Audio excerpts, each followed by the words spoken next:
Okay, we've got the thumbs up. Good morning, everyone. Thank you for your patience and welcome. Welcome to the Environmental and Social Justice High Road Workforce En Banc. My name is Genevieve Sharoma.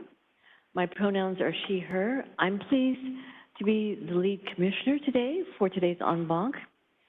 We at the California Public Utility Commission are very pleased to co-host this event, this En Banc, with our sister agency, the California Workforce Development Board. We are meeting today at the California Endowment's Regional Office in Sacramento at the Center for Healthy Communities. I want to thank the California Endowment and the Center for Healthy Communities for offering the use of their beautiful facility, and to thank their event manager, Ryan Wentworth, and their facilities coordinator, Bobby Powell. It's a very warm welcome. Now, in the event of an emergency, please leave the building through the main entrance of this meeting room. Go to my left. Okay, so you're not going to go through the regular doors, you're going to go to the left.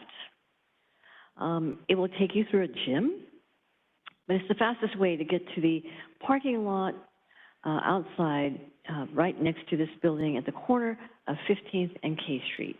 Okay. This En Banc is being live streamed, thankfully, on WebEx. For those watching the live stream, closed captioning is available in English and Spanish. To enable the closed captioning, click the closed captioning button at the bottom of the screen. It says CC. At today's En Banc, the public will have the opportunity to provide public comments, either in person or by telephone after all of the panel discussions. And if you are attending in person, be sure to sign up with Allison at the Public Advisors table, and Holly will be taking care of the folks who call in for public comment. California is leading the nation in the race for a clean energy future, and the Commission is committed to serving all Californians with a focus on equity, especially communities that have been underserved, through our Environmental Social Justice Action Plan. One of the 9 goals in our action plan is to promote high road career paths and economic opportunity for residents of environmentally social justice communities. The action plan incorporates the Memorandum of Understanding with the California Workforce Development Board towards providing opportunities for the Commission to maximize its jurisdiction and authority to promote high road careers. So the purpose of today's En Banc is for all of us, commissioners, attendees, and our sister agencies, to hear from leaders, experts, unions, utilities, and community-based organizations on the status of California's workforce. Speakers will share workforce initiatives, challenges, and opportunities. We will hear from several keynote speakers who will I'll have a chance to introduce shortly, 5 panels, and an opportunity for public comment. Now, before turning to my colleagues on the dais to provide opening remarks, I want to thank the California Workforce Development Board's Chief Deputy Executive Director, Curtis Natsune, and Field Specialist for High Road Training Partnership, Rafael Aguilera. The collaboration with the California Workforce Development Board has made this En Banc possible, and Rafael and Curtis have made every effort to assure that this is an excellent experience for all of us, and thank you. Slide 3, it will show the CPUC team that worked to make this possible, and you will see the CPUC team that workforce development goes to all corners of the CPUC, all of the divisions within the organization. These folks really help to make today's En Banc possible. And then also there is a paper linked to the agenda, and you'll see who all worked on that paper, providing a foundation for what the CPUC and the Workforce Development Board have been doing since the signing of the MOU, which was in 2020. I also want to thank Joe Haga and Blake Mitchell for all the troubleshooting this morning on the information technology and audiovisual platform. Thank you. Now, one of our colleagues, Commissioner Darcy Houck, is traveling for work. She will be listening on the WebEx, and she wanted me to say on her behalf that she definitely recognizes the importance of the En Banc, that the work we are doing is critical towards developing and working towards equitable workforce development in our clean energy transition and broadband expansion efforts. And so with that, now I'll turn to my colleagues for opening remarks, starting with President Alice Riddle. Thank you, Commissioner Sharma, and good morning, everyone. It's really great to be here and see all of you in the room, and welcome to everyone on the WebEx. I am really pleased to be sharing the dais today with our partners and colleagues from the California Workforce Development Board, the Office of Energy Infrastructure Safety, and our state tribal advisor. It's great to be here, and I wanted to start off by thanking Commissioner Sharma for her leadership in organizing this En Banc and really providing the vision to bring us all here today. And also a special thanks to her advisors, especially Cheryl Wynn, for all of her help in bringing us here. We did have a few technical difficulties, but not the fault of the organizers in really putting together a great panel. And I really appreciate our IT staff for jumping on the problems and getting us going today. So thanks, everyone. All right, so I did want to say a few things just as a little bit of a teaser for the panels that we're going to be hearing today. We all know that promoting economic and workforce development opportunities is really core to our environmental and social justice action plan, as well as the MOU that we signed in 2020 with the California Workforce Development Board, as mentioned by Commissioner Sharma. This MOU, I think, was really an important step for the PUC. It's something that we hadn't done before, and it's set in the gear in motion for us to really strategically partner with the California Workforce Development Board in ways that we hadn't done before, and to leverage their experience to develop innovative workforce development programs and high-road jobs. So as a reminder, the CPUC's mission is to provide safe, affordable, and reliable utility services across energy, broadband, and rail industries. And a few introductory comments about the panel that we'll be hearing, the panels that we'll be hearing about today. The first one is a panel that I'll be moderating, and we'll hear about how the PUC has embedded workforce training into specific on-the-ground programs and initiatives across energy, broadband, and safety and enforcement. We know that integrating high-road economic workforce opportunities into our wide-ranging policies and programs requires partnerships. So not only with the California Workforce Development Board and other state agencies, but also partnerships with communities. And I'm looking forward to hearing more about those partnerships today and really figuring out how we can improve upon them and build them. Partnerships with tribal communities, local governments, schools, universities, and community-based organizations. These are what will help us build the near-term and long-term framework to support workforce development, economic equity, job quality, and access. So with that, just to, again, thank the organizers, and I'm really excited to start the day. Back to you, Commissioner Sharma. Commissioner Reynolds.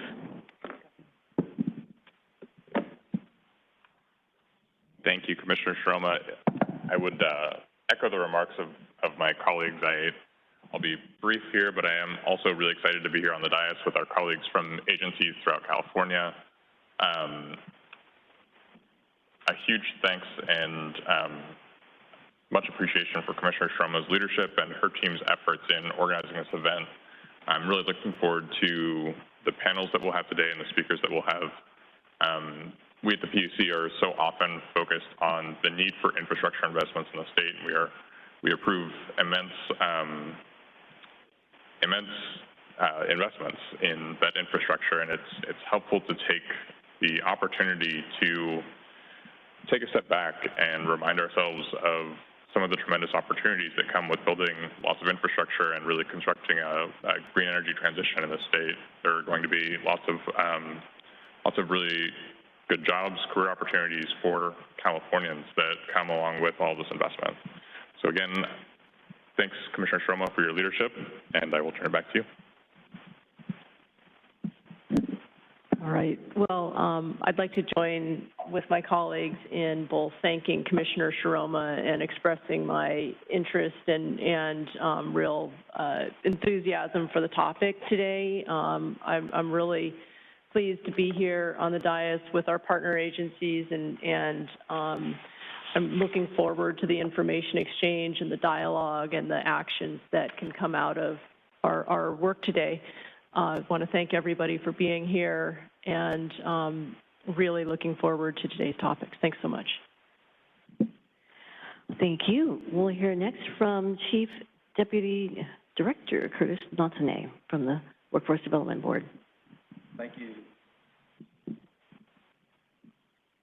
Thank you, Commissioner.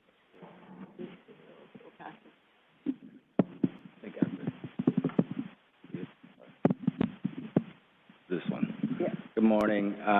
Thank you. It's exciting to be here this morning to talk about these critical issues at this important moment in time.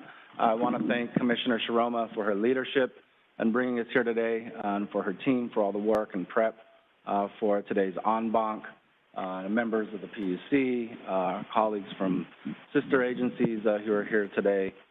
Really appreciate it, and for the outreach and partnership with the Workforce Development Board and all the stakeholders who are here today to share in these discussions.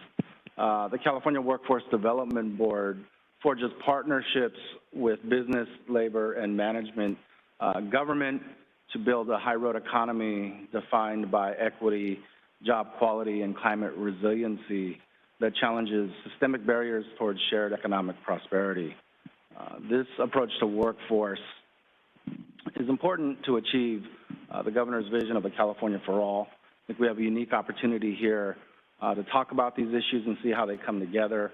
We're always happy to work with our government partners to talk about the status of the existing MOU, to take a look at what equity and job quality, worker agency, and climate resiliency looks like in practice, to hear from our partners in the field who make this happen on a daily basis, and to set the table for future policy and program discussions to achieve these goals.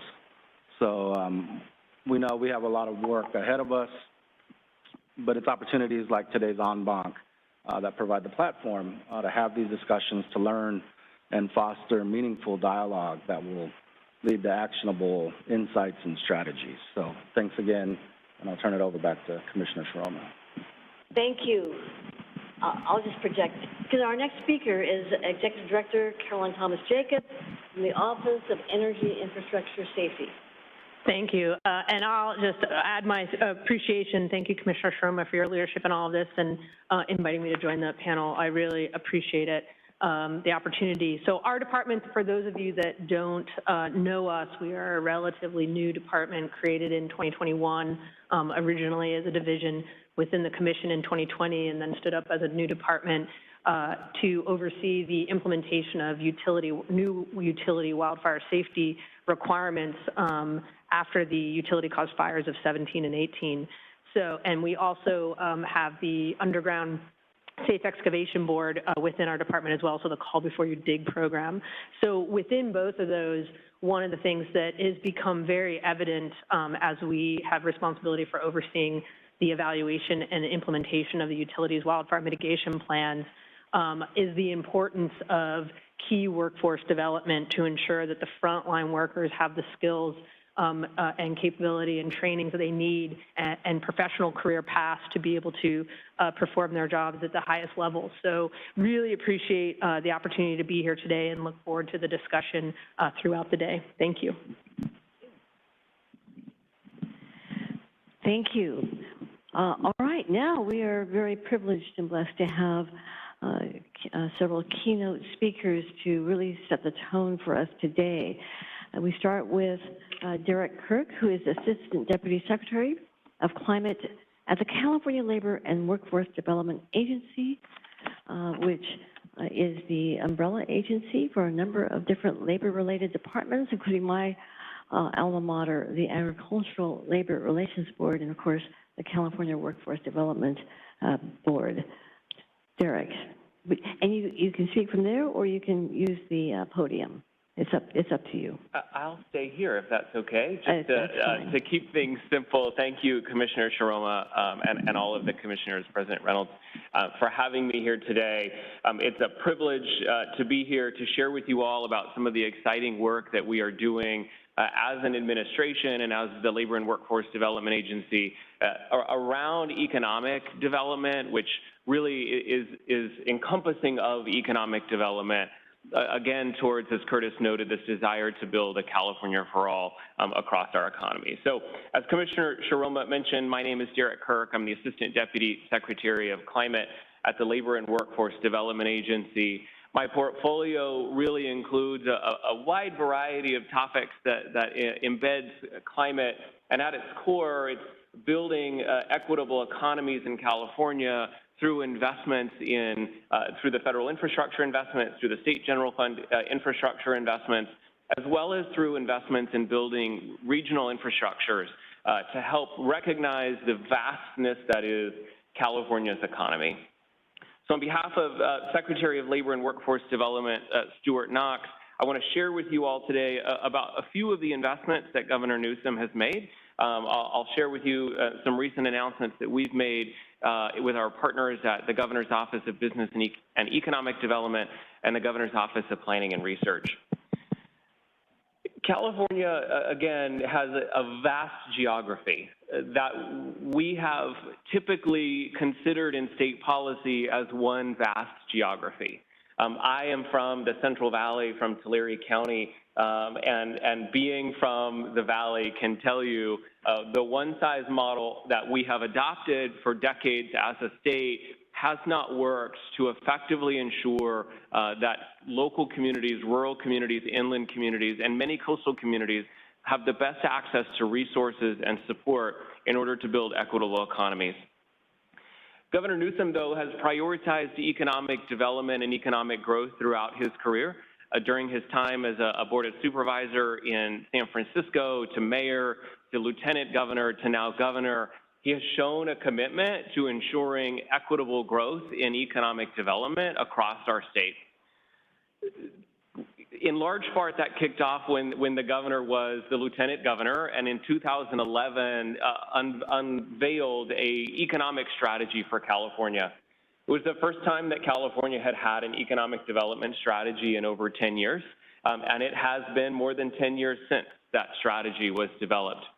A few of the pillars in that 2011 strategy, though, really ring true today, and I wanted to share just a few of them with you. One of them was we need to build infrastructure. Even in 2011, highlighting the need for infrastructure development to promote economic development. Another of the pillars was to promote the clean energy economy. And then lastly, too, that we are working on really diligently within the labor agency and again with our partners at GoBiz and OPR are around aligning with our regional strength, that recognition that what might work in San Francisco County probably is not the best mechanism and tool for Tulare County, which probably is not the best mechanism and tool for Imperial County. And so how do we align with our regions and recognize that as the 5th largest economy in the world, we're made up of many parts? And then lastly, a pillar that really hits me in my heart is the need for the state to organize for success, the need to break down barriers and silos and ensure that we are having conversations like this one today to promote alignment and align the investments that we are making.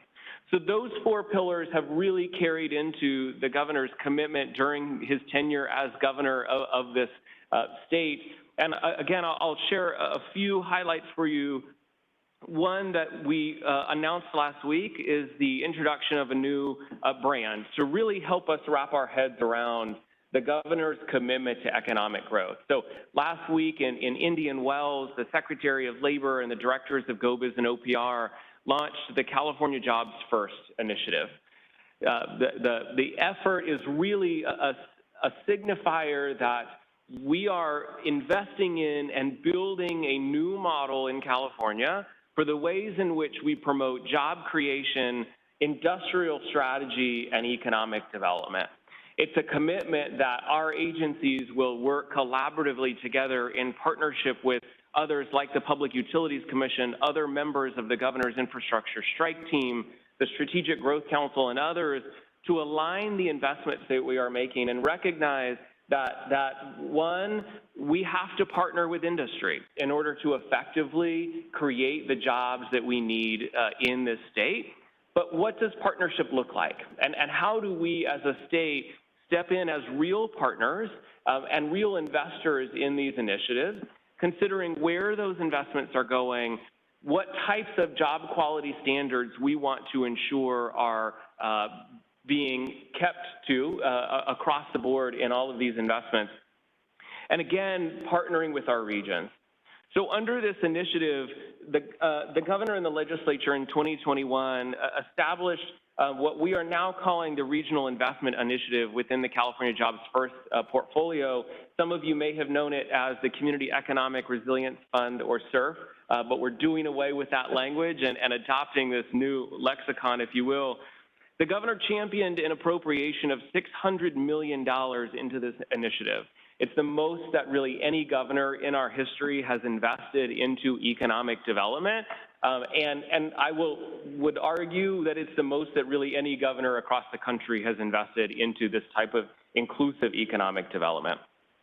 Currently within this regional investment initiative, there are planning activities happening in each of, as we have defined, the 13 economic regions across our state to develop jobs first strategies, which will serve as regional visions for how California's economy should look in the future. Again, a recognition that we need to give the responsibility and the opportunity to vision for the Redwood Coast to the communities on the Redwood Coast, and to the communities in the North San Joaquin, and to the communities in Kern County. As these collaboratives, these Jobs First collaboratives are working together, they are partnered with the state to imagine what types of jobs do we want in our communities? What types of industry do we want in our communities? And as we have started working with them recently, the legislation that established this bill requires that this economic strategy planning has to be in coordination with housing, transportation, broadband, natural resources, and energy development across the state. A recognition that industry and business and communities don't grow without the infrastructure in place and without all of the pieces in place to ensure that there's opportunities and access exist for those individuals. So these 13 regional strategies will help us as a state guide strategic investments into workforce development, business development, and education initiatives, all of which we see as leading to economic growth. I mentioned this initiative today because as part of the California Jobs First work, the labor agency is charged with helping communities imagine what it means to create pathways for and access to high quality jobs. And really those pathways and opportunities and those high quality jobs for us connect to 4 pillars. We're looking at high quality jobs that are in industry sectors prioritized by the state or an economic region, and that are aligned with the skills needs of our employers. Obviously, infrastructure being a significant priority for the state at this point. We're looking at jobs that are accessible for people from underserved and underrepresented populations. We're looking at high quality jobs that support economic and social mobility of workers. And lastly, jobs that further the environmental sustainability of communities. The labor agency, including our departments within, such as the California Workforce Development Board the Employment Training Panel, the Division of Apprenticeship Standards, and the Workforce Services Branch have collectively invested billions of dollars over the last several years as what I will call a very heavy pilot investment into how we can do this type of work collectively and together. From ETP investments into utility line clearance training with our partners at IBEW and the California-Nevada JATC, to the offshore wind demo high road training partnership project with the Workforce Development Board, investments in the Sierra Institute for Community and the Environment, partnerships with the with CWA and broadband investments, looking at building decarbonization. We have started to align our dollars in a really strategic way to ensure that over the next several years, the work that you all are doing on infrastructure investment isn't hindered by a lack of people in these job opportunities. The great success of these investments from the Workforce Development Board and the other three entities has led to continued investments from our partners at Caltrans, including a $50 million investment over the next 4 years into infrastructure career training, and partnerships with the Energy Commission and ETP, and of course the Public Utilities Commission and the Workforce Development Board. As we move now into a few years of what I will call a more normal budget, where we don't have the levels of surplus that we've had over the last several years, we're taking a really critical eye to ensure that all of our funding is strategically aligned with the work that you all are trying to do at the Public Utilities Commission and all of our sister agencies, again, to ensure that a workforce shortage or a lack of connection does not hinder the ability to create these jobs, and also so that the jobs that are created can sustain families and can sustain individuals and can create real opportunities for economic mobility for those individuals. We were made committed to ensuring that pathways and access to jobs in clean energy, infrastructure, and broadband are at the pillar of the work, are at the forefront, excuse me, of the work that we are doing, and I appreciate the continued partnership. Thank you. Thank you. You've outlined an exciting initiative and really have captured how the governor loves California, loves Californians, is tireless. I don't know if he ever sleeps. Every day, something new, and also asking for accountability. Thank you, Derek. All right, our next speaker is Christina Schneider-Ashtari, the Secretary of Tribal Affairs for the Governor Newsom. We are really pleased to have you. Thank you so much, Christina. And thank you, Commissioner Sharoma and President Reynolds, for having me. And I know you're all going to talk a little bit more extensively about tribal workforce development later, so I'm going to touch a little bit more on some of the historical and persistent issues that we've seen in California to frame that discussion and better kind of give you all a base knowledge as you go into that conversation this afternoon. So again, I'm Christina Schneider-Ashtari. I'm Mihilakana and Makamo, and a member of the Dry Creek Rancheria Band of Pomo Indians here in California. I also serve as the Tribal Affairs Secretary for Governor Gavin Newsom. And as Secretary for the Governor, my role on paper is to advise the Governor's office, and the administration, and to serve as a direct link between the tribes in California and the Governor, facilitate communication and consultations between tribes and the state agencies, and review state legislation and regulations affecting tribes, and provide recommendations that are responsive to tribal priorities. In practice, this means more of listening, educating, empathizing, and informing. I listen to hear and understand where people are at so I can meet them there.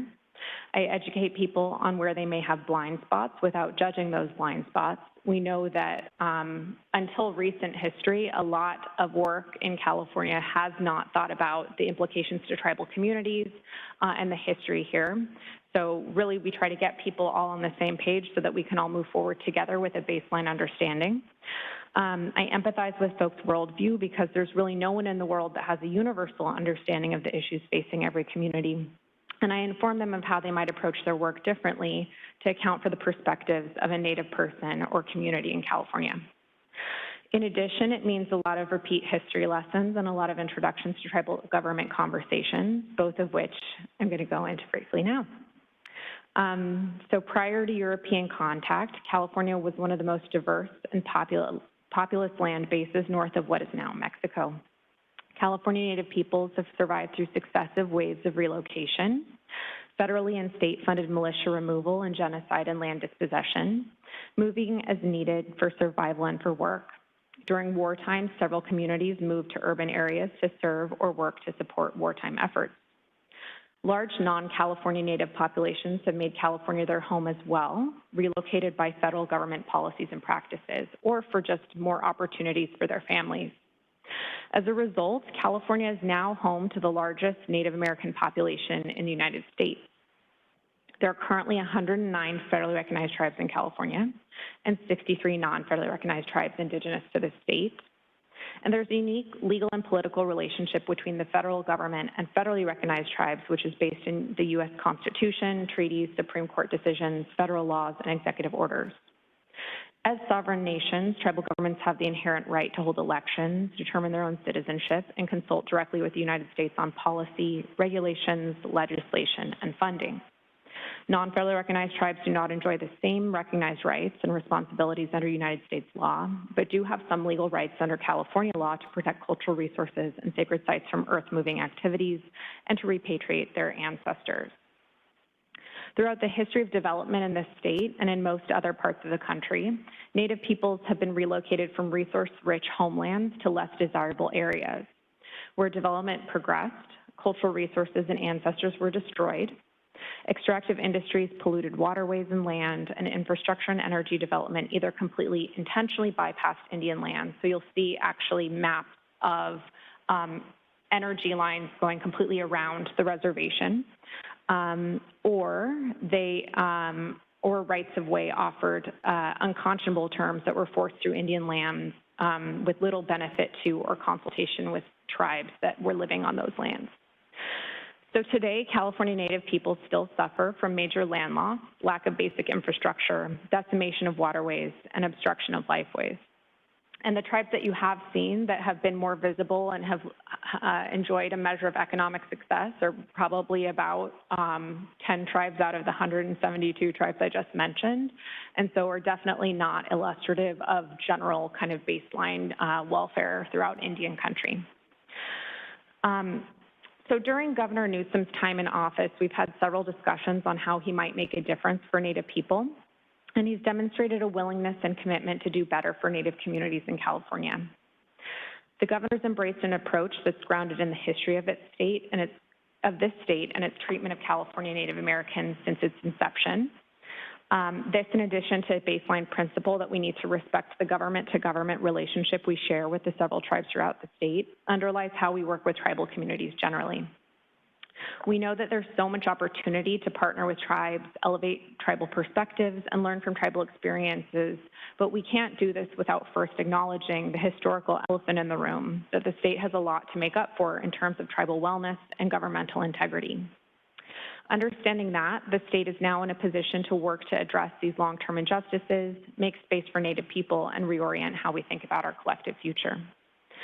In June of 2019, to this effect, the governor issued an executive order apologizing on behalf of the state to California Native Americans for the state's role in their genocide.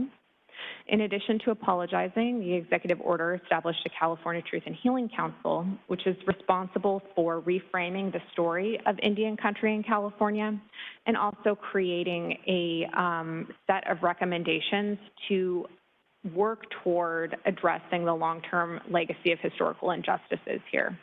So, for example, where California Native peoples have been relocated to areas that don't have access, infrastructure, or meaningful jobs, how do we start to disentangle that and provide more access, more equitable jobs creation and workforce in those areas from a Native perspective, not from the perspective of a government that is responsible for those problems.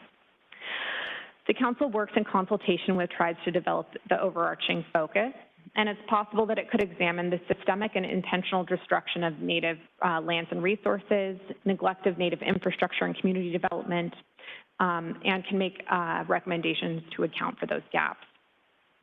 In 2020, to build on the work of the council and assist with tribes' ability to regain control of, access to, and ownership of their ancestral lands, the governor issued a Statement of Administration Policy on Native American Ancestral Lands, which basically created the marching orders for the rest of the state to start finding ways to create more access to ownership of and control of ancestral lands in California. And to that end, the governor also funded $101 million for 30 by 30 and nature-based solutions that's being administered by the California Natural Resources Agency right now to really kind of pilot what does this look like and how can we start actually doing this kind of work in a way that accounts for tribal needs to access lands and sacred places, and also do that in alignment with the state's goals.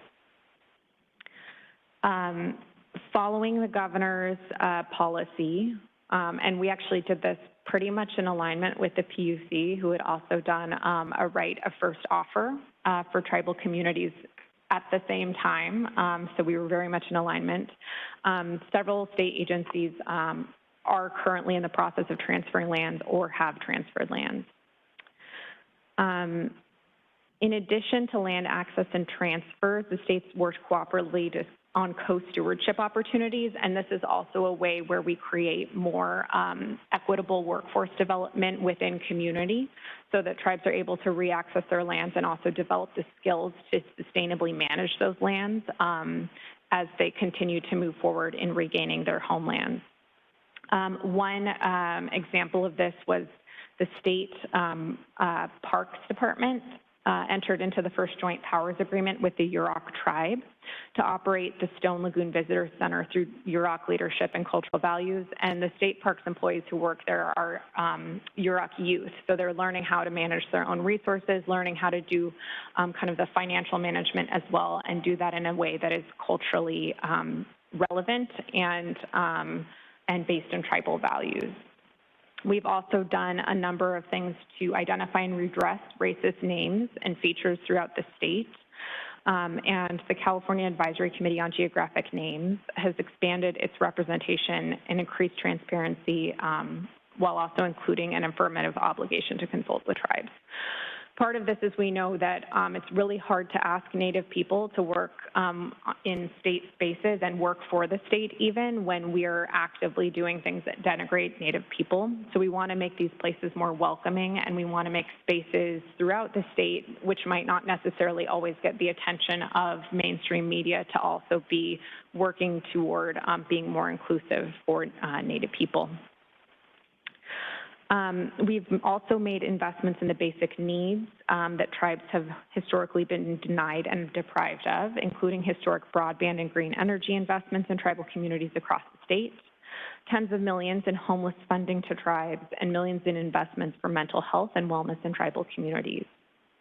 The governor's created a number of historical executive level tribal affairs positions, including establishing the first ever California Governor's Office of Tribal Affairs and several deputy tribal affairs jobs as well. So we're trying to create those spaces within state government so that they can be thinking about how to make a more welcoming space for state jobs in California as well.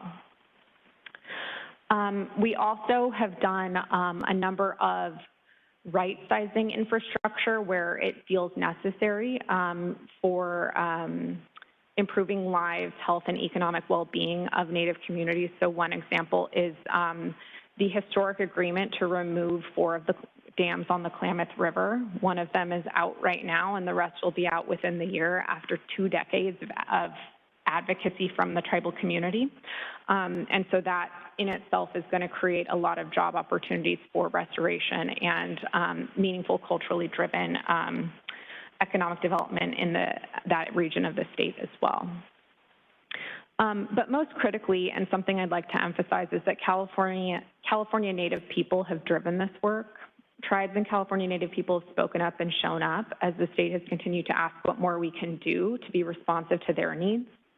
And the ongoing engagement has translated into real dollars to address longstanding and long-ignored infrastructure issues, job issues, access to broadband, water systems, and other infrastructure critical to community development.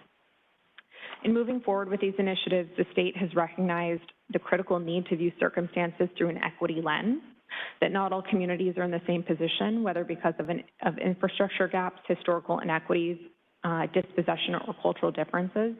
And again, you're going to hear a little bit more about how we have used this lens to do more on workforce development in Indian country, effectively having tribes be able to access programs so that they can create their own programs on their own lands that are responsive to their own needs, but also in urban areas where we have some of the highest rates of Native people, California and non-California Native people, and ensuring that they have really access to those opportunities as well. So I will hand it back, and thank you again for having me.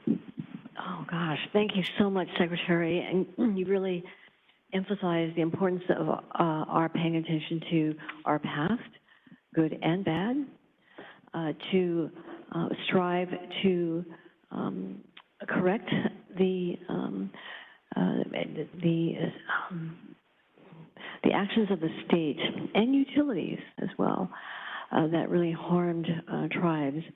And I think that you've outlined the meaningful steps that are being taken, the importance of tribes charting their own course on the future for vitality and quality that is in keeping with the overall Labor Workforce Development Agency's theme that communities have meaningful weighing in on charting what happens to their local communities, whether it's rural, urban, and so forth. Thank you so much. All right, now we will hear from our sister agency, the California Energy Commission. We have with us Larry Riguera. Larry is an air pollution specialist with the Fuels and Transportation Division at our sister agency, and he will share with us some of the workforce initiatives. And I know that the Energy Commission has looked at our memorandum of understanding, which was signed in 2020 with our sister agency, the California Workforce Development Board. And I know you've been striving to achieve that as well. So best wishes on all of those efforts. And meanwhile, let's hear about the Energy Commission's efforts. Thank you. Great. Thank you, Commissioner, and board members and everyone. My name is Larry Vieira. I am staff with the California Energy Commission. Today, I'm going to provide a few remarks with respect to great, thank you. Thank you. With respect to clean transportation, energy, communities, and labor and workforce. I will weave in a little bit in the policy arena, a little bit of the developments, but more importantly, I think I want to share the lived experiences from a staffer, and so that you can hear the lived experiences and stories from participants in the Energy Commission's investments. Perfect. Next slide, please. Thank you. So as a matter of context, the Clean Transportation Program has a long history of funding investments and the deployment of alternative fuels and clean transportation technologies. And a lot of the focus has been on the deployment of these technologies in the field because they have benefited communities. What has not been clear and transparent is the cultivation of the workforce and the labor to build the technologies, to deploy the technologies, to service the technologies, and replace the technologies. It's through this lens that I think I want to present the clean transportation, clean energy sort of space. I have highlighted here in bold and underlined these sort of tenets within the law that was recently signed by the governor about 2 weeks ago that reauthorized the program to 2035. This is a commitment not just to the technologies that better communities, but that there's an economic connection and stream to the deployments as well. So we see workforce development and training, we see inclusion and diversity, we see the explicit inclusion of the benefits. We also see that there's a floor of 50%. Right now, the Energy Commission through the program is greater than 50%, but now it's codified. Next slide. I think I'll start with, in framing this discussion upstream, if you will, in this technology product spectrum, which is innovation, typically design, engineering, but then we go into this production manufacturing portfolio. And this is where these technologies are manufactured, produced, and assembled in California for clean transportation. This has a very live, healthy ecosystem in California. In fact, it's number one in our export markets, the transportation electrification technologies. But at the Energy Commission, we support these ZEVs, zero-emission vehicles, zero-emission vehicle supply chains as well. So that's hardware, software, technologies, and people. We have 56 active, live companies in this space that have chosen high-road pathways for their employees as they put out these products. The investment is huge, not just by the state and the Energy Commission, but in terms of the comments with respect to partnership, the financial systems and the private industry is also ponying up in this shared vision. I do want to draw attention to two of the labor connections. One of them is with BYD in Lancaster and the relationship with labor. We're investors, of course, but labor is an intentional and design partner into this enterprise. The next one is a recent award with Gillig, who manufactures electric buses, transit buses in the Bay Area, and their relationships with labor as well. I should probably also draw attention, since it's kind of germane to what's happening in the world right now, is our relationship with Blue Green Alliance.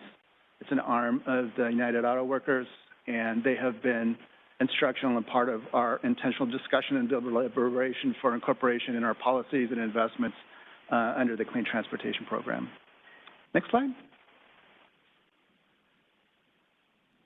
Shifting over a little bit more to our deliberative investments and connections to our workforce training and development portfolio. I've highlighted some of the more recent or current investments we have going on here, and I won't go over all of them, simply to highlight a couple of them, which are just phenomenal successes, and with just a few more pennies, I'm sure this would explode even further in terms of success and the impact that participants and trainees are receiving in terms of personal, family, and community economic growth. The first one is our ZEV High School, ZEV, Zero Emission Vehicle High School Automotive Program. We are now at 52 high schools that have automotive career technical education programs, but they're in the ZEV space, and they're ready for round two. This has been a couple of years now. This was delivered and implemented during the pandemic, and so the results and the fruits of the students who go on to careers in this space, pick a field, pick a technology, pick a vocation, but they're certainly interested in this space, either in terms of business ownership, in terms of the maintenance operations, in terms of military vehicles in this space, and including pathways to apprenticeship programs if they have interest.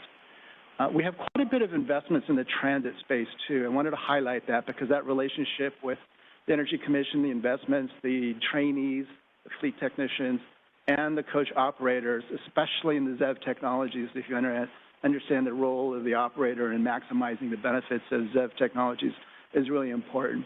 So our relationship with the Amalgamated Transit Union and certainly a lot of the other transit agencies has been very, very helpful, and I'll go into that a little bit later. I did want to draw attention, since some of the comments were made on Native peoples and trainings as well. We have something that will be going out in the street intentionally in this space. We also have another effort. I was very privileged to serve on the team as labor workforce enterprise with respect to another project application to the Department of Energy for our CTERA, our California Tribal Energy Reliance project. Next slide. Derek talked a little bit about this, and I think it's a great framing that pulls us into sustainability in the very communities we're talking about, and that is moving the economic agenda and equity to the forefront. For people, for communities, for families, that impact, especially in these communities across these different areas, is very rewarding to see, and certainly for the participants and the trainees in this space, their rewards and the benefits accrue immediately. I did want to draw attention on a couple of public-private partnerships as well. You'll hear a little bit more on partnerships, but that has been really key in communicating our messages and to receive and listen to lived experiences as well. And so I've highlighted a couple of them here. One of them I'm pretty excited about because I will be a little closer to this. It's taken a little bit longer to develop, and that is justice involved training in the transit space. And so we're listening to national folks. This is a partnership with DOE, the Workforce Development Board, and a recent grant that they received from the Department of Labor, and we're ranked the highest in terms of the national application. So this is very exciting to work with them and look at the space where we can kind of navigate together so that, again, participants and trainees can not only skill up, but accrue the economics and return for the work that's being provided. I did also want to highlight this Ideal ZEV workforce. This is a partnership with the California Air Resources Board, $7 million in total, but it affected 14 communities in California, communities who have very little, if any, familiarity with clean energy, let alone clean transportation. So we had to reframe and implement in their terms what they want to see and how they want to, with their vision, and support that. And that includes agrarian communities like in Fresno and Huron. That includes our border communities like in Calexico as well. So that's been fruitful. And lastly, the last time I'll probably highlight is an upcoming solicitation with respect to ZEV infrastructure and tribal work. Next slide. Thank you. This is a little bit busy, but I simply want to draw your attention to the bold and underlined text. This is a funding solicitation that is on the streets now, but it has those terms and key concepts with respect to access. Simply all the high road sort of principles here. The employment barriers, mobility, partnerships, benefits, and organization. Next slide. And finally, I think I want to draw your attention to, why we're doing this and what are we looking for in terms of real impacts to communities. And those are the results, those are the metrics, and those are the performance and how that looks. I look at the numbers and I'm drawn to my visits just this year alone, and I see the faces of the participants. It doesn't matter whether it's an IBEW apprenticeship program or whether it's a high school program or a fleet program. The faces behind this transition in ownership for the technologies, and then being able to keep them on the streets for the very communities that they're also serving, in which they live as well. We do have some metrics, and we have made recommendations, the staff has, to commission leadership to go 100% of this portfolio in these communities. I think anything less than that, with the very few dollars that we have, has tremendous impact and tremendous results. But behind the numbers are, I had mentioned before, the lived experiences. So with that, we'll continue to use data, and we'll continue to listen to the people that want these technologies and grow as they come into the backyards. Thank you. Thank you, Larry. You've really emphasized not only the programs, but the money to back up the programs. Very important, and others have emphasized that as well. The lived experience and the people-to-people, that human-to-human interaction, understanding the needs and experience are critical to the success of our programs. Thank you. Okay, we're going to go right to our first panel, which is to be moderated. It's going to be moderated by President Alice Reynolds. Great. Thank you, Commissioner Sharma. I'm really pleased to be moderating the first panel today, and we have two excellent panelists. This panel is going to lay the foundation for today's En Banc and discuss the partnership between the PUC and the California Workforce Development Board to advance high road career paths in energy and transportation policy areas. The panel features Chief Deputy Director Curtis Natsina from the California Workforce Development Board, and then Rachel Peterson, Executive Director of the California Public Utilities Commission. So with that, I am now going to turn to Deputy Director Natsina. Please go ahead. Thank you, President Reynolds. It's an honor to be here again. Really excited for this En Banc and our ongoing partnership, and the opportunity to discuss the significance of our MOU with the CPUC. So we're all here to get a better understanding of the current status of our joint initiatives and discuss some of the opportunities, some of the challenges, and key policy areas moving forward. But I just want to take a moment and say that today's En Banc is really a critical milestone in the ongoing partnership between the CPUC and the California Workforce Development Board.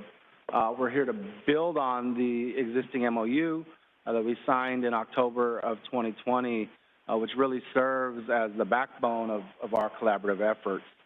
So the Clean Energy and Pollution Reduction Act of 2015 really set the early stage for this MOU. The governor's executive orders in 2019 and 2020 targeting greenhouse gas reduction and economic inclusivity further underscored the need for this type of partnership. And on the labor side, California's 2020 through 2023 United Strategic Workforce Development Plan that we put together at the CWDB with our workforce system partners and sister agencies, and we send to the United States Department of Labor, aligns perfectly with the vision set forth in these milestones. So I just want to emphasize that the MOU isn't just a document. We look at it as a commitment.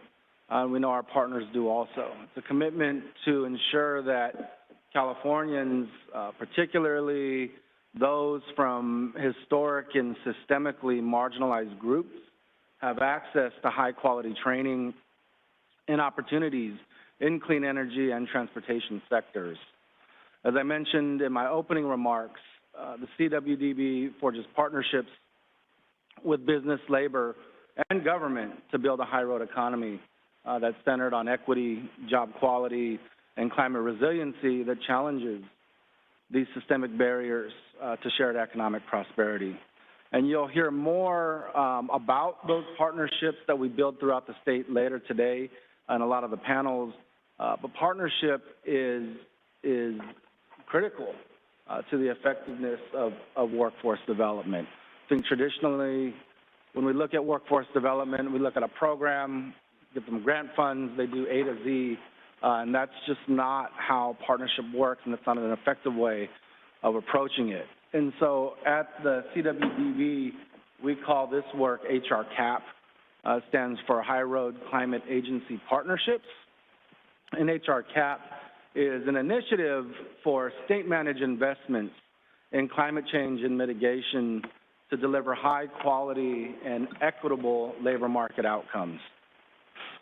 This meets the growing interest among a lot of our state agency partners looking at these communities, and it really needs to happen to realize the economic as well as the environmental and public health benefits of climate and other strategic investments.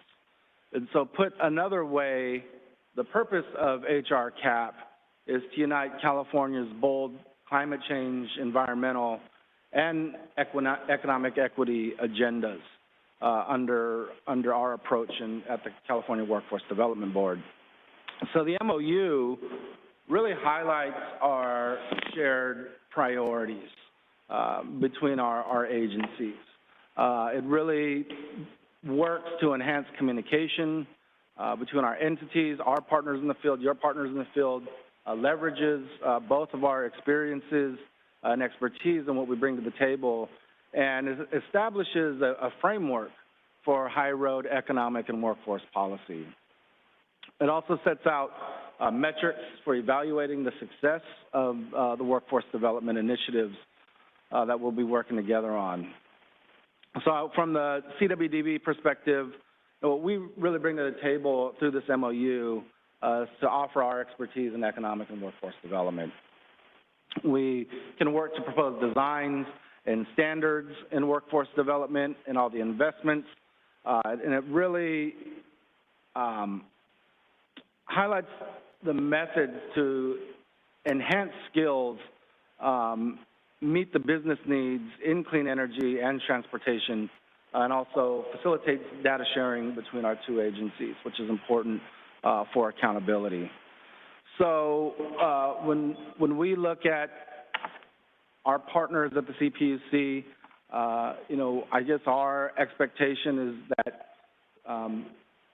you know, that we can share data, looking at essential workforce development data, integrate some of our feedback into policy and programs, and really work with your staff, with your teams at the CPUC to roll this out. So the MOU between the CPUC and the CWDB is not an end, but it's really a beginning. And it's just, we look at it as this platform to transform our communities into tangible outcomes, not just policy, but how that looks in the field.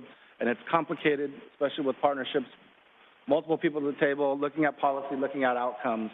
But we look forward to using our time today to really set the stage for a more equitable and sustainable and prosperous future for California. Thank you. Wonderful. Thank you very much. I really appreciate your remarks, and I know at the CPUC we really value that expertise that you bring to our partnership. Now we're going to turn to Executive Director Peterson to give her remarks. Thank you very much, President Reynolds. Thank you, Commissioner Shiroma, for organizing today and for everyone who's here with us today, both here in the room and virtually. Rachel Peterson, Executive Director of the California Public Utilities Commission, and today I'm going to speak about some of the specific examples of workforce development efforts that we have undertaken at the CPUC. I'll also speak a little bit about our partnership with the Workforce Development Board and some of our goals for continued improvement. I actually really appreciated what Curtis laid out because I think we're trying to do two major things in California. One is to build the clean energy economy, and second is to use the engine of that California economy to create career paths for people who have not historically had access to participate in that future. Those are two really big things, and I think our MOU and our work are two of the kind of underlying pieces that will help us all get there. So first slide, please. So I just wanted to put a quote from our Memorandum of Understanding up on this slide. We executed this in 2020 with the Development Board, and I think we can see that we are seeking to tie those two goals together, clean energy plus economic inclusion with intentional action on the part of the Commission. The other part of our operating framework that we at the staff level are working under is the Environmental and Social Justice Action Plan 2.0, which the Commissioners adopted in April of 2022. We've aligned with that update to our ESJ action plan. We set out a specific goal in order to seek to promote high road career paths and economic opportunity for residents of environmental and social justice communities.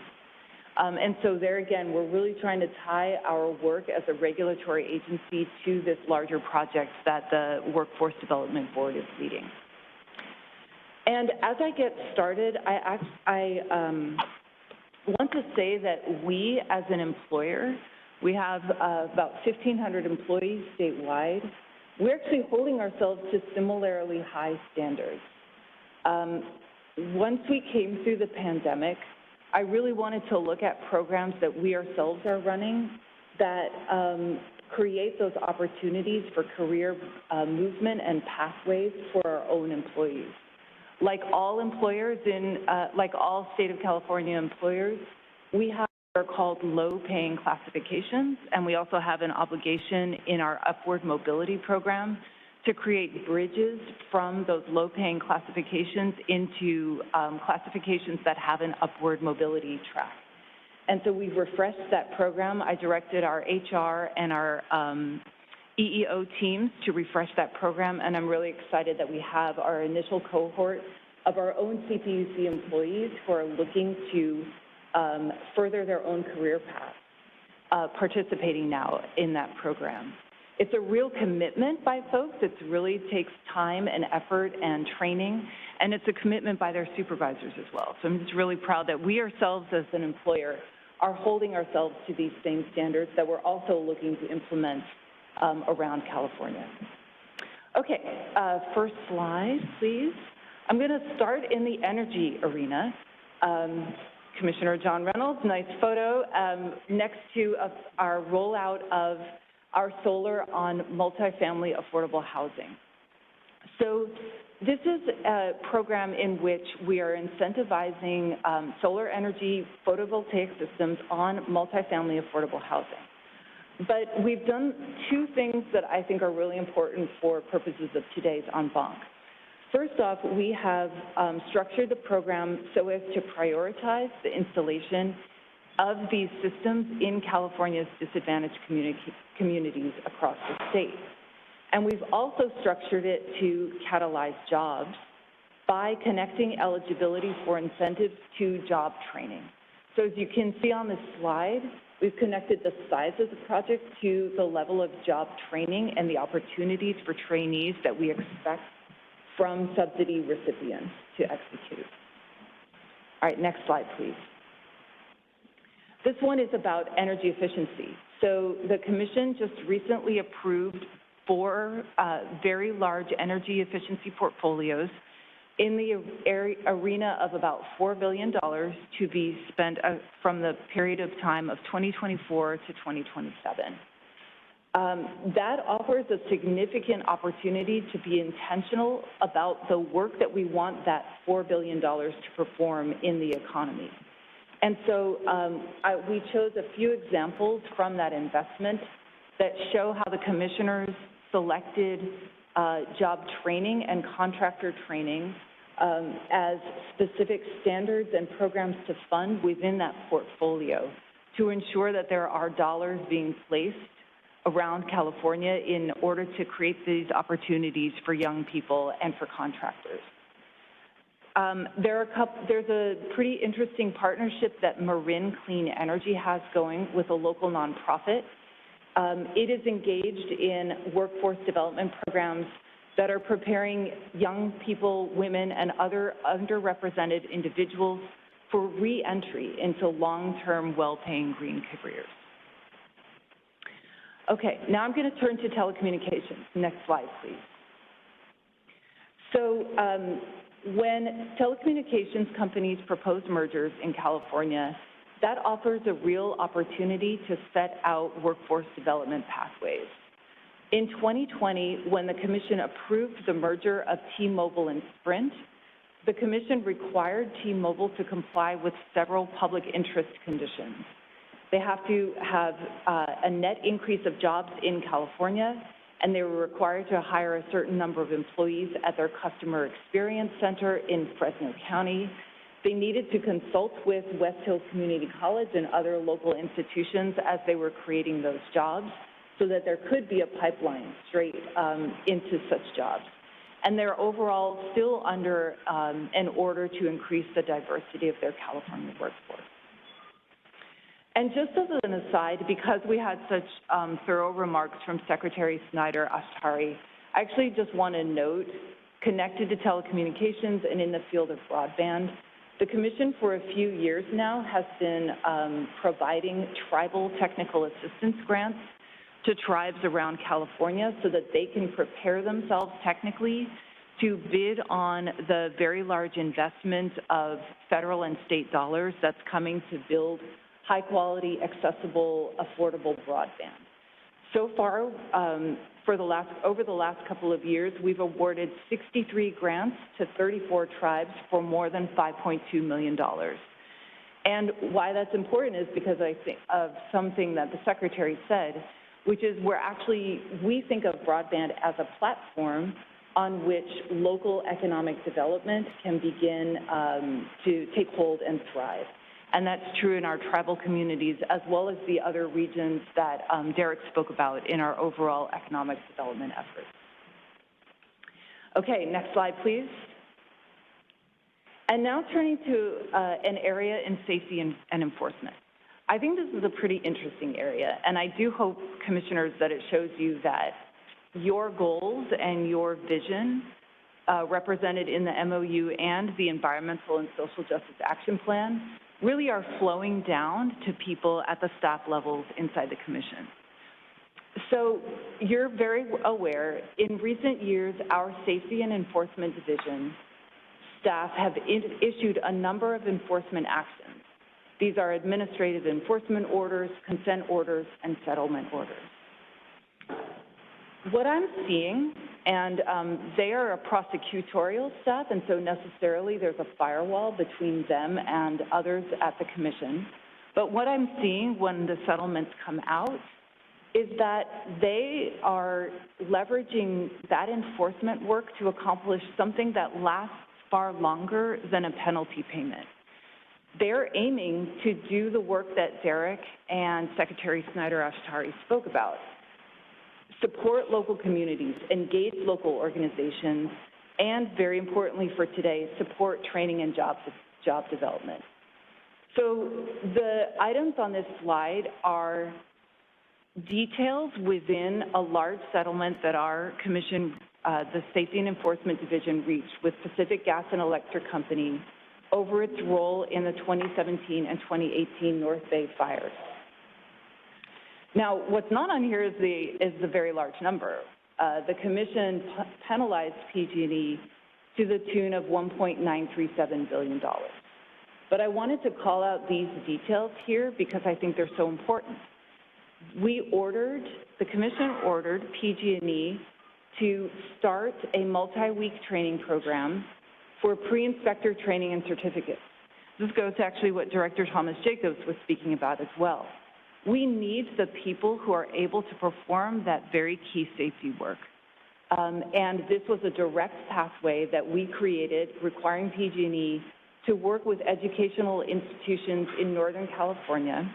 They've trained 246 people so far, and these are across several local college districts: Butte College, College of the Sequoias, Folsom Lake College, and numerous others. We also required them to set up a tree crew training and certificate program, and they did this in partnership with the International Brotherhood of Electrical Workers. 593 people have been trained in tree crew training and have obtained a certificate. And again, the educational partners are multiple community college districts across Northern and even Southern California. So I just really wanted to call this out, commissioners, as a key detail that I think a lot of people miss, but really shows that we are seeking to be as intentional as possible in our workforce development efforts within the very important work that a number of us are doing at the commission. I'll end there. Thank you so much for the opportunity to be here today. Thank you. Those were really wonderful examples and great way to kind of start the day with some concrete actions that are being taken now. I'm going to move straight to questions from the dais to our two panelists.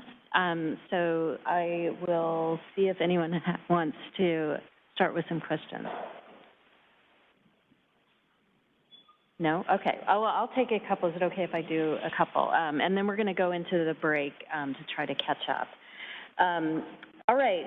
So to Deputy Director Natsina, could you provide us a little bit more of the larger context of the California Workforce Development Board? And we've talked a lot about the PUC, but maybe just give us some examples of what you're doing and working on with other agencies throughout state government. Sure. Thank you. Great question. I mentioned our High Road Climate Agency partnerships work, and there's a variety of ways in which the HR CAP work is carried out.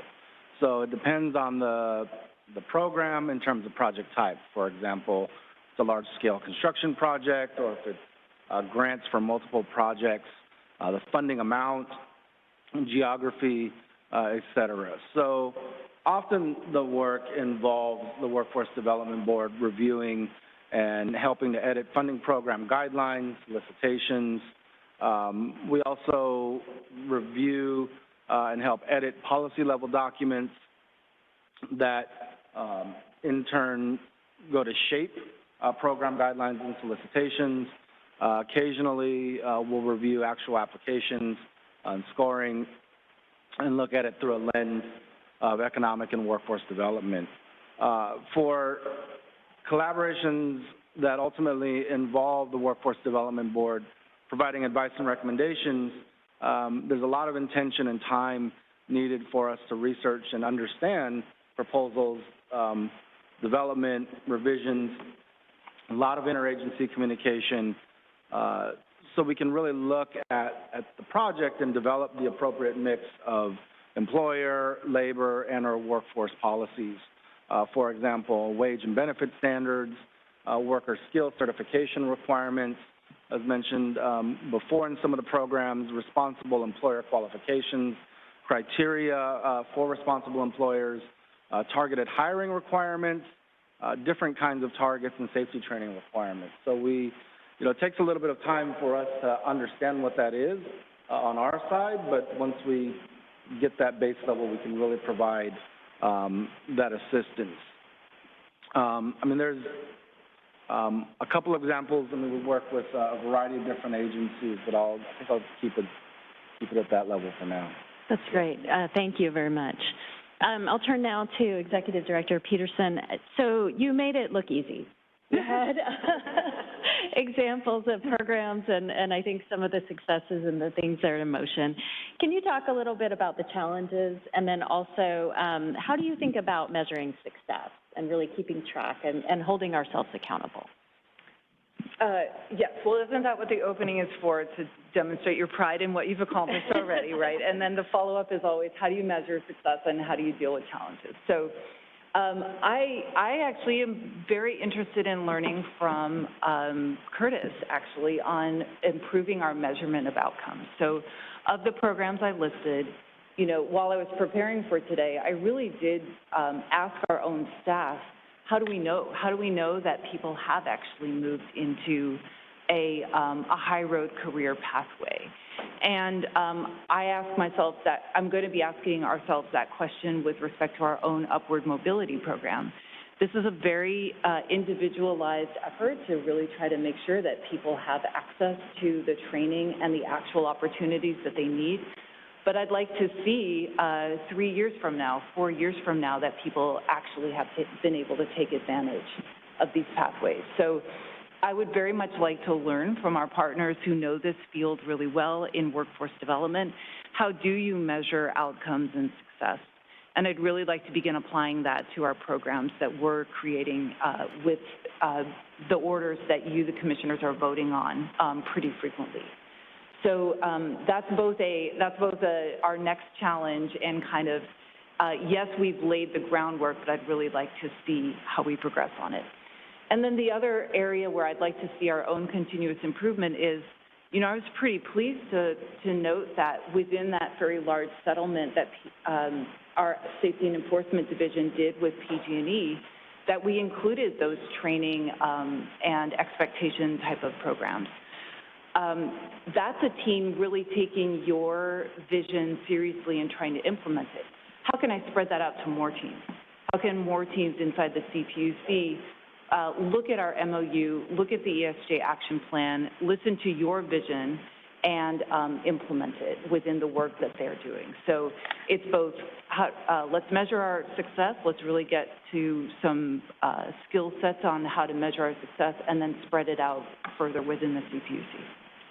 That's great. I'm going to give Chief Deputy Director Natsina the opportunity to do a brief last word here. I think from Rachel, you heard a lot about some of the work that we have ahead of us. But since we're here, we're starting off the day, can you give us any advice on how we think about metrics going forward and how we can measure our success? Sure. Yeah, it's a great question and important for showing the work that we're doing. And so from our perspective, I guess I'll lift up a couple of examples that we worked on recently. So we previously received GGRF funding from CARB through the CCI, and for grant reporting for the 1920 grant cycle of CCI funding, we facilitated collection of participant data from the grantees from awarded projects to assess both training and employment outcomes.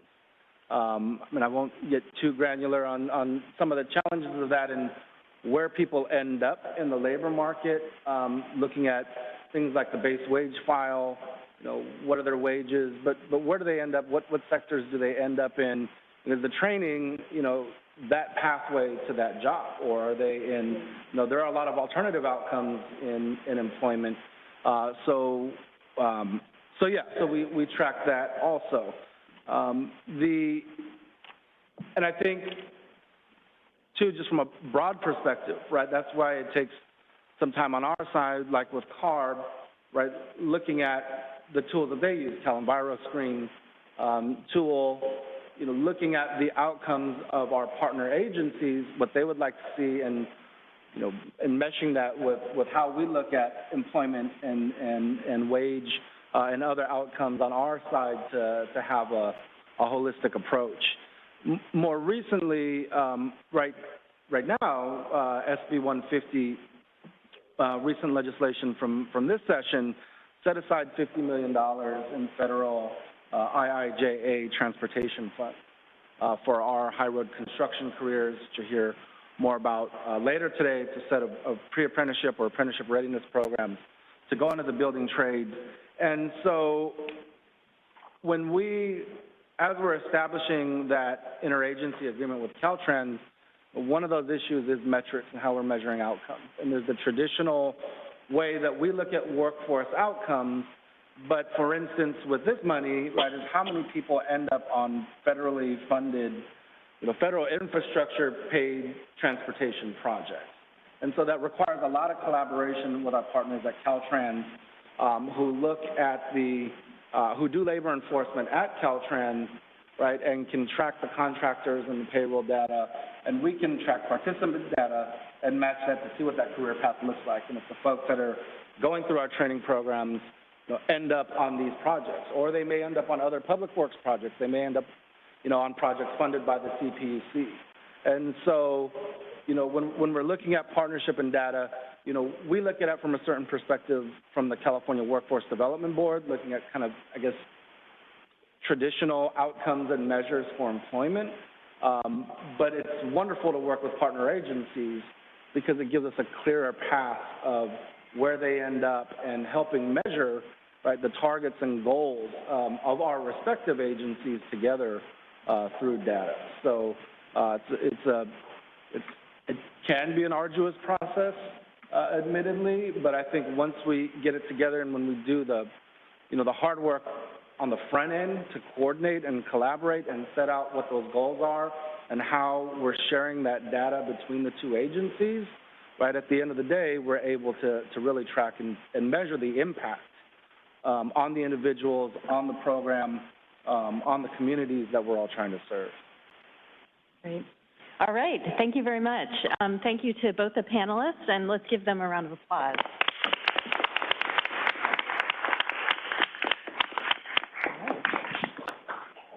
All right. Thank you, President Reynolds.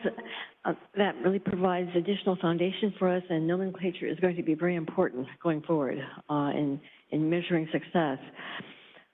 So, in fact, Curtis is going to be moderating panel 2, the close-up lived experiences. But before we go to that, we're going to take a very strict 10-minute break. So everyone back here at 11:10, because there's more to follow, the lived experiences. All right, thank you. 11:10, thank you. All right, catching up. Stick to it.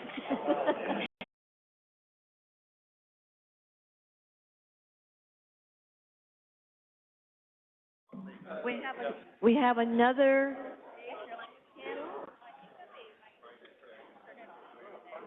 And Curtis is going to moderate this panel.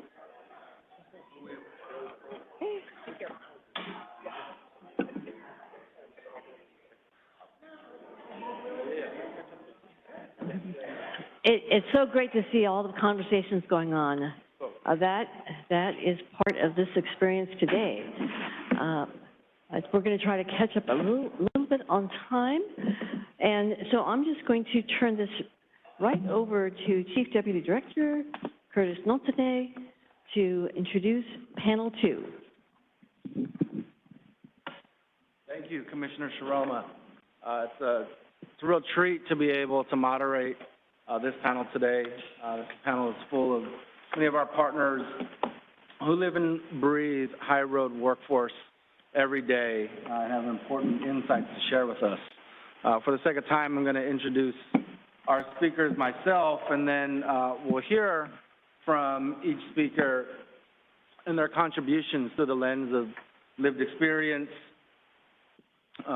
worker voice, worker agency, and how that advances equity, job quality, and high road workforce development. So on our panel today are Jeremy Smith, the Deputy Legislative Director of the State Building and Construction Trades Council, Travis Hinkle, a Supervisor in Distribution System of San Jose Water, Dr. Ana Luz Gonzalez Vasquez, Project Director for Workforce Development at UCLA, Dan Kalai, Training Coordinator for the California-Nevada Joint Apprenticeship Training Committee, Richard Ramirez, Lead Instructor at the California-Nevada Joint Apprenticeship Training Committee, and Kenny Williams, who's the Senior Campaign Lead for the Communication Workers of America, District 9. So we're going to start with Dr. Gonzalez Vasquez from UCLA to help us set the table for this important panel. Great. Thank you so much, and thank you, Commissioner Genevieve Sharoma and the California Workforce Development Board for inviting me to speak today. I am really excited to share with you two research projects that the UCLA Labor Center's Power and Workforce Development team is working on. One focuses on, uplifting worker voices and experiences, and the other documents a worker-centered workforce development approach. How do you meaningfully engage workers and lift up their experience and expertise? I'll start with the first one. The Worker Equity Initiative was launched in 2020 at the onset of the COVID-19 pandemic. We received generous support from the James Irvine Foundation to bring together the National Skills Coalition and the Labor and Workforce Development Agency and a group of 14 steering committee members that included representatives from worker centers, unions, labor and... Doctor, could you put the microphone a little bit closer to you? Thank you. Can you hear me now? That's better. Okay. And what we did is we brought together, like I said, a group of folks that effectively serve the needs of the most underrepresented workers in our state. This included representatives from worker centers, unions, labor-managed partnerships, nonprofit service providers, as well as a local workforce board. And what we wanted to do is provide strategic recommendations to the Labor and Workforce Development Agency on how we can advance worker equity in the workforce development system. With the support of and guidance from the steering committee, we conducted listening sessions with different worker populations to listen about what are the barriers to employment, what are the career aspirations of workers, what were aspects of job quality that were important to workers, and what were the supports needed in order for them to thrive. Because we know that placements are great, but we also want to make sure that workers are successful after placement. So we, like I said, we conducted these listening sessions with workers, and these workers represent a diverse group of folks across race, industries, and geographies. We conducted these listening sessions with justice and impacted individuals, both in urban and rural areas, Black workers, transgender women of color, and workers in low-wage industries, in property service workers, agricultural workers, as well as warehouse workers and construction workers. And I want to share with you some key takeaways from those listening sessions. Can you please click on the next slide, please?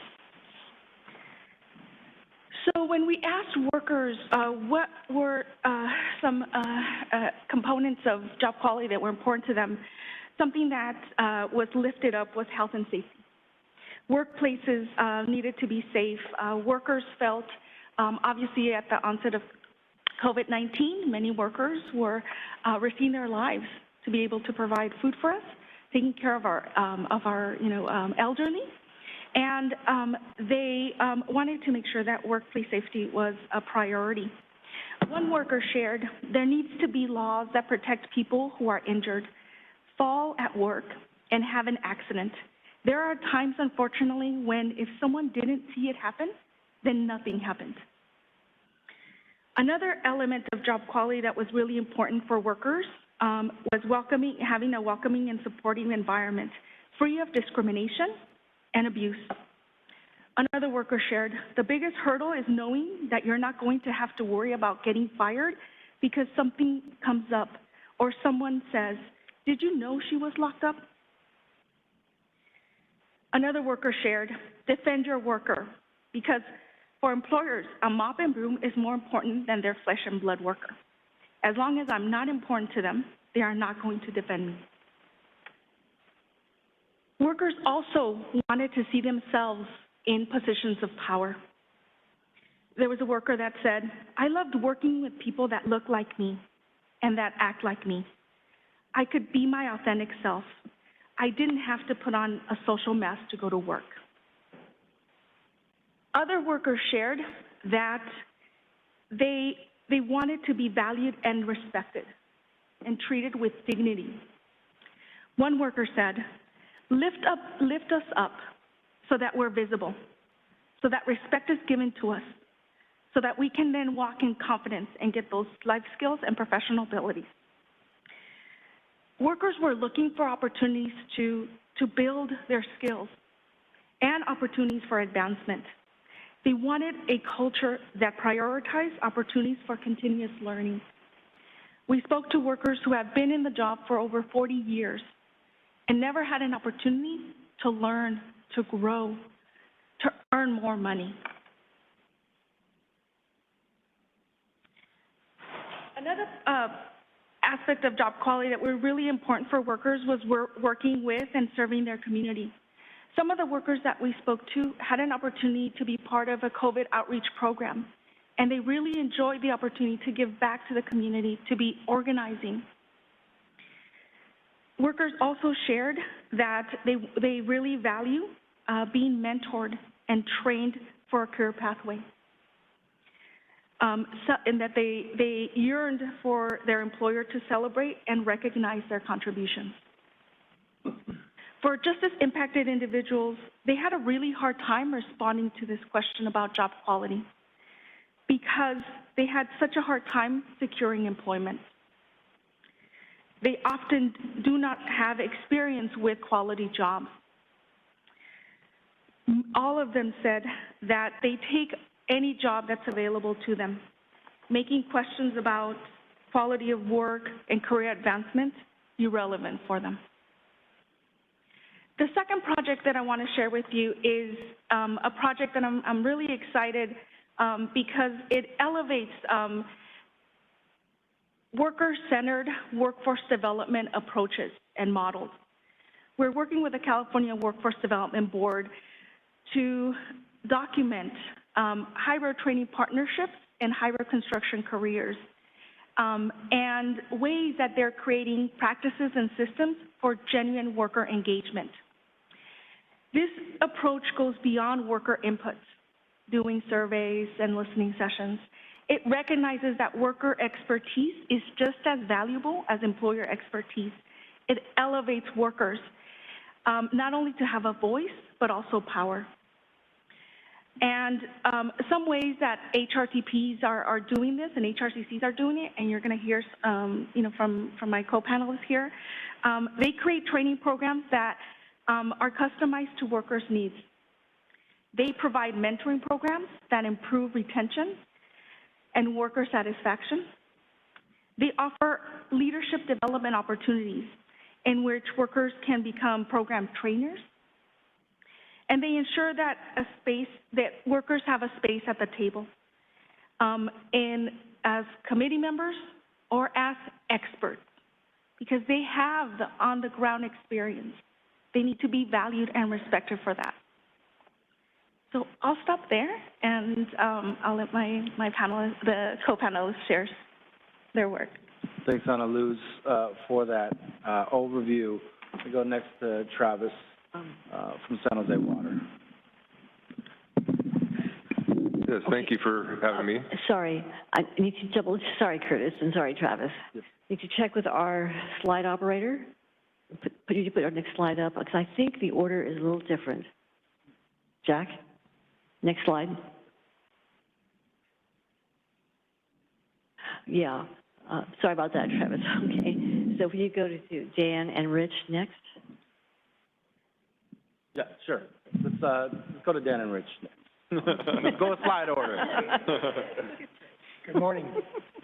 My name is Dan Kelly. I'm the training coordinator for the California-Nevada Joint Apprenticeship Training Committee. Here with me is Rich Ramirez. He's the lead instructor for Central California. We'll share this time slot. We're looking at a picture of a line clearance tree trimmer who just received his JATC certificate. These line clearance tree trimmers prune trees to keep them from interfering with electrical service. This involves arduous labor done in a high-risk environment. Slide. So for a little bit of background information, line clearance, tree trimming, or vegetation management. When trees or tree parts contact power lines, there's high likelihood of fire ignition and very likely a loss of our energy resource to the ground. Line clearance tree trimmers are directly mitigating the effects of climate change and reducing the number of wildfires and their associated carbon emission. Furthermore, they keep the power grid running safely and efficiently by preventing power outages and electrical resource loss. Tree trimmers and pruners,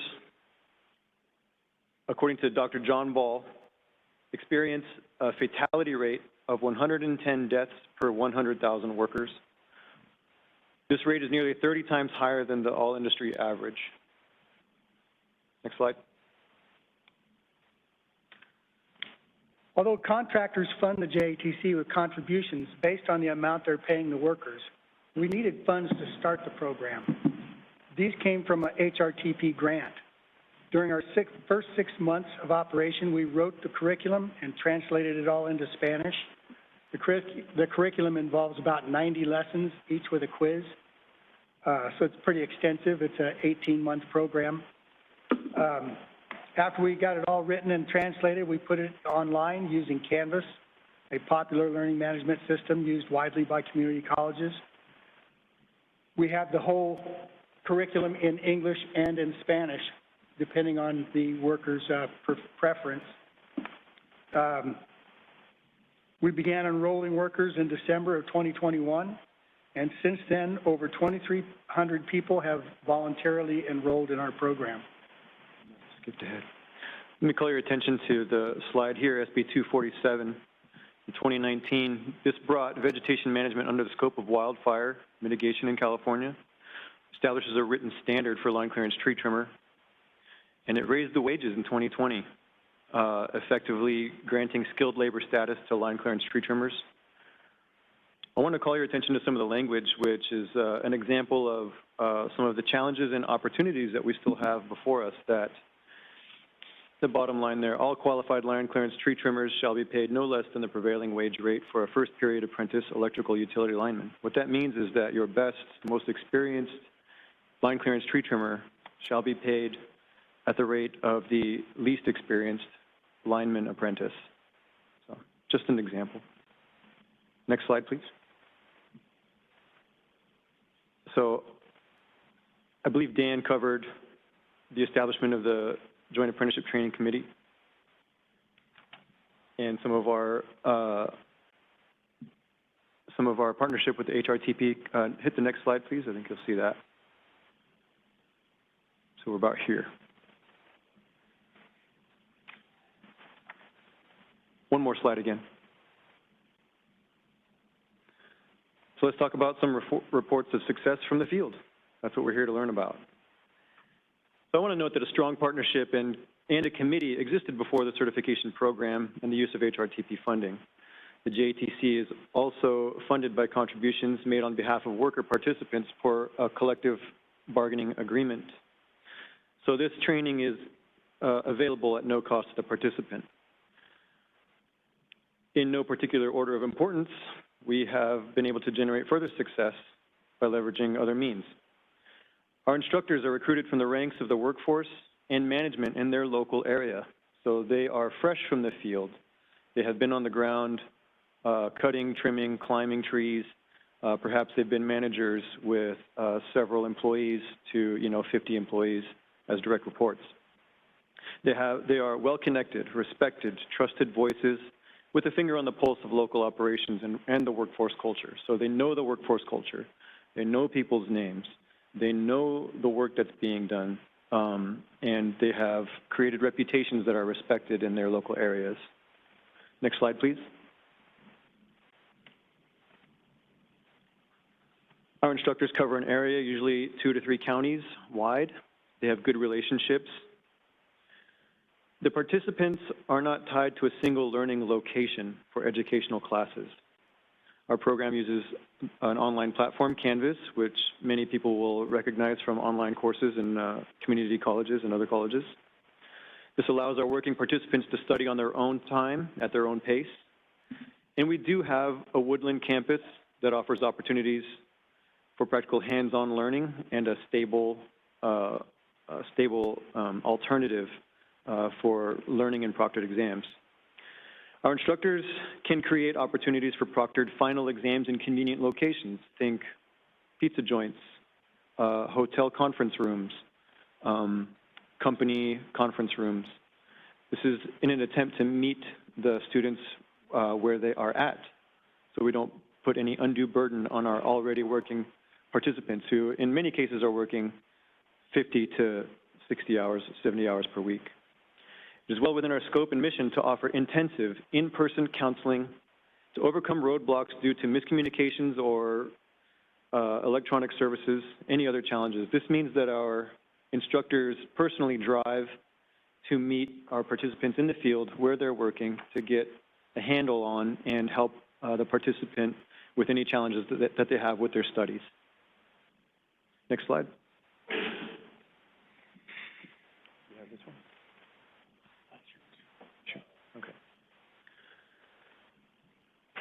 So our program identified and addressed language and cultural barriers. 65% of our participants are Spanish speaking. All of our materials are presented in Spanish and English. 13 out of 15 of our field training staff is bilingual. All this stuff is critical to reaching appropriate working populations. We have a website with information and links.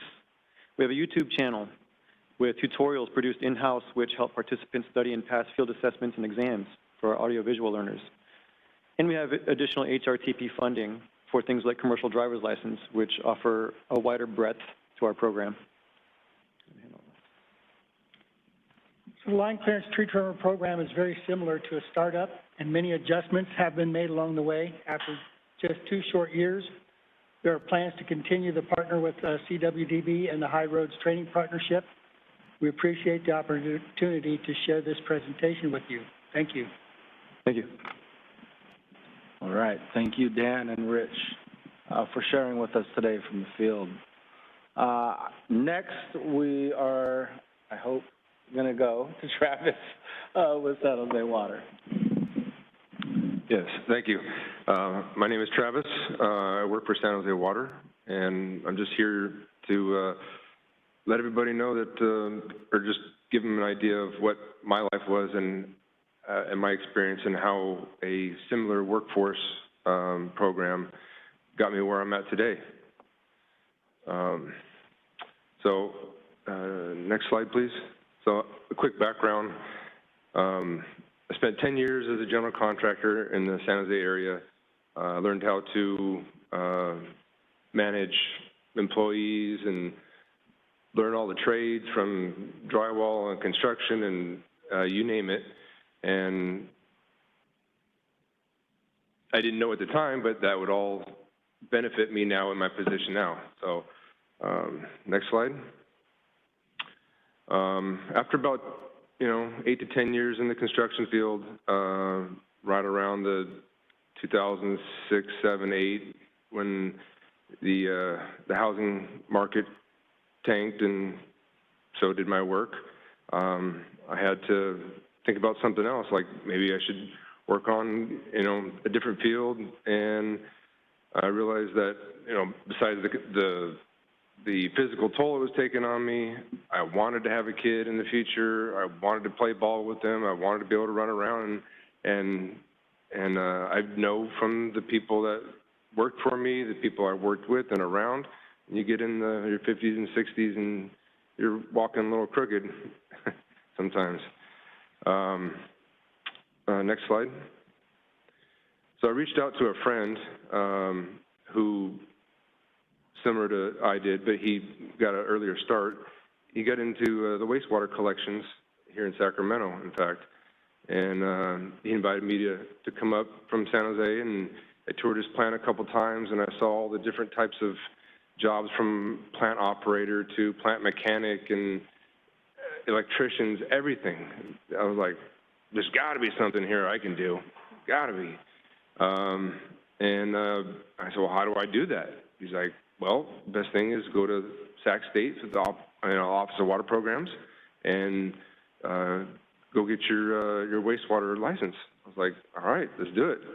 And I signed up through Sac State, got the courses, studied, took the test, passed it.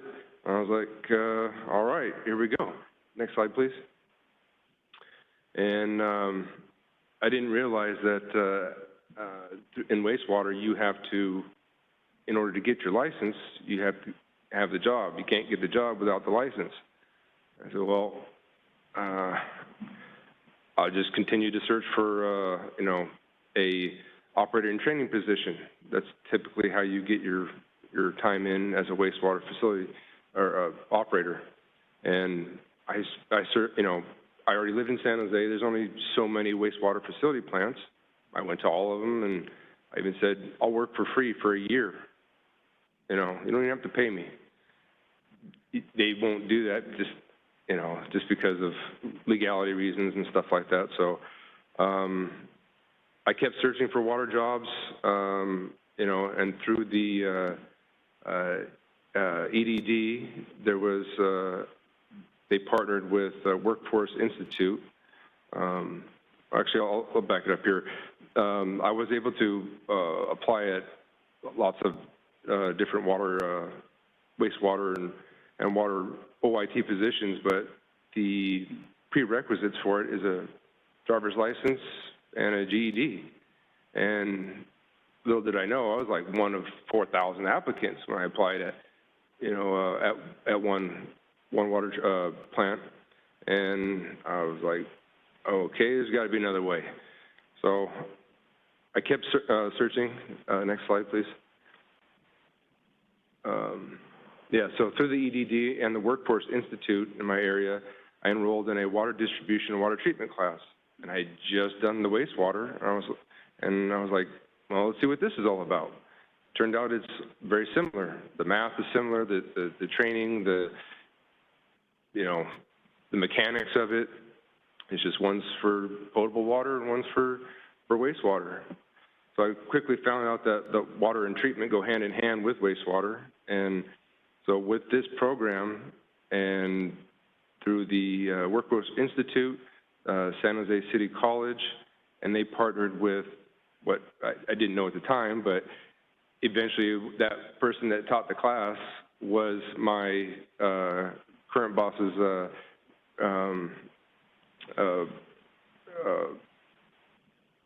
he held my current boss's position before. And so I applied at San Jose. I finished the class, got my Distribution 2 license, got my treatment license, and now I've passed my wastewater. Can't get my wastewater. You got 3 years to get your class.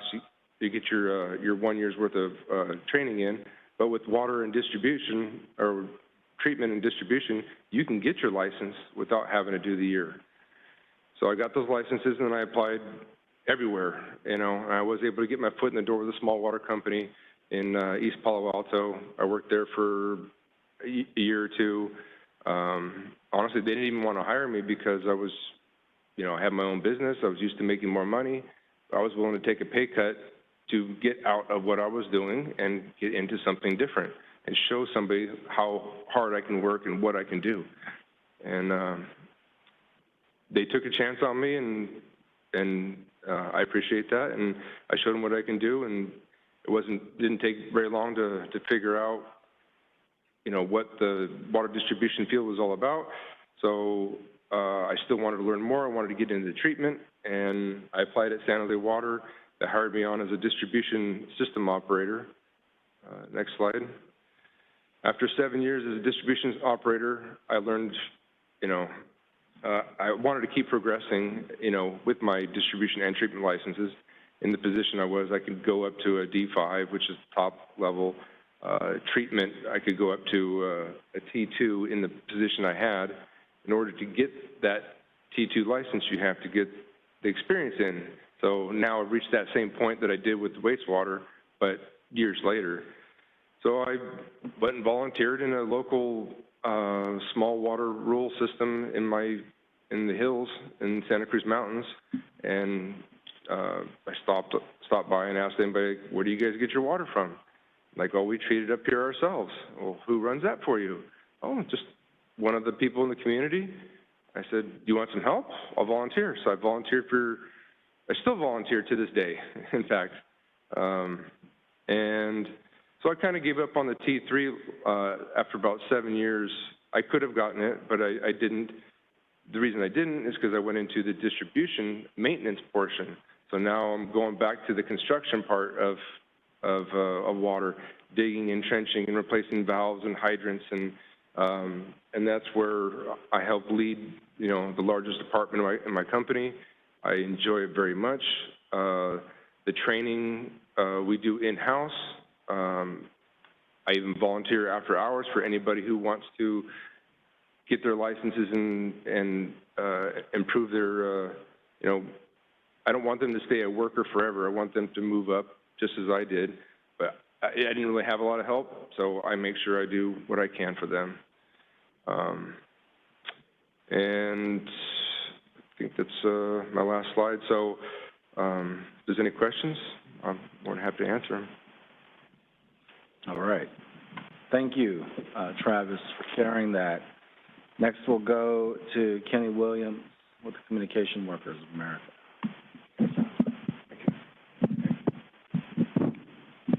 I got a pretty loud voice, so normally people can hear me. Good morning, everyone. Thank you for this opportunity. I'm Kenny Williams. I'm the Senior Campaign Lead for CWA District 9, working with our apprenticeship program. Next slide, please. That's my bio. We can go by that next slide. When I was first asked about this particular panel, I wanted to talk about experiences in high road training programs and their many benefits. So what I thought about is I could talk about some of the folks that are currently in our program. We have a small program we're trying to expand, but the story I know best is my story. So I'll start to tell you that about the community benefits, the generational benefits, and the benefits to families that being trained in a good career will give you. Next slide, please. High road training programs, they not only provide benefits to the participant, but also to their families, communities, and in many cases, they are generational benefits. So my story is, my mother and father didn't finish high school. They were very much determined that I would. Finished high school, went to college. All I thought about was my grades, and I was going to be a professional football player. Blew up my knee first year, my luck. So then I came back home, and I was lost. I didn't know what to do. I had no idea. So then after a couple of jobs, I finally got a job with Pacific Bell. I was a motorized messenger. We just delivered the mail around in checks. Back in those days, that's what we did. This is in the 70s. Then they trained me to be an installer and a repairman. And it just so happened that I worked in the area where I grew up at. So then the folks in my community, once they found out Mr. and Mrs. Williams' son is a phone person now, they said, well, we don't have to call the phone company no more. We just call him or something great. And the lady that lived 2 doors down, who I knew all my life, Miss Wilson, she got sick. Her phone didn't work. They called the company, said it'd be 2 days. They called me. I called my boss and said, look, I got to fix this. So I was able to give back to my community in that respect, and they felt like, well, anything go wrong? I got static on my line. They tapped my line. I said, no, it's probably just a loose connection, you know. Or I hear a hum. It's probably just the ground, right? So I was able to give back to my community, and then they trained me to be an installer, repairman. They trained me. My last job, over 39 years, was I tested high cap circuits. That's the circuits that cell phones ride on at those particular times, T1s, T3s, optical circuits, all because I had the training to do it. Now, those days, they would train everything in-house, but now those jobs are shrinking and shrinking and shrinking and shrinking and shrinking, and much of it is being subcontracted out now. So these high-road training programs are the ways to create these careers. Also, I had the opportunity to, because I worked a lot of overtime, to send my kids and provide them with a good opportunity. And now they're providing opportunities for their kids. So there are generational benefits. I often wonder, what would my life been like if I didn't have a career? Next slide, please. High-road training programs don't just create jobs, they create careers. When I first got out of high school, I had no idea what a career was, because I was 20. I mean, after college a bit, I didn't get out at 20, but out of high school. But I had no idea what a career. I wanted a job, I wanted to support my car, I wanted to support my apartment. But after going on and working and learning about what was available in telecommunications, I knew I have a career. I got a pension, I can support my family, I got medical, dental, vision, those kinds of things, because I had a skill set that was in demand at that particular time. In the case of broadband and fiber optics, these careers won't be replaced by technology in the future because they are the future. Information is a new currency. A broadband connection is a pipe that transmits data. It's just part of your infrastructure. If you have broadband in your community, you can attract businesses into that community that want to then create jobs in and of themselves just because of, just like roads and just like freeways. Broadband is part of your infrastructure. We have an HRTP grant right now that we just obtained this year, and we're going to train people in this new technology that is going to be there. Just like copper was there for 70 years, fiber will be there for the next 70 years. And as far as it's eco-friendly, because it's not low voltage, it's no voltage. It's light, okay? Currently, and you said the maintenance, you said, Kenny, what did you put that there for? That's kind of random. Let me just say, the $6 billion they're going to spend on the middle mile and the last mile, that's public money that they're going to spend. And you get a lot of bang for your buck out of this public money. Fiber, a single fiber, thinner than a human hair, can carry up to 32 terabytes per second. I didn't say gigabytes, I said terabytes. A terabyte is a trillion bytes. They don't even know how fast fiber can transmit. They don't have anything they can send that can receive a signal that has exceeded it. That was in a laboratory. They get up to 100 terabytes per second. So this is going to be a pipe that's going to be there for a long, long, long, long time. And what I also want to point out to you is maintenance. Nobody's talking about that. You have to maintain those, even though it's not like copper, because copper was very susceptible to water, electrolysis. You got to maintain this beyond the installation piece. And because there is so much bandwidth in a single fiber, so depending, if it's fiber to the prim and you get a break in the fiber here, you might just lose a home or a business. But if it comes over here on this side, you lose a neighborhood. And further down the chain, you could lose an entire town because the bandwidth is so great on a single fiber, especially on a 12-strand fiber. That's 12 times 32 terabytes per second. And these are tremendously large pipes. And as the technology changes, who knows how fast or how many people you can put on a single fiber. So once again, in a copper environment, if it breaks, two wires break, one person. But in a fiber, it could be many, many, many people.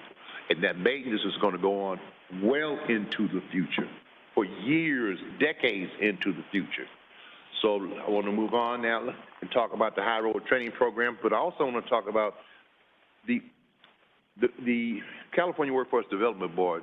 With our grant, has been very easy and good to do business with. They hold you accountable, don't get me wrong, but they want us to succeed, and they've been very flexible with us into talking with us, giving us ideas, suggestions, and also staying in very close communication with us. Our program offers training with college credits and no debt. We pay for it. You can earn while you learn. We have nationally recognized certifications. In the broadband space, we award certifications from the Fiber Optic Association of America, and I want to stress safety. I worked in manholes in my career. I've climbed poles. I know you just can't go into a manhole or a cable vault just to go in there. You have to test it first. There are very serious health consequences for those that don't, or those that might decide to light a cigarette and there's a methane in that manhole. I've seen people climb poles that are energized, and I can tell you, you never forget it once you've seen it once. You never forget it. By what it does to people, I mean, shock to the bone, okay? Now, those are the lucky ones. The unlucky ones, we won't even talk about. We're going to offer a safety, OSHA Safety 10 with certification starting the first quarter of next year, and we're going to offer that for free to anybody that wants it. I don't know how, I got budget for about $300 or $400. I'm going to spend all my budget, but we believe it's so important whether you're part of our program or not, we're going to offer that. In our apprenticeship program, we offer OSHA 30, which carries college credit and a certification. We've also established a forum for displaced workers, individuals entering the workforce for the first time, employers, communities. We can come together to build and maintain a path to the middle class. I want to talk just a bit about digital equity. Digital equity lives in the last mile because you can have a 100-inch pipe over here, it can go to 200-inch pipe, but you still got a 1-inch pipe at the home. You still got the same thing you had before. Digital equity lives in the last mile. So what we were hoping for in terms of CWA's perspective, we want to put these fibers in all communities. And we want to train people in all communities to work on these fiber optic cables. We want to teach them how to maintain these fiber optic cables. We want to teach them how to make a career and have a good living where they live. And this is going to, like I said, it's technology proof right now because nothing's faster than this. And certainly we know that sometimes the wireless, we know what happens when the power goes out in a wireless network. And we know when there's an emergency, if you dial 911 and it gets too many people dial, it gets locked up, you know what people do? They dial it again. And it really gets locked up then. Fiber is an individual pipe. That's your pipe, not a shared pipe. Okay, going on. High road training programs. You know, when I was a kid, I had aptitude. I just didn't have any access. Then when I got access to a high training job, it provided community benefits, my family benefits, generational benefits, and we believe there's so much aptitude in the women's community, LGBTQ, justice involved, veterans, underserved communities, tribal communities, rural communities. They're underserved. We have a program that can train them to do something that's going to be there. And if they want to leave that community with the certifications, they can go anywhere in the country. And that's how you build communities, and not just jobs. You build careers that way. This is a technology that is going to be there. Fiber is the future. Information is the new currency. And that was just my story, where you can have the opportunity, like I just had this weekend, to stand on a football field, the same one, excuse me, I played at 53 years ago in Utah to see my grandson play, and then to go to Pro Bowl and see my granddaughter. So, and I wonder, what would my life have been without that training? What would I have done? Maybe I've been okay. But what I do know, I had it, and it worked out, and I'm not particularly special. Let's have this access, meet these people with the aptitude in all of these communities, and it's a triple benefit, a career, family benefits, and community benefits. Thank you. Thank you, Kenny, and thank you to our panel. I know our last speaker had a last-minute conflict, so really appreciate all of you being here today. Really appreciate the discussion. I don't think we have time for questions from the panelists at this time. I think we want to move along, but We have a burning question. Are there any questions? Sorry, go ahead. Caroline, do you want? I did have a couple, but if we didn't have to, it's okay. We're catching up. Go ahead. Okay, I'll be quick. So first of all, really appreciate all of your presentations and particularly your personal stories and paths to your career. So thank you so much. Two specific questions that I'll ask both at the same time, and maybe you can just request really quick responses. Ms. Gonzalez-Vasquez, in terms of, I really resonated with me that the main feedback was people wanted to be seen in their jobs and respectfully seen in that respect, be embedded with value.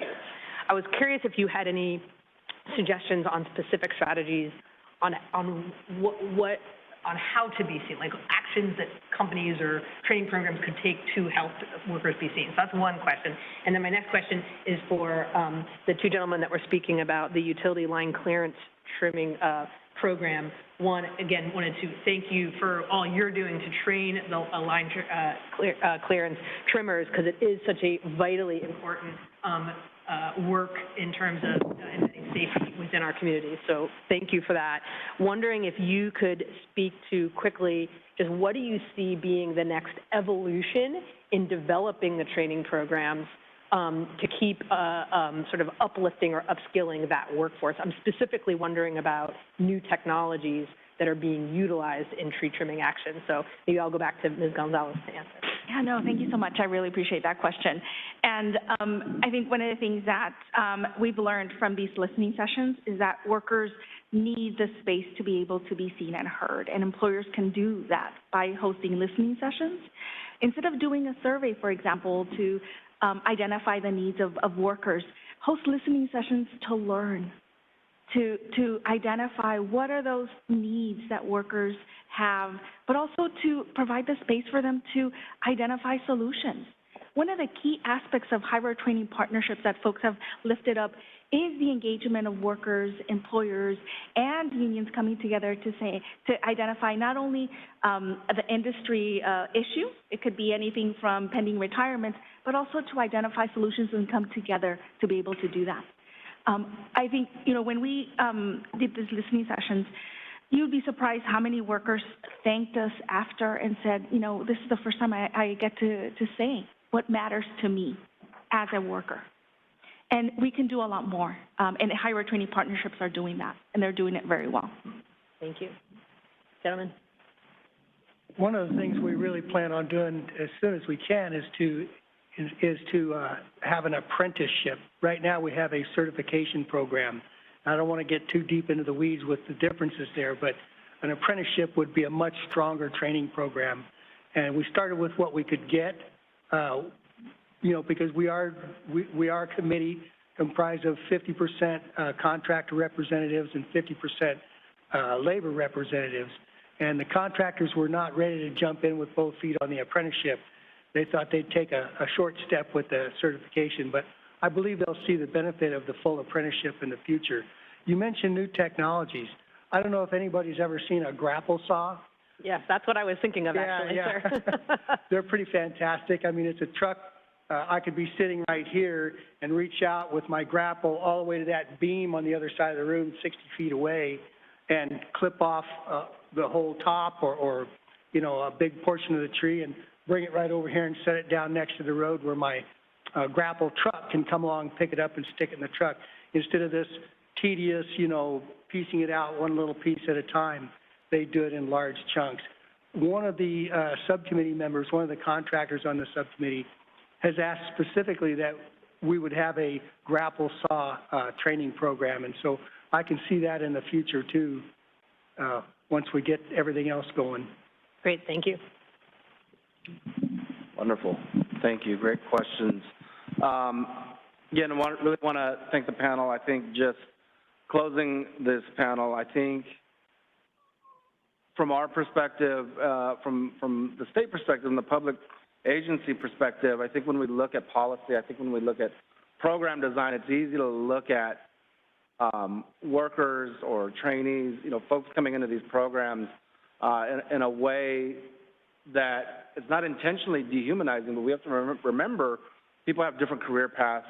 We're dealing with people with life that has all its twists and turns. And I think the beauty of our approach to workforce development is we look at that, right? And we include that worker voice, we include the employer perspective, and we work with community-based organizations who are closest to the communities who we're trying to serve. It was mentioned by some of the speakers also, what we see in the kind of the metadata out of workforce development is that the actual training, the curriculum is important, it's critical, it's constantly evolving, and certifications and apprenticeship help meet those standards to ensure safety, to ensure quality in the work. But one of the biggest indicators for us, or when we look at the data, is supportive services, is meeting people where they are, right? It's all the work that goes into, helping that individual succeed and investing in their success and instead of looking at a worker as a commodity or a cost to be reduced. And so the more we invest in supportive services in alignment with the training or the certification or the apprenticeship program, the better outcomes that we get, and the more it can be tailored to the experience and the pathways of workers. So I think that's a great place to stop for now. Really appreciate the insight from our panelists, and thank you for this opportunity. I'll turn it over to Commissioner Shiroma.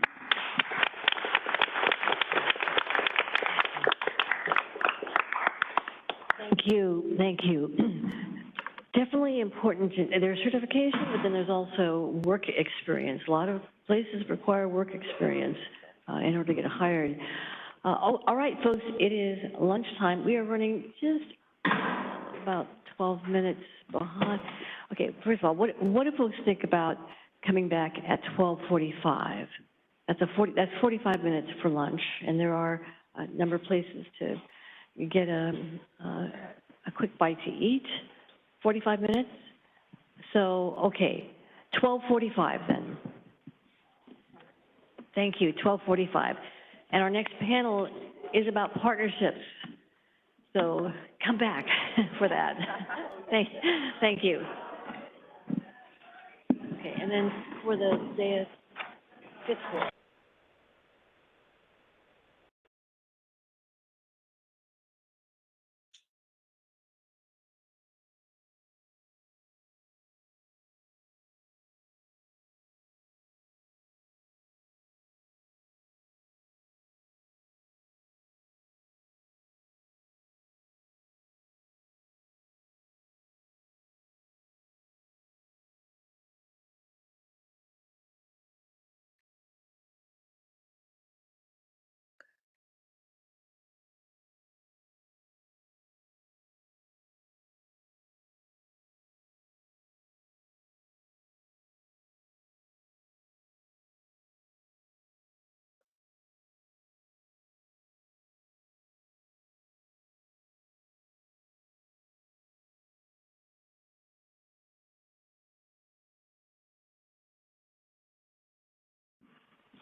Oh, really?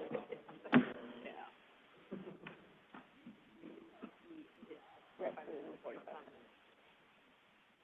We're not. Mm-hmm. Your panels are all decided to chill enough. Yeah, exactly. Can't really blame them. They're supposed to be here at 8:30, and the panel's not until 2:30. Oh, really? Yeah. Just want to make sure. Well, we were originally at 10:30. Right. We wanted, and most of them flew in. We wanted to make sure everybody was here. So, okay, we're going to reconvene in 1 minute. I think folks will be coming back in.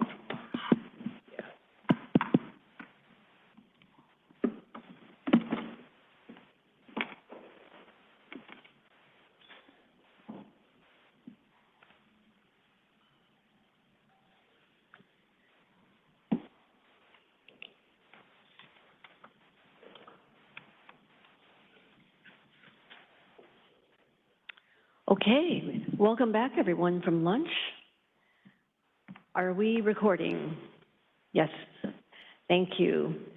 All right, we have panel 3, partnerships, the key to workforce development. Our moderator is Rafael Aguilera from the Workforce Development Board. Thank you, Commissioner, participants, everybody online. We're coming back after panel 2, which focused primarily on the lived experience of workers. And this panel moving forward is going to be talking about the partnership level experience. So before we dive into the specifics of this panel, I wanted to take a moment and reflect on the high road essential elements that we've covered so far. In the first panel, we explored the pivotal role of worker voices and worker experience in the process of industry-led problem solving. We recognize that worker input is not just valuable, but it is truly indispensable when shaping the solutions that drive workforce development. Worker voice and worker power is without a doubt the backbone that underpins these conversations. So now as we transition to panel 3, our focus shifts towards the worker perspective, from the worker perspective to the partnerships perspective, with a particular emphasis on this high road element, partnerships as a priority. In today's panel, we have a distinguished group of panelists who will share their insights into how partnership is not just a component, but a top priority in their respective areas. And for the sake of time, I'm going to introduce all the panelists, and they can move into their presentations afterwards.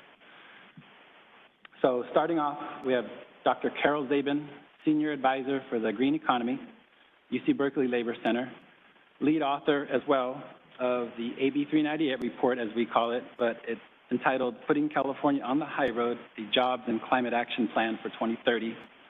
Look it up online. It's in the resources as well. Next, we have Jose Bodipo Memba, Chief Diversity Officer of the Sacramento Municipal Utility District, SMUD. Then we have Bernie Kotlier, Executive Director of the Labor Management Cooperation Committee, and also the National Co-Chair of the Electric Vehicle Infrastructure Training Program, or EVITP. After that, Julia Hatton will speak. She's the President and CEO of the Rising Sun Center for Opportunity. Next, we'll go to Leonard Gonzalez, Executive Director of the Laborers Training and Retraining Trust Fund of Northern California. And finally, Dr. Nosa Carey Thomas, Executive Director of the Inland Empire Black Workers Center. These panelists will discuss how partnerships are not just a part of their strategy, but really a top priority. We're going to explore the power of interagency partnerships, the role of labor management partnerships, the commitment to diversity and inclusion, and the role of labor standards in shaping successful collaboration. And, I just wanted to take a moment to say that, as you're going to hear from the various HRTP panelists, some of them are in different sectors, some of them are very region-specific, and some of them are at different stages of development. We had Dan Kalai and Rich talking about the JATC and the Tree Trimmers Project, able to train 2,000 people in a period of a couple of years and get a training program up and running. And then we're going to talk on this panel about a couple of projects that are very new and still doing research in the sector to figure out what types of labor standards might be necessary, for example. So spanning from research and development to implementation to scaling, and Dr. Nosa Carey Thomas will talk about how HRTP in one region was then served as best practice model to implement into another region. So you're going to get a nice cross-section and flavor of HRTPs and how they develop in different sectors within different regions. So with that, I'm going to kick it over to Carol Zabin, who is presenting online. I see she's queued up. Hi there, and thank you, commissioners, so much for the invitation, and other panelists and audience. It's a pleasure to be here. I'm going to focus my few minutes on the MOU as really a possible game changer for the way we view workforce and actually get to our goals of job quality and job access, as well as meeting our climate goals. And it really represents a big change, I think, has the potential to, because it really focuses on the role of agencies like the CPUC, in this case the CPUC, as an influencer on the kinds of jobs that are created as we implement our green and climate policies and our funding programs. And that, to me, is by far the key element that we need to focus on, the incorporation of labor standards in all the policies and programs implemented by the climate agencies. With the help of the labor agency and the workforce board in identifying what is an appropriate labor standard for the particular industry we're trying to change and the particular program and regulation we're trying to implement. And I have a history with the CPUC because we were chosen, I think, in 2008 to do the workforce education and training needs assessment for the energy efficiency strategic plan. And then we went on to do an implementation plan for that. And what we discovered there is, you know, how people used to frame the discussion was about the discussion about workforce and equity and getting employers the skills they need. It was all about investing in training, right? It was all about preparing workers to make the adjustments needed. So it's all kind of on the backs of the workers. And when we really looked at what was going on, it turns out that a good 3/4 of the workers involved in energy efficiency and renewable energy generation and tree trimming and in all of these sectors, 3/4 are blue collar workers. And in our state and country, blue collar jobs tend to be low wage jobs unless they are union or public sector or both, or have labor standards requirements on the funding streams. So without intentionality, if we just let the market determine what these programs are going to create in terms of job generation, it can very easily go low road, low wage, poor benefits, lack of career ladders, and lack of skills for, you know, this constant upgrading of technologies and adapting to new ways of doing things. So I'm still hearing in the discussion today the remnants of, oh, let's focus on training. Let's add a little bit more training money to make sure that people have the skills they need, and then they'll definitely get the good jobs. But what the MOU does, I think, is turn that on its head and really focus on where the power of the CPUC and the ARB and the CEC lies, which is on what kinds of jobs are created, what standards we put on employers, what employers we attract. Do we attract employers who participate in the state certified apprenticeship system, which is the gold standard by far for construction and as is a model for other sectors, kind of replicating the characteristics of apprenticeship? Or do we not have standards and therefore employers and contractors who don't participate are, you know, have a competitive advantage because they pay lower wages to getting involved in these programs? So I think that really is the key change here. And I'm really encouraged because back then, and Bernie and I have battle scars over this, there was a real resistance within the utilities and their regulators to the idea of standards. There was a sense that we were excluding some contractors if we held everybody to a higher labor standard. And there wasn't the recognition that a labor standard is awfully like an environmental standard. It sets the floor really about business behavior, and it says what is acceptable in terms of environmental impact and social impact. So the partnerships that we've heard about up to now, and the partnerships we're going to focus on in a minute, really are only successful because the architecture and the structures are there. There are labor standards. They are unionized companies. They do tap into the apprenticeship system, and as Julia will talk about, will help people get into the apprenticeship system to ensure inclusion and diversity.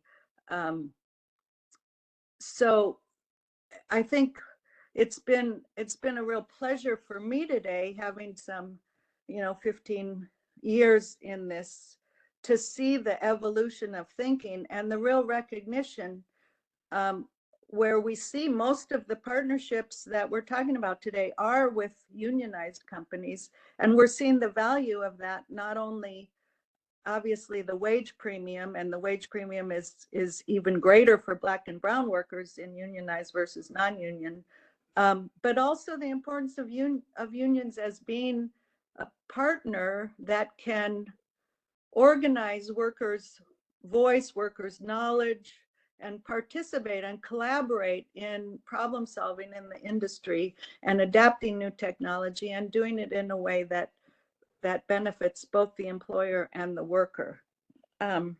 So I also just want to address some of the why the resistance, and really thinking instead asserting that this is really a win-win. I think that on the part of the utilities, what I saw for many years was, well, we didn't want to exclude any contractors. Everybody should be allowed to join. But in fact, we want to hold contractors to a standard.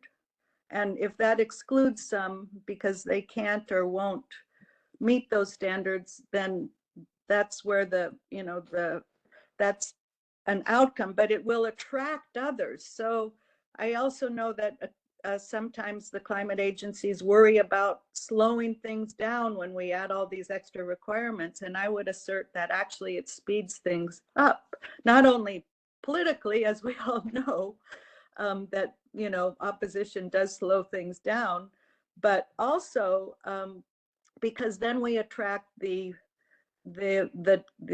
employers and the businesses that really compete on the basis of quality, of innovation, of investing in their skilled workforce.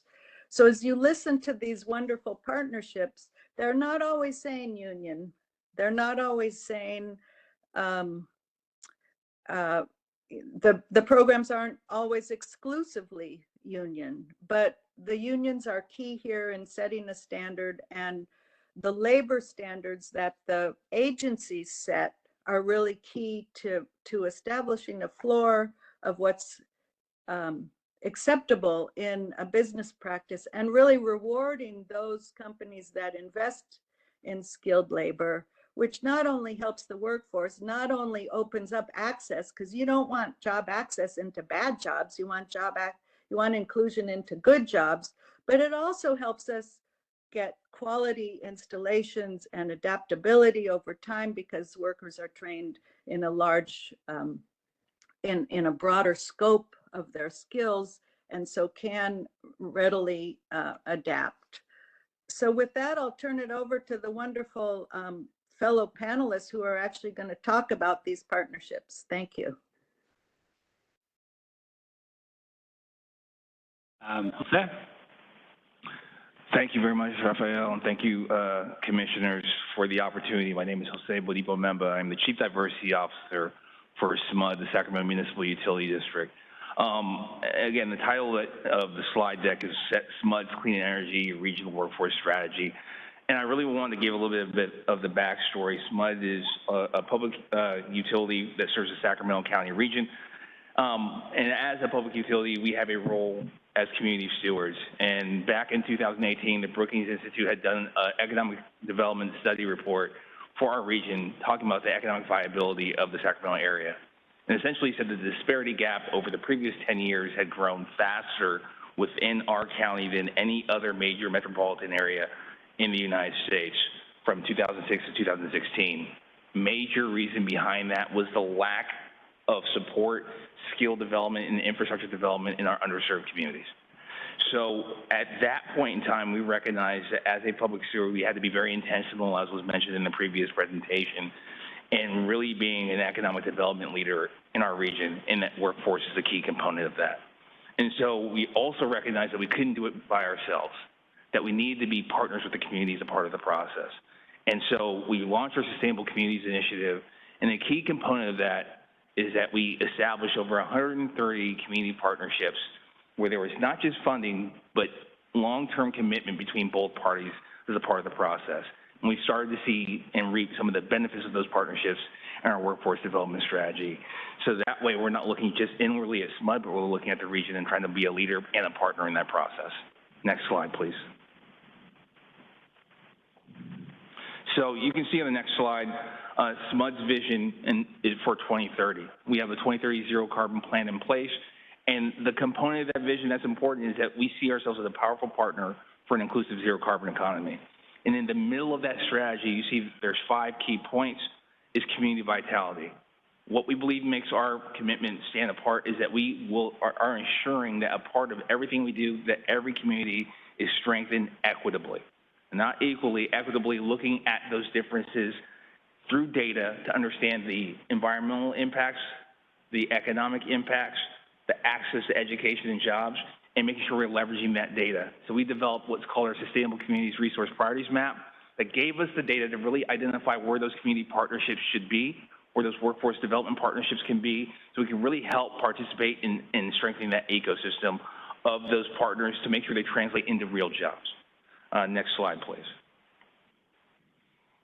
So you have here 4 bullets that really define our regional workforce strategy. And you can see on the right graphic, there's a number of jobs as we march towards 2030 that exist, that there's an opportunity for us to really create an economic development revolution that really creates true equity. But it can't be done alone. It has to be done together.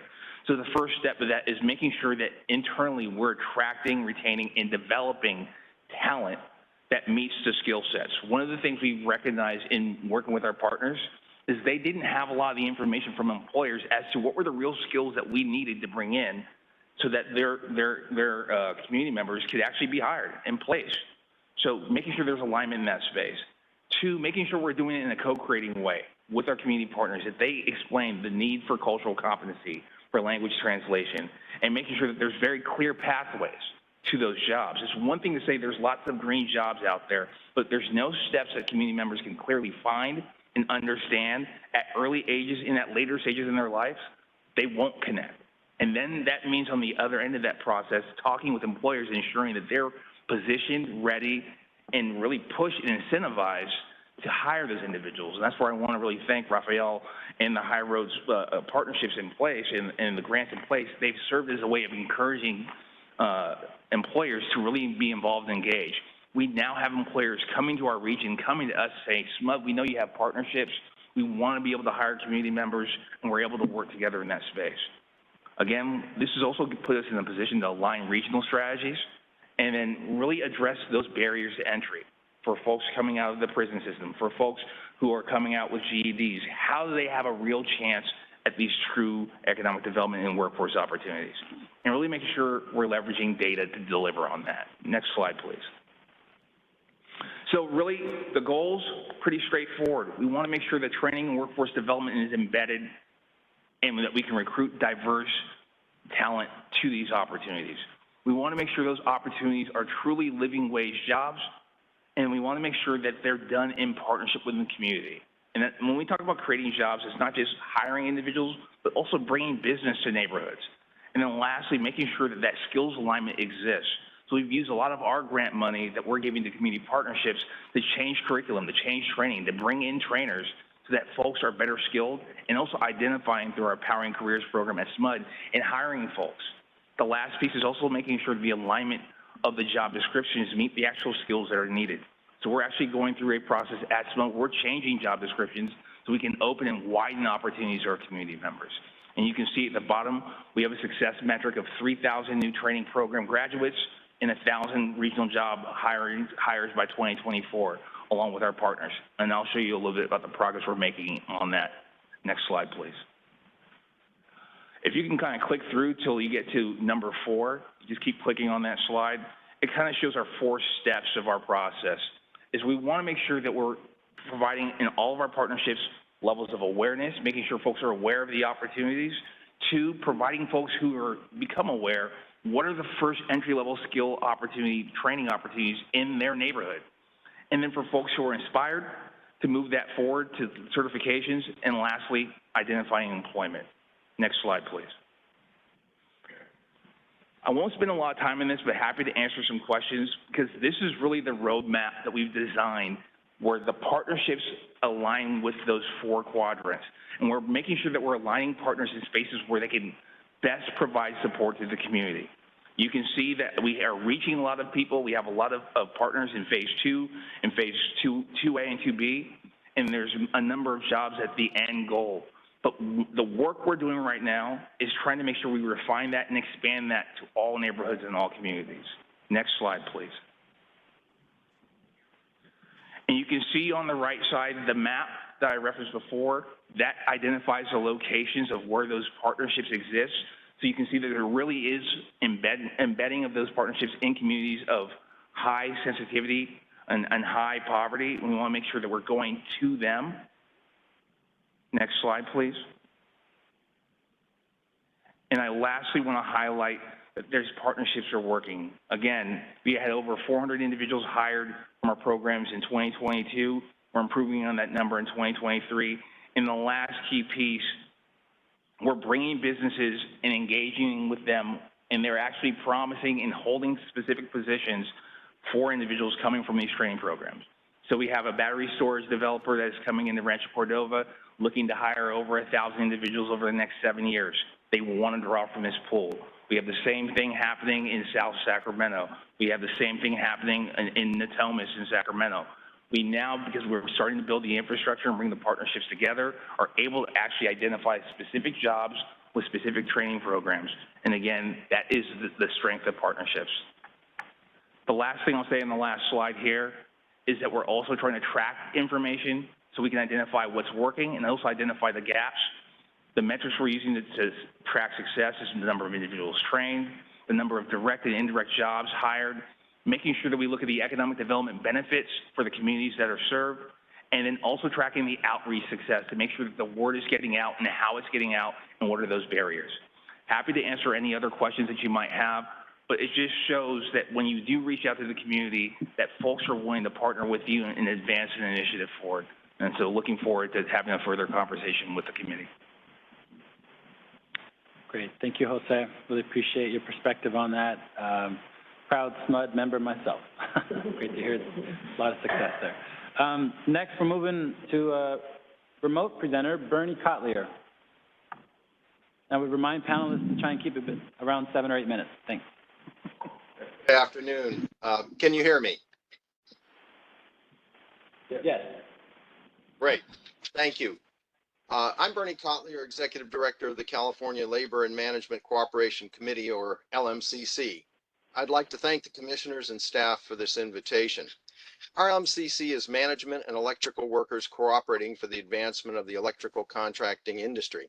In my 17 years of workforce development, training, and education with the electrical contracting industry in California, we have concentrated on sustainable energy and made significant progress. And through those 17 years, I've participated in numerous CPUC advisory boards.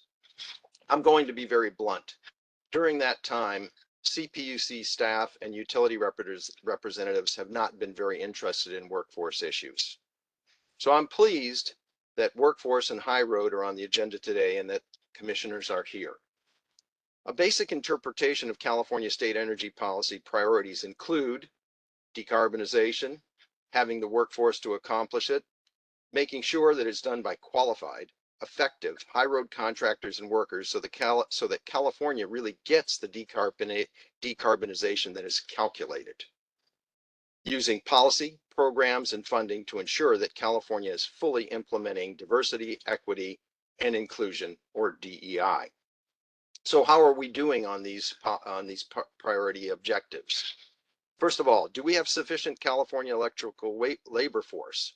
We have approximately 32,000 certified electricians, about 9,000 registered electrical apprentices, so a total of about 41,000 in the California electrical workforce.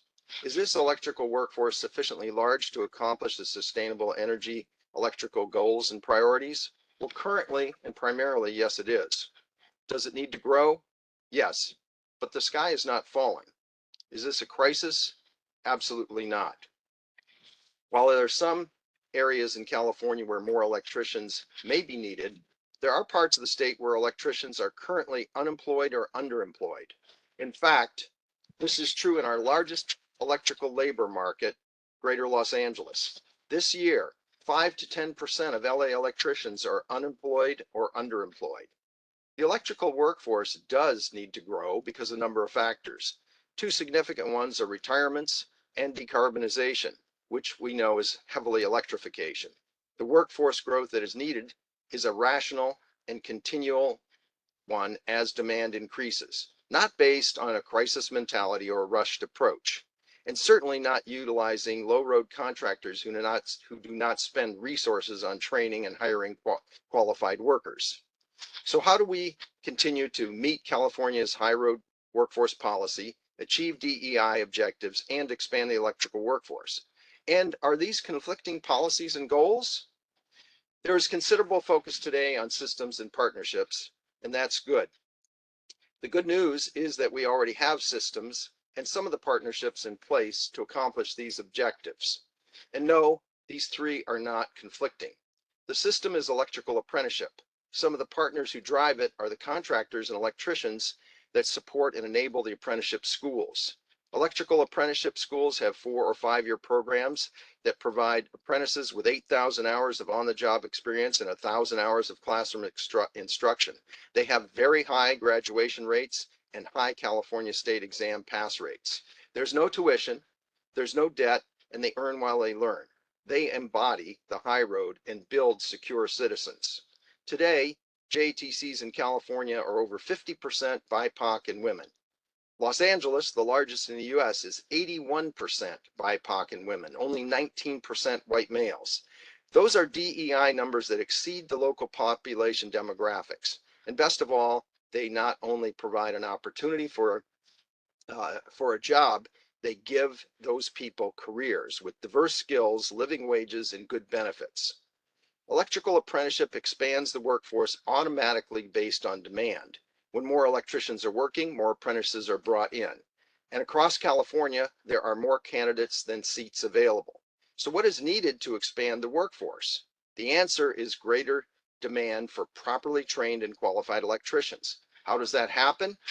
Our California High Road policy sets the stage. Now full participation is needed to maximize the demand. That's where the other prospective partners come in, and it starts with project specs that require responsible C10 electrical contractors when we're talking about the electrical field. Increasing the demand for state certified general electricians increases the demand for electrical apprentices and apprenticeship graduates. That is the surest and quickest way to address workforce shortage concerns while also getting quality and effectiveness. There's a huge demand for electrical apprentice programs because they provide high road jobs. Low road standards, low road compensation and benefits reduce the number of candidates. So yes, more partners are needed. State and local agencies, private, for-profit, and nonprofit organizations that specify, insist on, and hire responsible contractors who employ state-certified electricians and apprentices. That creates the demand for more electricians, which in turn creates demand for apprentices, which equals more opportunity for all, but especially for the disadvantaged. There are doubts about this approach and opposition to it. Is the high road workforce a standard limiting factor? Do they cost more? Do they limit participation or slow the growth of the electrical workforce? Should we reduce workforce standards? Might that increase the labor pool? Are they cost effective? So the answer to those questions is, why is the utilization of low road contractors a bad idea? First of all, it is contrary to state high road policy.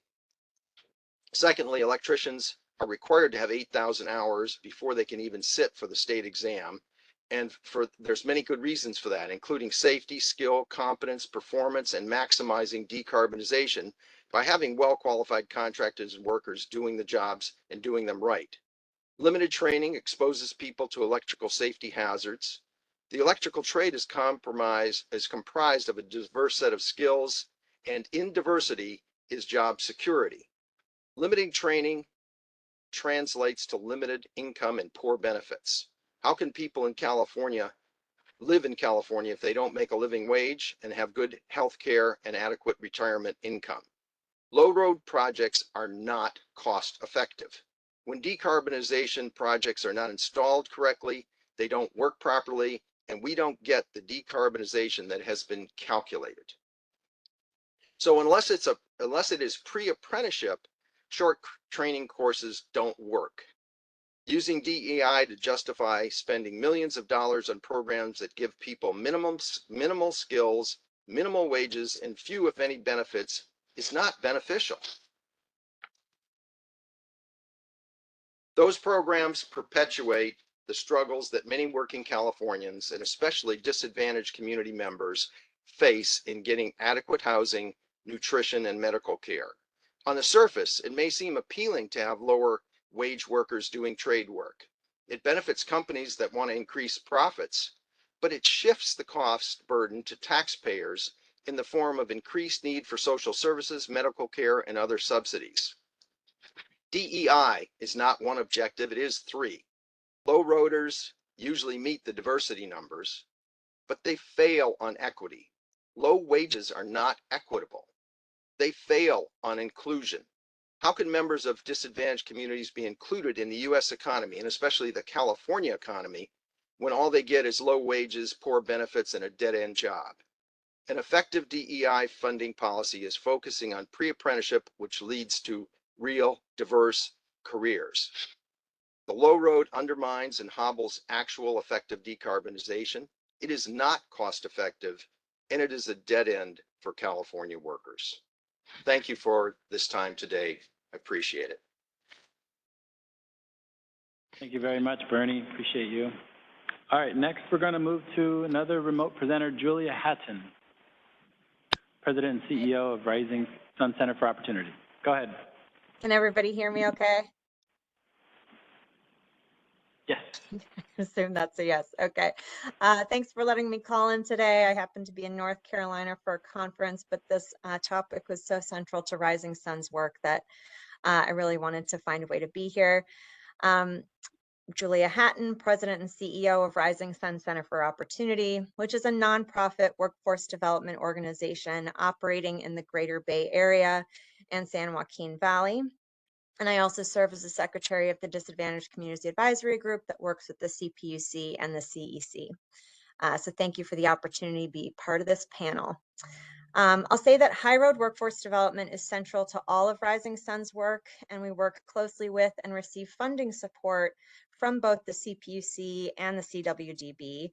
So it's wonderful to see the collaboration of these agencies in action. It's sort of like our worlds colliding in the best possible way. And I'd like to share a little bit about what Rising Sun has been up to for the past 30 years as an explanation of what brought us to this space and to the high road workforce model for our programs, as well as to our newest initiative, our high road training partnership for residential building decarbonization in the Bay Area. And I'll say right away that partnership is central to the success of everything that we do at Rising Sun. So Rising Sun started in 1994 as a renewable energy education center in Santa Cruz. By 2000, we had staff teaching a class on climate change at Berkeley High. And the students in that class decided that they didn't want to just learn about how climate was impacting their communities. They wanted to do something about it. So they created Berkeley Youth Energy Services, where they went to their friends and neighbors' homes, and they switched out their inefficient lighting for newer tech, or as Energy Division would call it, it's a direct install program. And today that has evolved into a social enterprise employing youth from priority communities called Climate Careers.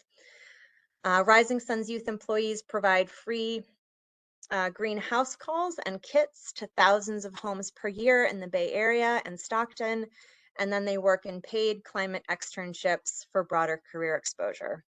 And this program has received utility ratepayer funds since 2006, currently partners with Bay Ren, and soon plans to partner with the new Rural Ren to serve more Californians. And I'll just say that we are thrilled about recent changes in the energy efficiency portfolios that appropriately value equity as a benefit and place an intentional emphasis on workforce education and training, but also not just the training, hopefully the job quality piece as well, as Carol was referring to. Rising Sun's second program is Opportunity Build, and this is a workforce training program for adults experiencing high barriers to employment. Opportunity Build started in 2009 with a focus on residential weatherization, energy efficiency, and solar jobs, but unfortunately, we soon saw that those jobs were keeping people in poverty. And that's because they lacked sufficient wages, benefits, and career pathways. So in 2014, with the support of funding from the California Workforce Board, we pivoted to become a pre-apprenticeship program for the union, building, and construction trades, utilizing the multi-craft core curriculum. And so today, Opportunity Build provides equitable access and a diversified pipeline to the building trades, and prioritizes women and individuals just impacted by the justice system, and offers not just training, but also holistic support for participants and placement into these high road careers. So at Rising Sun, we know that these programs exist because of inequities in our system and legacies of oppression that disproportionately impact people of color.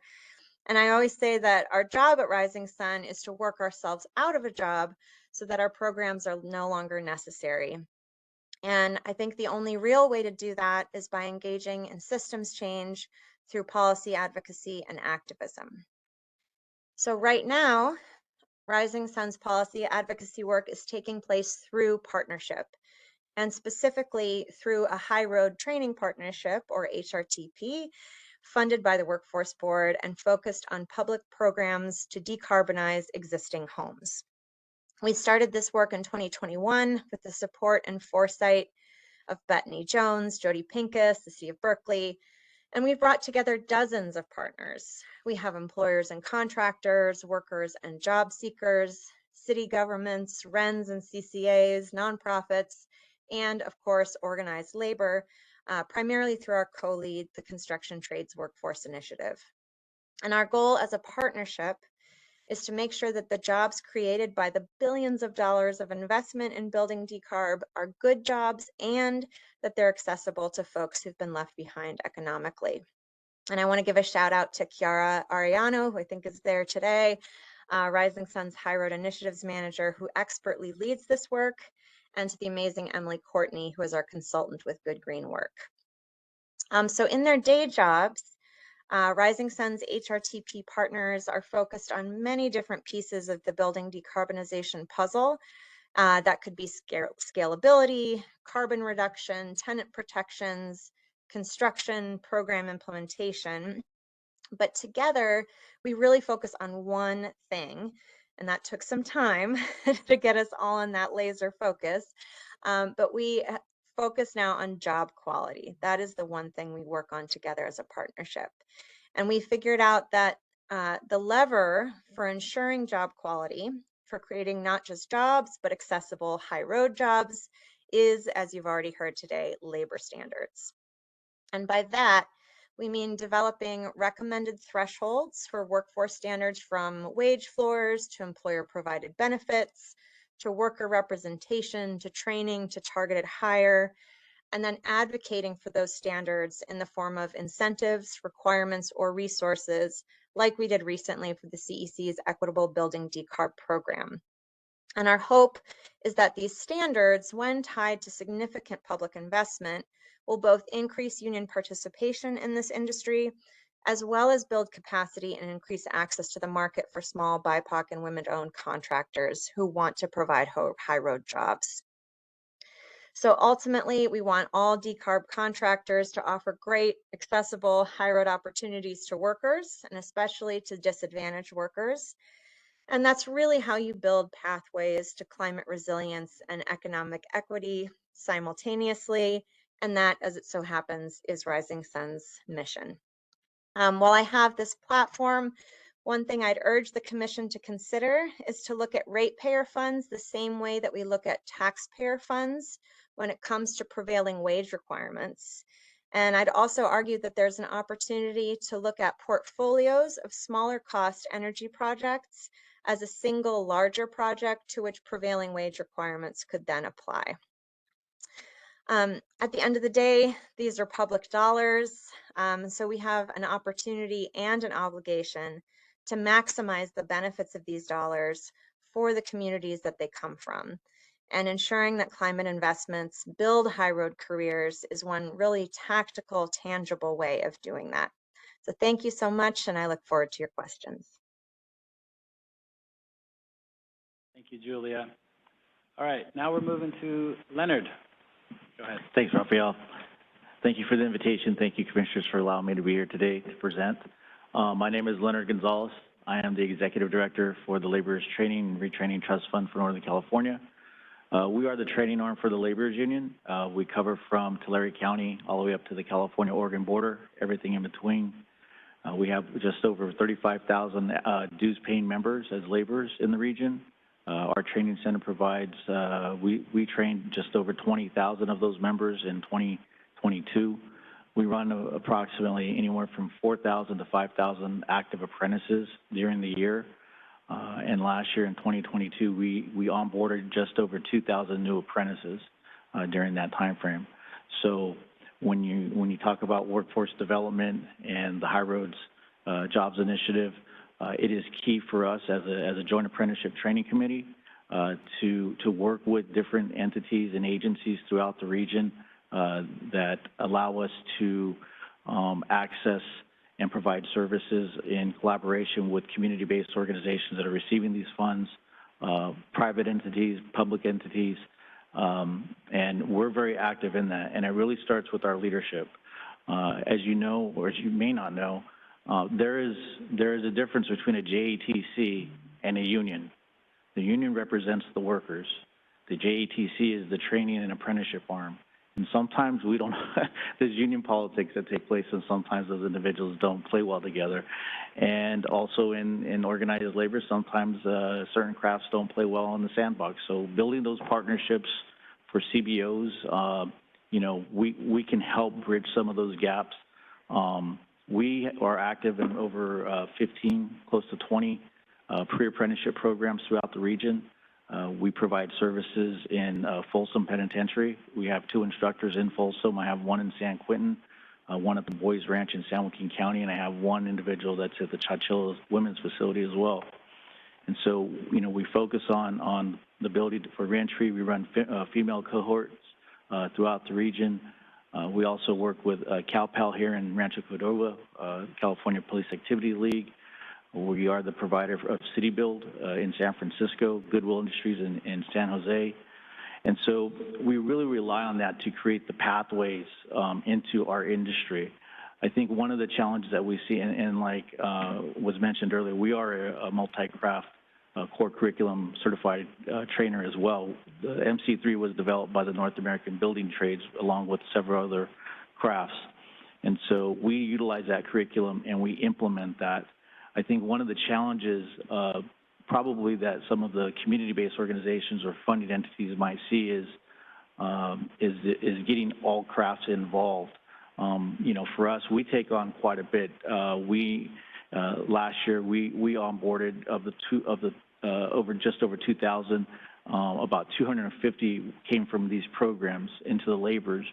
What we do not know is some of the other crafts that they're going into, and I think that's some of the data that even with Eric Root at the Division of Apprenticeship Standards, he's looking to create a tracking mechanism to see where the individuals are coming from a pre-apprenticeship standpoint, which is good. I think that would help the California Workforce Development Board and also the Public Utilities Commission to see which agencies, that are able and successful, because I come from a workforce development background. I'm not a labor by trade. I spent over 20 years in workforce development.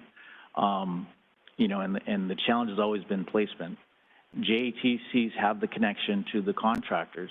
Those contractors that are performing work, we can educate them on the programs, and that's something that we serve to the associations that are signatory to the labor's master agreement. We have a state of the industry every year with AGC, CEA, UConn, and all their contractors, the big contractors. I present every year about what we're doing from a workforce development, community benefit agreement. We were the trainer for the High-Speed Rail Authority in Fresno. We were also the trainer for over 6 years for the San Francisco Public Utilities Commission for their water infrastructure program that covered the 9 counties. We worked with various entities, so we have a lot of knowledge and experience in building those partnerships, working with the contractors, educating, because you know, when when a contractor is approached sometimes and they're given an overview of what's taking place, they turn to us and say, well, what does this mean? What's the census tract? What's the demographic? You know, and so we work to alleviate that burden because with the partnerships that we have. So we'll run certain cohorts in different areas, and then they come in, you know, and have the ability to look at the individuals as they're going through the training and do the hiring. We have a program over in Morgan Hill with Blue Ridge Boys Ranch, and Hathaway Dinwiddie came out, helped us pour concrete. We had 2 individuals that were going through the reentry process, and they hired them right when they came out. That's the goal for these types of programs, is to have the contractors, the CBOs, the JATCs, the different crafts involved, so that when it is complete, there is a job waiting for them. And as you know, that's a positive for, you know, WIOA-funded agencies, because we do a lot of work with WIOA-funded agencies, the placement, the retention, and apprenticeship is seen as a positive for performance for those agencies. So it's a good partnership. It helps us. It helps us create a good skilled and trained workforce. You hear those taglines these days. There's legislation that in California that requires individuals to be skilled and trained. So we work with our contractors, with our members that are currently journey individuals that are not considered skilled and trained, and also new individuals that are considering to come into the crafts. So with that, I will conclude, and pending any questions. Thank you. Thank you, Leonard. Thank you, Leonard. Dr. Thomas, bring us home here, and we'll have a remainder of the time for commissioner questions. All righty. Good afternoon to the President Reynolds and Commission, and good to be here today. Nosa Gary Thomas, Inland Empire Black Worker Center, Executive Director. We're headquartered in San Bernardino, and I come to you today because of our report, Unlocking Potential, the Inland Empire Black Worker Center Transformative IE Works Program, published by UCLA Center for Advancement of the Racial Equity at Work, and they are our research and publication partners. We were established in January 2020, January 2022 actually, as a worker advocacy, public policy change institution, and also workforce development. And so we engaged this high road training partnership with JVS, Jewish Vocational Service. And so one of the things that I wanted to address is the ability to become partners, and we're uniquely positioned as we are a partner or a subcontractor, so to speak, of JVS. And then the idea about not reinventing the wheel as we do our programming, conception, co-programming, and co-creating. So 14 years ago, 2009, JVS came up with this great idea to penetrate water and wastewater agencies in San Francisco Bay Area, and focusing on reliability through regional collaboration. And fast forward, they have now joined together a consortium of 33 water and wastewater utilities, and they have specifically targeted those who are in marginalized and unique demographic areas. And so as community leaders, water elected officials in the Inland Empire looked at the landscape and discovered that there was approximately, of all of those in water industries positions, approximately 70% white and male across the board, across the country. And in an effort to do something about this lack of diversity and equity and inclusion, there was the idea of starting this program in the Inland Empire, two of the largest counties, as you know, in the country, San Bernardino, Riverside counties. And so in an effort not to reinvent the wheel, we asked the question, who is doing this? Somebody else has to be doing this. Somebody else has to be researching this and talking about this. And what we discovered was that, in fact, JVS had created the Bay Work program and we decided that we would do a similar thing, JVS IE Works program for the Inland Empire. And I can just share with you our two main goals. We began, was that March 2022, so less than 20 months ago, we began. Two main goals was to replenish the water industry workforce in anticipation of the silver tsunami. We found that 40% of the workforce was age 50 or above and would be retiring in the next 10 to 15 years. And we also wanted to diversify the industry, including Blacks, Latinx, women, veterans, justice impacted, and those who are low income. And this is some of our outcomes in less than 20 months, as I mentioned. 6 signatory water and wastewater agencies, Cal Mutual, J. Prima, Eastern Municipal Water District, Inland Empire Utilities Agency, Metro Water District of Southern California, San Bernardino Valley Municipal Water District, and the West Valley Water District. 2 community colleges were partners, 2 community organizations. 20 interns got paid through work experience. 40 pre-apprentices received technical and job readiness training. 26 job seekers successfully moved into new jobs. 43 participants placed on jobs. 20 high school students were made aware of water industry careers. 106 Inland Empire residents received job training and placement assistance. We had 92% retention, 70% Black, 30% Latinx, 20% women, 20% justice impacted, 98% low income. Ages span in our 3 cohorts between 18 and 64. I think we successfully reached our target populations. And then the last thing I would say about this cohort as we did this report, 2 things kind of came to the forefront, democracy and dignity. It's already been spoken about today. But as we developed our program, we looked at, from the technical assistance side, we had at our partner, San Bernardino Valley College, water distribution 1 and 2 courses, water treatment 1 and 2 courses, introduction to water careers, history of water in California. Our soft skills included resume writing, interviewing skills, know your rights, labor history, OSHA 10 certification, financial literacy, mindfulness, mindset, cultural math from a trauma-informed perspective, and I'll get back to that in a minute, and then water math for D1, D2 exams. And then on our barrier removal side and our wraparound services, we gave $600 stipends, mileage reimbursement, laptop and Wi-Fi extenders, social emotional support, case management for a year, child care, housing and utility assistance, job search assistance for 1 year, and then San Bernardino College tutoring resources. I'm going to go back just for a minute to the trauma-informed math instruction. What we discovered as we did our outreach and we looked into these various communities, we came to understand that Black and Latinx had a lot of trauma around math,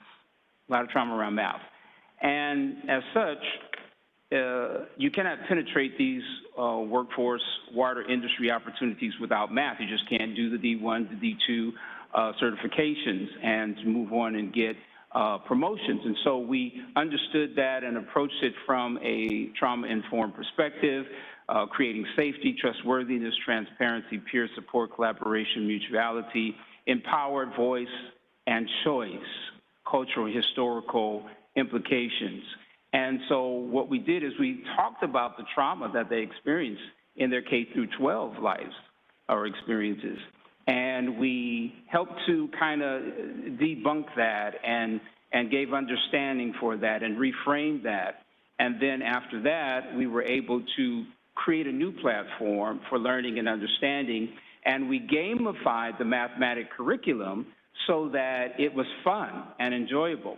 And so what was on the first day a traumatic experience, as we even mentioned the 4-letter word math, then became an enjoyable experience that they were talking about not only in the hallways, but also engaging with the instructors in a way that they had never in their lives before.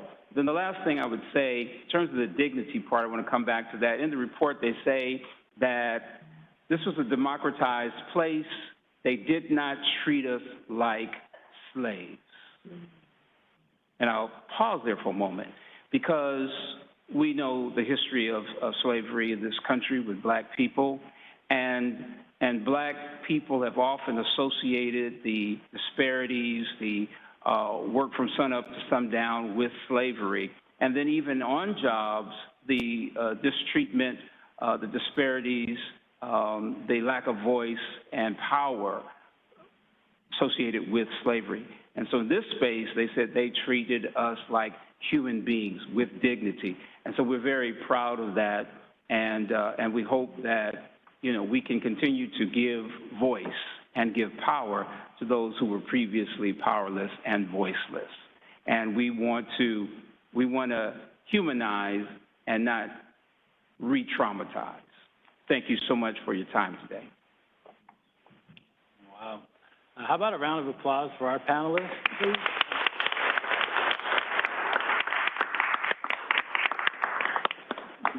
So this is just a sample of the 120 active high road training partnerships we have, about $250 million in the field in 40 different industries, but related to the jurisdiction of the PUC.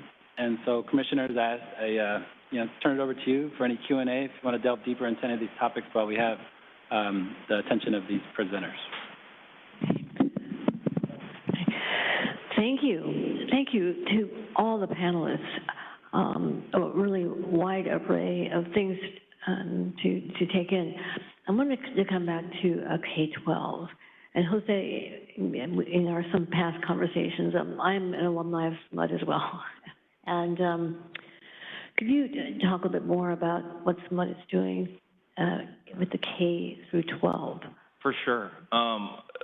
Again, when we've talked with the Center for Energy Workforce Development and the data is out there, you have to fill the pipeline and you have to start young, because the awareness of the opportunities aren't there. And historically, we've had career days that go out to young children and what have you, but we don't get specific. We don't talk about dollars. We don't talk about the steps it takes. So what we've done is we reach out to about 32,000 students a year through our education training program. That means we reach out to teachers, we do curriculum development, but we also reach out in class. My colleague here talked about gamification. We actually worked on a joint board game with the local Sacramento soccer team that actually helps train in STEM skills. But we talk very specifically about the careers.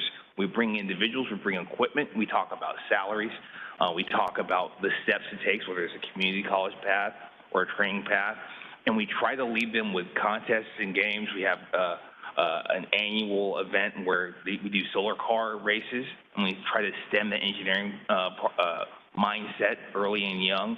And we try to not just leverage the schools. The schools have been great. We also leverage nonprofits to reach out to students after school. We try to make sure that we try to build that excitement, but then point in a direction to where folks can build on that competency. And so that connectivity in the local community college has been a great resource to where we're taking a lot of that talent. They have programs. We've actually embedded a clean energy curriculum with Los Rios College here. But really that K-12 pipeline has been extremely important. So we're looking to try to double that number over the next 3 years in terms of exposure. And we're trying new strategies, but it really starts with getting buy-in from the teachers, buy-in from the education system, and buy-in from the education partners. Thank you. And as I recall, you're focusing on the low-income distressed communities. Correct. K yes. through 12 curriculum. We're focused on Title I schools, and we leveraged our Sustainable Communities Resource Priorities map to identify where to heighten that effort. And then the other piece is we try to make sure we bring in colleagues that reflect that community. Again, Sacramento is one of the most diverse communities ethnically, language-wise, and we try to make sure we bring in folks that the students can connect and see themselves, because they can't see it, it's very hard to achieve it. Yeah. Thank you. Back to you, Rafael. Well, I turn it back to the commissioners if there's any additional questions. If not, and also an inquiry as to time. I know we're trying to make up for some time. Okay. Okay, we are right on time. Okay. All right then, let's thank you so much again to panel three. We're going to go on then to panel 4, workforce development in tribal communities. And our moderator is Anacita Agustinez. Anacita is the tribal policy advisor for the executive division for the California Department of Water Resources. All right. Thank you, Anacita.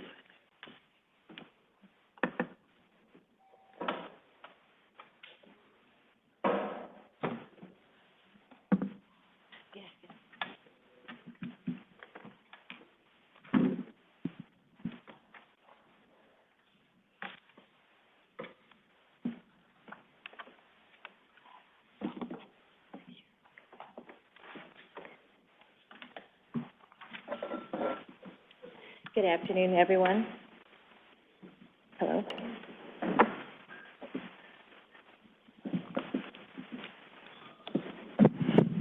Great, thank you.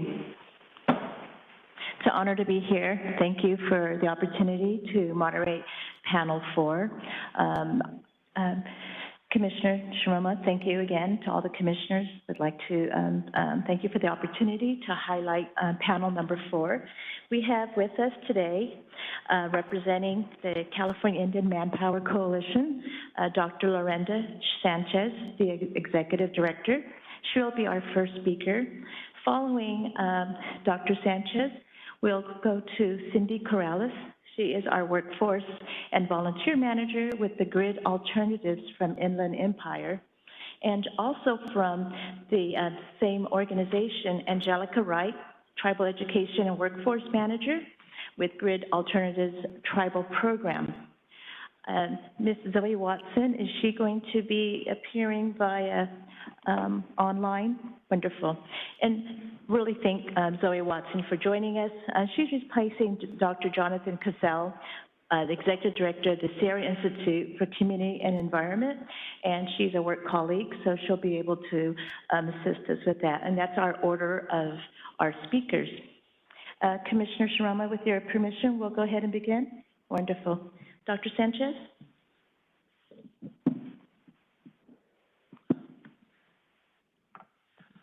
Well, good afternoon. And first of all, I want to thank the Commission and the Workforce Development Board for including tribal communities in a discussion that is long overdue in Native American communities.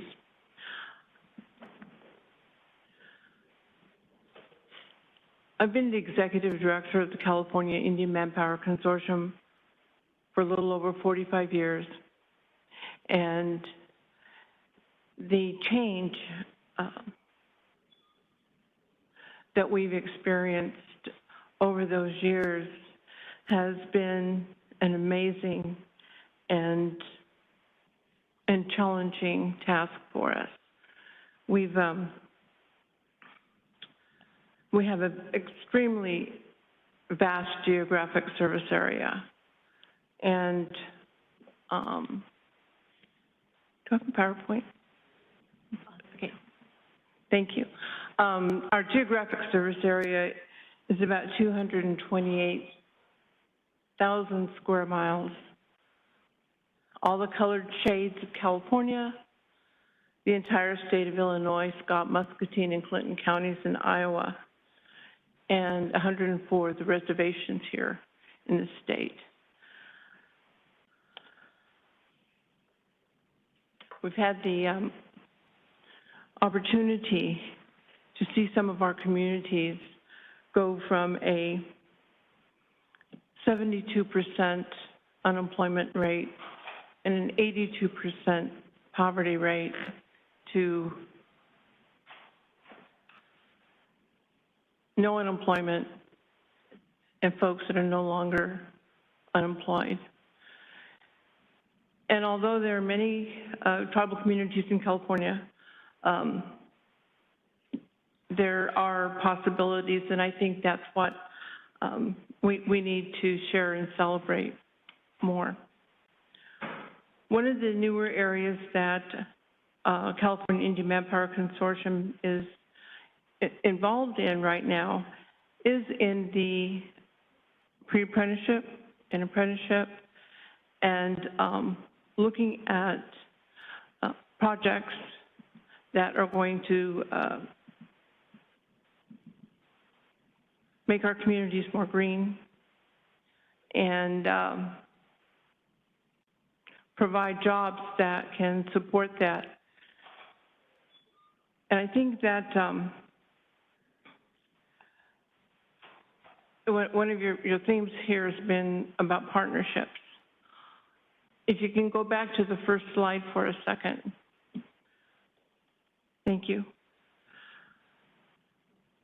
The consortium is a employment and training program funded by the U.S. Department of Labor, and we're funded under Section 166. Our annual budget for employment and training for that entire geographic service area we saw is $3.8 million. It's not a lot of money, but we have a dedicated team of employees and a membership and community-based organizations and tribes that step up and help us to achieve some of our goals for unmet needs. And in talking with partnerships, we've had to reach out to private funding, to other federal program funding, so that we could make employment and training a reality for many, many people. And so in this past year, we've raised $14.1 million to help, especially with the training and supportive services. Many of our communities have young folks that are very interested and committed to breaking the cycle of having no job and making an effort to get at least a high school diploma.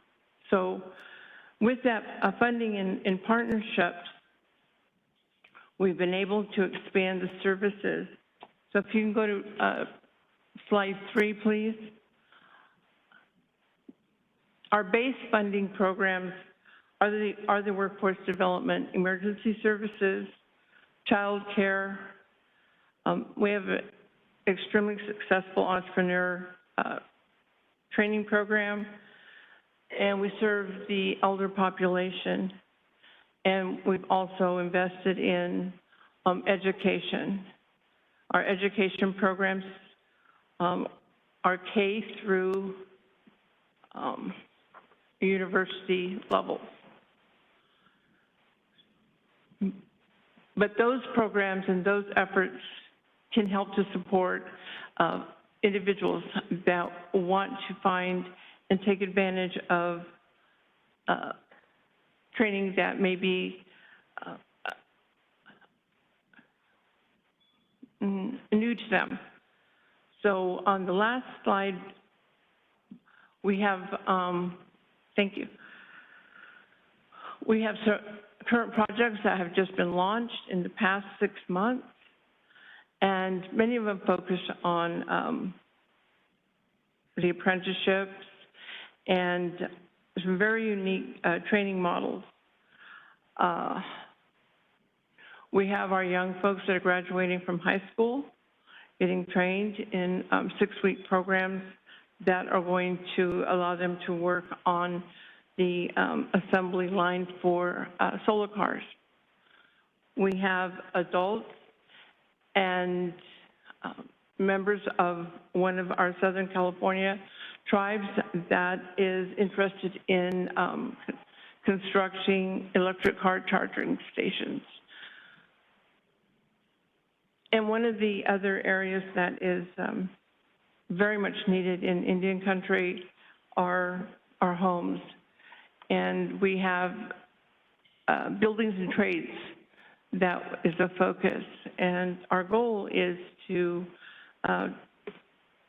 train 165 each year in a 2-year project.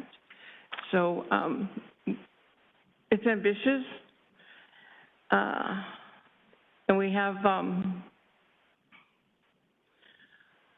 a very unique training program for our young students that are 16 to 24. And we have been introducing them to coding. We put them through a coding boot camp, and we've had 3 classes so far. We've trained 62. Of the 62 that have completed the coding, 61 of them are either self-employed or working for their tribe or supporting the IT needs of Native American community-based organizations. And the one person that didn't go into the business is actually teaching youngsters starting at 5 and up on coding. So there are different areas, different fields that are new to Indian country.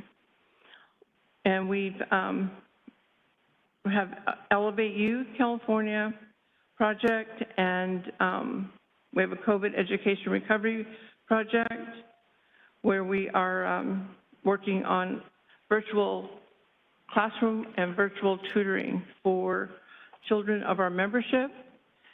And we have approximately 190 youth right now that are taking classes from home. And our Sustaining Native American Economies project is supporting tribal business owners as well as Native Americans that have started to enter into a business and were impacted by COVID. And so this particular project provides up to a $5,000 grant or stipend to those individuals to get them back on the job.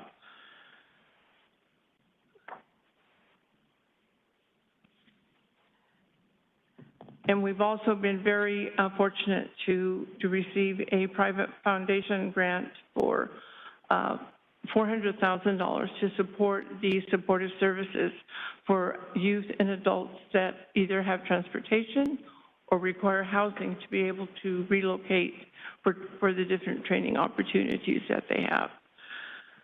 I think that some of the occupations that are available through various sources to support the governor's ambitious agenda can be met and can be introduced to Indian country. And I'm really pleased that we had this opportunity to work with our Native communities and really make a difference. And our CIMC movement is to create positive change in our Native communities, and I think that's what we will do. So thank you. Thank you, Dr. Sanchez, and I do personally attest to the importance of CIMC. Your organization has really been a forefront runner on all these policies, and it's really a personal testament to your dedication. I'd like to turn it over now to Ms. Cindy Corrales. Hi, everyone. I'm actually going to pass it to my colleague, Angelica here. Okay. Hello, everyone. My name is Angelica. I'm a citizen of the Choctaw Nation of Oklahoma. I currently serve as Grid Alternatives Tribal Education and Workforce Manager. I'm joined today by Cindy. Throughout our organization, we have the opportunity to engage in the conversation of renewable energy and solar workforce development. We could go on to the next slide, please. Yeah, so GRID is a nonprofit solar organization, and its mission is to build community and also looking at workforce initiatives and developments. Our organization expands nationally. We have a huge focus with California with multiple regional offices. We also have an international program, and then our tribal program, which is more so what I work under. Can you go to the next slide, please? So GRID's tribal work, we have our national tribal program, which began in 2011. And this was just kind of like after GRID had started working in California. We're headquartered out of Oakland, and having the opportunity with our California regional offices to engage in tribal work, seeing the request for what we do. And so through our national tribal program, we have the opportunity to go out and help develop solar projects and actually do the installation with our own tribally led team with other tribal members, and it's just a program that we've been able to expand nationally. So we work in multiple states. And through that work, we kind of saw this reoccurring theme of a need for funding, and that's when the Tribal Solar Accelerator Fund started in 2019. And so this is our grant-making arm of our organization. And through this, we're able to provide tribes with access to funding for their residential and facility solar projects. And then within that, we also have our California regional offices who are based in doing the work within their own communities to help develop these tribal projects and to also help initiate some of these workforce development initiatives. Next slide, please. So just to kind of continue on with our national tribal program, we've had over 50 partner tribes, and it's a really cool opportunity to kind of just see different type of projects we get to engage with. We've engaged with, we do mostly residential and facility solar projects, and we've been able to help with, housing authority, getting solar panels for homes. We've done some off-grid systems in different communities. And within a lot of our projects, we also have some sort of kind of contract that's spelled out that we're doing workforce initiatives. So we're bringing in community members into these work and providing some paid training opportunities to kind of get to be engaged and involved with our team. Another wonderful thing I think about our tribal program is we have a lot of work within the same communities too, meaning that we have multiple touch points to kind of have recurring work. Next slide, please. So within the Tribal Solar Accelerator Fund, just a little bit more on what those grants look like. Our grants are up to $200,000, and so we have 3 different kinds, a residential and facility grant, and these are grants that we really try to focus that are kind of community-oriented. So this might be funding that helps tribes own their systems and be able to kind of create some projects from that. And so we just get to do the coolest stuff. We've gotten to see like fish hatcheries and again, like microgrids and things that are helping with waste management systems and being able to kind of see how some of those cost savings are able to benefit tribes in their communities as well. We also have our GAP funding grant, which is based off of the Department of Energy and what funding that they provide out. And so again, we're able to kind of match some of that funding and help tribes kind of own their systems or kind of be able to move forward with their projects in that. And then we also have our energy planning grant. We have a lot of tribes that are really wanting to initiate these projects, but may need additional support or technical service. So this grant is up to $50,000. And it's just an opportunity for tribes to have access to our resources as well as get the opportunity to pay for things that they might need to really launch their systems. Within that, though, we've been able to also provide funding for education and experiential learning opportunities. And we have some really incredible partners through our Tribal Solar Accelerator Fund and our national program. We've been able to work with over 80 tribes and have the opportunity to continue to gain like philanthropic support. So we're creating systems of funding where we're kind of trying to take down the red tape of what it means to go through from some of these federal and state funding processes to get access and try to make things that are more accessible. Next slide, please. So within our workforce development, we kind of are trying to take a little bit more of like a holistic approach into what it means to bring renewable energy into Indian country. And from that, one of the big things is building human capacity. There's a lot of funding that's come down from the IRA and the BIL, and there's funding, like people are talking about how do we bring renewable energy into Indian country with all this funding. And one of the big things that we keep hearing is we need more people to help actually gain access to these funds. And so that's one of our big kind of focus points is expanding expanding the funding opportunities for tribal renewable energy system projects, but then also being able to provide funding for jobs. So being able, and that's one of our newer initiatives that we're moving forward with. Angelica, could you just repeat those acronyms you use, IRA and BIL, for our audience, please? Yes. So IRA is the Inflation Reduction Act, and then the BIL is the Bipartisan Infrastructure Law. And so that is some of the federal policy that was enacted in 2022. And so this is really important legislation on a federal level for tribes right now, specifically for renewable energy. And within that, so having human capacity really be a focus point is also means really investing into education, training, leadership development for our tribal members. So within that, creating the access to renewable energy, education, and training means also giving the opportunity of funding directly to our tribal members. So we do that through our scholarships, which is focused for TCU students and other Native college students, and then also internship opportunities. This last year, we had the opportunity to work with 2 different students who focused in on some policy research, especially about how this legislation is going to be impacting Indian country and understanding kind of what that means for some of these various communities.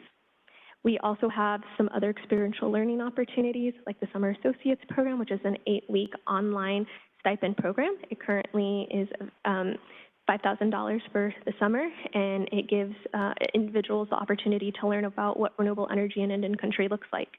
This is kind of an introductory to what this field is, and it's just some kind of career exploration. And then developing some education hubs and access for tribal members to learn more. We have our grantees and the tribes that we're working with on these solar installations, and a lot of the times they're asking for more resources. Again, because there's a lot of funding coming down. We also have a lot of non-natives and people who are benefiting and getting, who are profiting off of trying to help with these projects. And so it's an important piece for us to be able to create those leaders within our own communities. And so within that, we also have our installation training. Grid Alternatives has this huge workforce development initiative for our solar training. So we're trying to make sure that we implement those training opportunities as well. And again, trying to create our own different tribal members to have access to the knowledge about what these systems are so that they can continue to maintain them. We also want to deploy more tribally led solar teams. Like we said, there's a lot of renewable energy projects coming up. So having people who are knowledgeable about this and being able to reach their communities is a big goal for us. And then engaging in the renewable energy community coalition building. So being able to network in and work with our TCUs and with our other Native organizations. Our grants are actually open to the nonprofits who have working relationship with tribes too. So we work with several nonprofits to help lead these projects and to create community. And so it's just a really important aspect of this work. And then we're going to go ahead and skip the next, if you can click over to the next slide, but skip it, slide 2. And then I'm going to go ahead and give it over to Cindy to talk about California. Hi, everyone. Again, my name is Cindy Corrales. I'm the Workforce and Volunteer Manager for Grid Alternatives Inland Empire. I am not a tribal member, but I've had the privilege over the past 10, 11 years with Grid to be able to do a lot of work in Indian country, and so it's a privilege to be here. And so I just wanted to highlight some of the different ways that we get to do work in Indian country. Many folks have mentioned youth programs. So we do have our Solar Futures program where we've worked and partnered with folks like the Bishop Paiute tribe, engaging some of those transitional youth, ages 16 to 24, and really those who are wanting to go straight into the workforce, just expose them, give some career exploration around what clean energy is and the pathways in the solar industry. We've also had paid internship programs to give those folks a deeper experience, if this is something that really is exciting, giving them the opportunity to work in the industry alongside Grid, work on real projects in their communities. as well as a fellowship program, longer term, sort of pre-apprenticeship type experience, working with GRID, implementing these very projects on the reservations. And so some of the best practices we always want to approach in this work is ensuring that we are letting our tribal partners lead the dialogue around what they see as viable workforce development components on their reservation. And so we can present opportunities and options, and we really work with them to really identify what it is that's going to work best for them and their tribe, the interest, and as well as the capacity of the staff and the leaders there. That we're always prioritizing tribal members on those infrastructure projects. If we're going to bring on, residential to commercial applications of the solar projects, we want to make sure that we're giving them that first opportunity. And we also engage with tribal colleges. We recognize that the work is not just in the construction of the work, but yes, we just want to be able to provide a diverse way and pathways into the industry. And I just wanted to follow up on one last thing. We also have a fellowship that is a $25,000 stipend for renewable energy leaders. It's a year-long program, and it's just an incentive to really help build up this leadership in community. Great. Thank you, Angelica and Cindy. It's amazing what you're doing, and it feels like you're really fast-tracking the approach, so congratulations. Zoe, we're going to turn to you, Ms. Zoe Watson from the Sierra Institute. Hi, everyone. Thank you so much for having me. As was mentioned earlier, I'm standing in for our Executive Director, Jonathan Cusel, who had tried to make it in person today and had an unexpected event, so he's not able to be there. I'm happy to stand in, though. I run our workforce development program, and I'm here to talk about our High Road to Tribal Forest Restoration and Stewardship program. We kicked this off in 2021 with an award from Cal Workforce Development and California Climate Investments. Can we go to the next slide? So first, just a little bit about Sierra Institute. We're a nonprofit based in Taylorsville, which is up in Plumas County in the Northern Sierras. We've been working on rural community development and forest and watershed issues for over 25 years. We've been working with local mountain Maidu in our area for over 20 years, and we've been working with youth and young adult restoration and stewardship crews for about 10 years. So along with our workforce development programs, we also focus on rural and tribal economic development. We are a co-convener for the North State California Jobs First, which is formerly the SURF initiative for the 10-county North State region, the top of the state. So our tribal workforce development program was really developed to meet both ecological and community needs, like high unemployment across the Sierras and the North State. And a key component of our program is a partnership with the Intertribal Council of California, who houses our Intertribal Stewardship Workforce Initiative, which does the coordination with tribes across the state to engage them in restoration and workforce development. So next slide. So what our High Road Training Partnership does is really just offer certificate-based trainings and on-the-job training to tribes across the state. A couple pictures from recent work. We have hand-thin piles from a fuels reduction project that the Susanville Indian Rancheria just completed. In the middle, there's a Pit River tribal member completing heavy equipment operator training, and then a full crew completing saw training at Berry Creek Rancheria up on their own tribal land. So next slide. Our model is really to offer a range of trainings. Many of them are just a couple of days.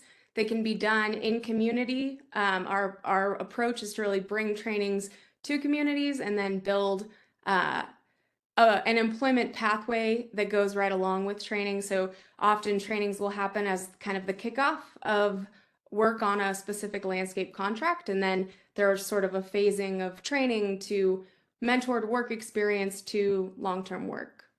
So I won't read all of these to you, but and it's not an exhaustive list. There's a lot of different trainings within our field. Next slide. So how we work, We have a whole team that sort of meets with tribes. At this point, we have a lot of tribes that are reaching out to us about the program. We started by doing some outreach and recruitment to build upon a couple of tribes that we already had relationships with. So we meet with tribal councils so that we're ensuring we're going through all the right channels. Everyone is at the table. Usually this process takes a couple of months. And many of our partnerships are actually multi-year or decades long partnerships at this point in some capacity. So we build relationships and then work with each tribe to assess what their workforce goals are, what their capacity to secure contracts is and employ their own crew is, what their land goals are. And then we develop a training plan, again, sort of centered around on-the-job work experience, mentored leadership in the field, and making sure training is connected to employment so that people are compensated for their work and training doesn't sort of lead to a dead end, which is really important for sort of building trust and building momentum for the whole initiative. And then throughout the process, and for me, this is always the hard part, is making sure we're securing work going forward. So, working with different public and private land management entities and with tribes themselves to secure different restoration contracts and agreements. So next slide. Along with all the sort of certificate and specific trainings we offer, we've sort of developed a capstone training, which is just a leadership training for field crew leaders and administrative leaders. So we go through a lot of different, leadership skills, communication training, conflict resolution, health and wellness, a range of topics that are identified by all of the different tribal crew leads and administrative leads. And this has kind of become a really great spot for intertribal collaboration and helps people sort of troubleshoot, go through scenarios. We've really enjoyed that part of our program. So next training, or next slide. A couple key lessons from our work. There are many, but like I said before, linking paid training to employment and work so that there's just no gap in engagement. So someone's trained on an entry level, an entry SAW training, and then they have work lined out for them right away so that there's just no gap in engagement. That really helps with retention, keeps people around and builds momentum for the whole effort. And then again, bringing trainings, these are trainings that can happen, most of them happen in the fields. Often there's like a classroom day or two, but we bring it to the communities. A lot of the trainings, because many tribes want to start their projects on their own lands, have taken place on tribal lands. And then again, just developing the long-term training and employment plan so that there's, we're thinking at the get-go about how is this training going to lead to the next so that wages continue to increase, the types of contracts and restoration agreements that they can get expand so that we're always ensuring there's work in the pipeline. So those are just a few of the lessons learned thus far. Next slide, please. So outcomes, we're proud to say that we've exceeded our target goals in that first round of High Road Training Partnership funding.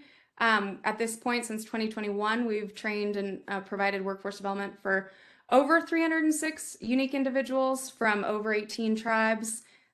This map shows many of the different tribes we're working with, and we're really excited to expand not only the different tribes we're working with, but also the trainings and sort of facilitated workforce development that we provide for everyone involved. Next slide. And through this process and through a lot of the experience and knowledge of the folks we're working with and different partners involved, we've developed a workforce development strategic plan that really focuses on rural and tribal engagement in the forest restoration economy. A couple key points that we wanted to share, and this is available, this whole document, are just about accessing workers. So oftentimes I think people think about workforce shortages and it's just like there isn't a workforce, and sure there are workforce shortages, but there are a lot of people who are just out of work, especially in our really remote areas, which also happen to be often quite close to forested landscapes or, other other landscapes that need restoration and work on them. So figuring out a way to get to those individuals and then bring them into a training program. And then the next part is just about providing opportunities. So the first job that you're trained for is not the last job that you're trained for, and every training sort of leads to another, and there's different ways to move through the whole forest resilience economy. So things like, building trades like building mass timber panels. We've been doing some mass timber construction in post-Dixie Fire burn in Greenville, which is up in Plumas County where we work. Other things like botany or fire response. There's a wide range, and we're excited about all the different job types, and we want to help articulate that. And all of this, of course, is built on the concept that, these aren't jobs that aren't valuable. They're very valuable. They need to be paid well, and have time off, have good living conditions. We've been working on things like housing, providing food, bathrooms at work sites. It's often really basic stuff, but it really elevates the job and the job quality. So we are proud of that report. And I think the next slide. So what's next? We're really excited to scale up. We got an additional High Road Training Partnership Expansion Award of $7.5 million, which is very exciting. We're thrilled to have that. We're going to keep continuing to grow the network of tribes, especially those involved in our Intertribal Stewardship Workforce Initiative. Adding and expanding an intertribal fire initiative, both for cultural fire and to respond to fires. And then to continue growing the employer network and streamlining that process so that it's easier for tribes to get those contracts and move into those jobs.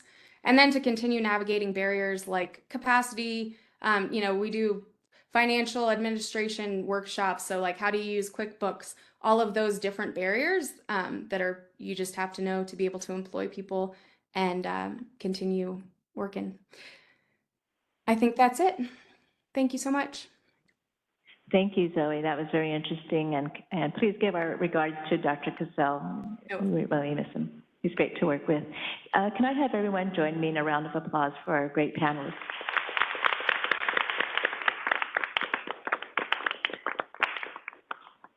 Commissioner Shroma, I'd like to turn it over to the commissioners for Q&A. Yes. Any questions? Yes, Curtis. Thank you, Commissioner Shroma. Thank you, Anasita, and to the panelists today. Really excited. I identify as an urban Indian here as a guest on Miwok land, but I'm an enrolled member of the Hickory Apache Nation from northwest New Mexico, and it's really exciting to see Indian country being brought in as partners in this work. It's a real privilege at the Workforce Development Board to be working with CIMC on our construction project, Grid Alternatives, Sierra Institute. And I just wanted to point out that there's a benefit to the employers and the corporations and the communities where these projects are taking place, even if it's not, running a workforce development program. Just want to point out an example of offshore wind with our CA demo project off the Santa Barbara coast for nearshore offshore wind power, where as part of our partnership and our High Road Training Partnership there, the Santee Nez Band of Chumash Indians were partners in that. And out of that comes things like community workforce agreements, where we're talking about local hire, where we're bringing in the workforce from those tribal communities to share in the economic benefit, and also on safety and monitoring of those issues. A lot of tribal governments have regulatory jurisdiction, especially in Indian country, and making sure that we have safety standards, making sure we have workforce standards. Bringing in tribal nations is an important part of making sure that these are quality jobs, that there's safety, that there's agency in these projects. But also, again, looking also at the environmental and cultural impacts that these projects have in Indian country, the monitoring that's required to protect sacred sites. And all of those issues need tribal partners at the table in addition to sharing in the economic benefits. I just wanted to thank the panelists here today for sharing their projects and, really looking forward to expanding our work and our partnerships in Indian country. Thank you, Curtis. Anyone else? Okay. All right. Well, thank you so much to the panelists. Thank you, Anacita, for joining us. And by the way, on a personal level, thank you for the training that you did for me. And Kenneth Holbrook, our tribal advisor, was with me on this training on tribal consultations. Appreciated it very much. My pleasure. Thanks, everyone. Commissioner? Yes, Raphael. We have time for a question from Carol Zabin. I don't know if you Oh, yes. Is that okay? Yes. Well, if you could unmute Carol Zabin. She was on our previous panel. All right. Carol? Okay.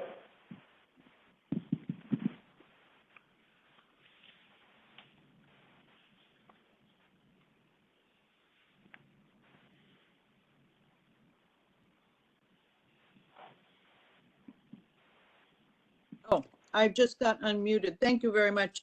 Yeah, I had a question for Zoe. I think many of these contracts are state contracts, and I wondered if you see the value of or have advocated for the certifications that you're creating to be actual language in the contracts. And I also even was wondering, what about a prevailing wage in those contracts? You could create a prevailing wage as a wage floor. And I'm just wondering if that strategy of working on the contract and solicitation language, as we're doing in other areas, is applicable here. Hi, Carol. Thank you. Yeah, definitely. So to be honest, a lot of contracts are very complicated because a lot of work is federal land with state dollars and then tribal contracts. So what we've been working through a lot lately is, a lot of, I'll call out CAL FIRE, for example, their contracts don't say much about a lot of labor standards. It just says California law. And then when we kind of pass that down to different tribes we're working with, we've had a lot of back and forth about respecting tribal sovereignty, their own labor codes. Some of them follow federal labor code. So I think, yes, we are trying to do that. Most of the work experience agreements that are part of our program have much higher wages than the federal contracts, because it's a mixed bag of all the different landscapes, and sort of tribal precedent is what leads, and they're paying their people more, so then everyone else does as well. I think we'd have to talk more about the prevailing wage stuff, but it's definitely something that Jonathan, my boss, has been involved in quite a bit. And yeah, I appreciate the question. Commissioner, if I could make a comment on that. Yes. At the Department of Water Resources, we deal a lot with the grants in our grants program, and that might be a future deeper dive in workforce contracting. Prevailing wage is an issue we've dealt with, and just wanted to remind our listeners of what our policy advisor, Christina, mentioned this morning, the distinction of tribal lands, fee lands, trust lands, public allotment lands that are indicative of tribal communities, as well as federally recognized versus non-federally recognized tribes. And when you're going to utilize the term prevailing wage, whether that's applicable or not, based on that federal sovereign status. So those are unique situations for tribal communities, and something I think an opportunity to really go into that, and taking advantage of the training that obviously GRID has done and CIMC has done, and Sierra Institute, and maybe some type of workforce training for folks who've not worked with tribal communities, so that we don't miss that opportunity. But thank you. Thank you. Thank you. Very, very insightful. All right. Thank you, Anacita, again, the panel members, and we will now go to our last panel. We have panel 5. Let me just get my notes trued up here. Panel 5 is going to be moderated by Director Caroline Thomas-Jacobs. And this is the workforce development. How is industry making a difference? And folks, this is our last panel of the day. We have planned a short break, and then we will have public comment, all right? So hang in there for all of it. Really appreciate everybody's attention. And we'll get your panel situated, Caroline, and whenever you're ready to start. Great, thank you, Commissioner Sharoma. I really appreciate that. And wanted to say I really appreciate all the panels so far today and the dedication and passion that clearly is coming through. I am confident that our final panel here will keep the energy flowing, no pun intended. As Commissioner Sharoma mentioned, this panel is on workforce development, how industry is making a difference, specifically the energy industry and water is represented on our panel.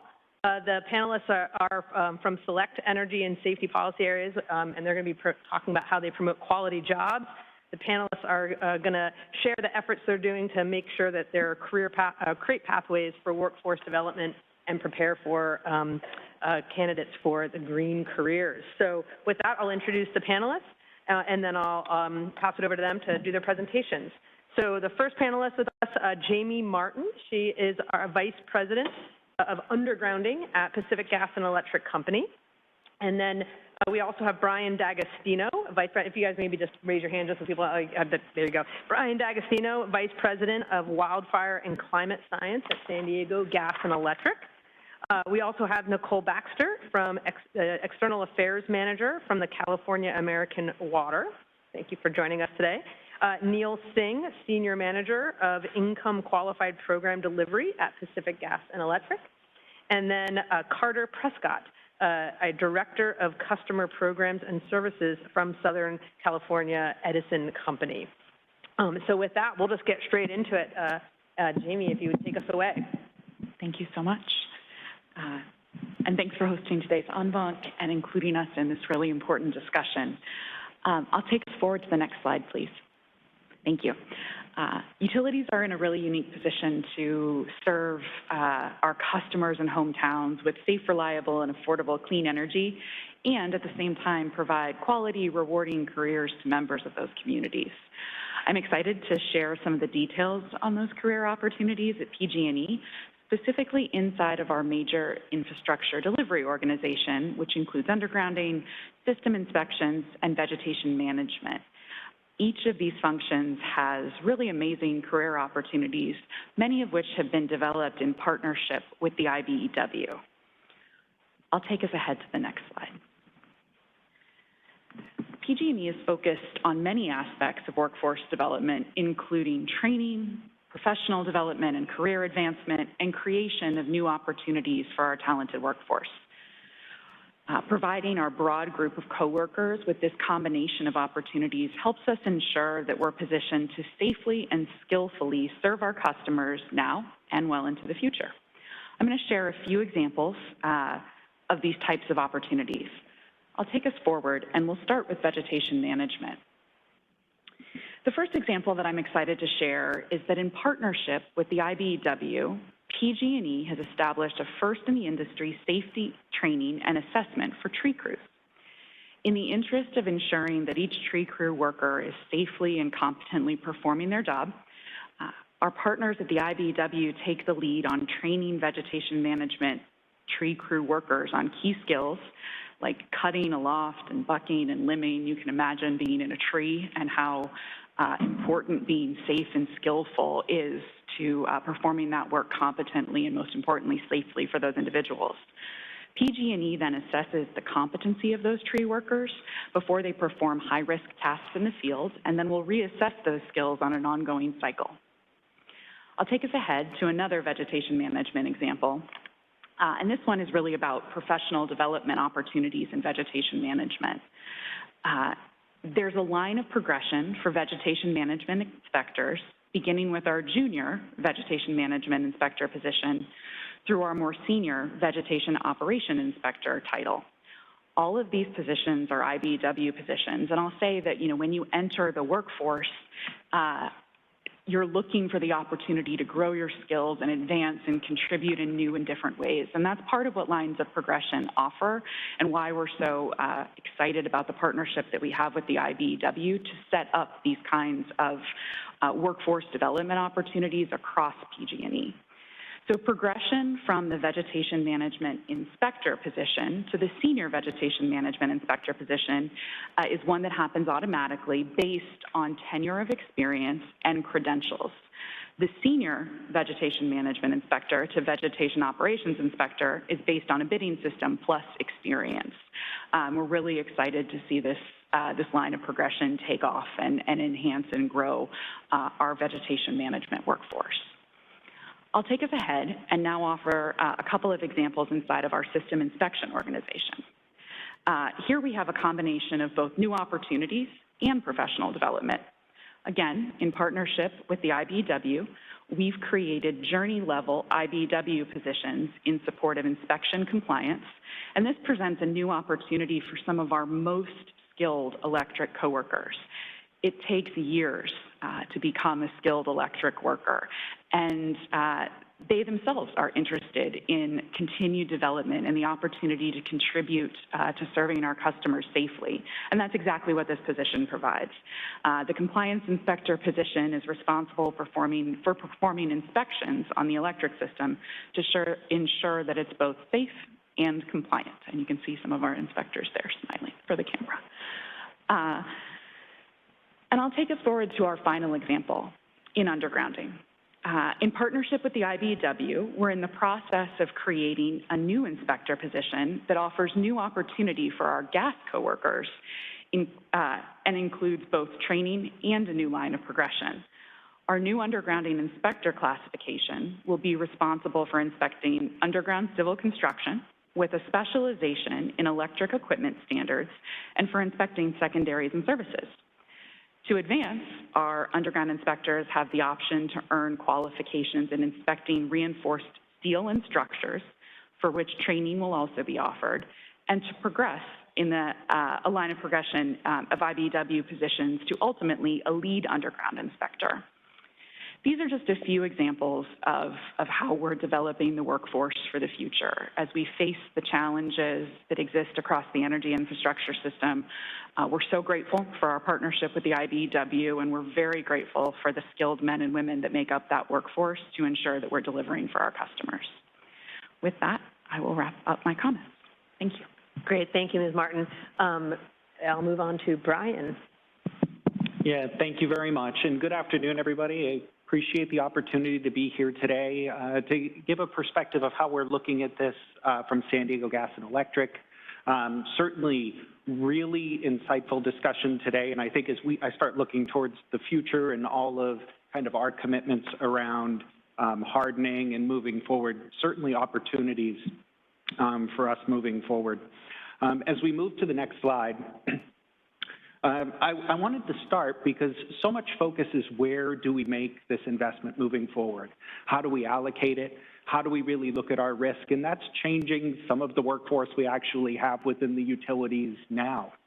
So we're working very closely with academic partners, and it's really to develop the scientists that we're going to need moving forward. So weather scientists, climate scientists, fire scientists, even risk scientists right now.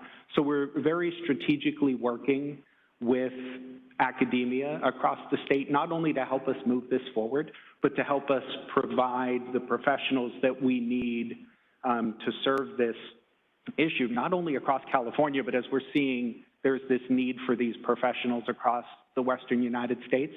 So I did want to touch on that because I think it's such an area of evolving kind of focus in our workforce right now. Next slide, I also wanted to talk about vegetation management. It is a really big spot. We have been working with the IOUs on this and really appreciate the collaboration as we move forward. And it's really, this is another area where we've really anchored it in partnerships. San Diego College of Continuing Education, California Conservation Corps, the Utility Arborists Association. We're really looking on developing and bringing on cohorts to bring people into this line. I know we had some great talks earlier, kind of about, you know, the safety involved in bringing new people in, getting them up into the apprentice level, and establishing careers in vegetation management.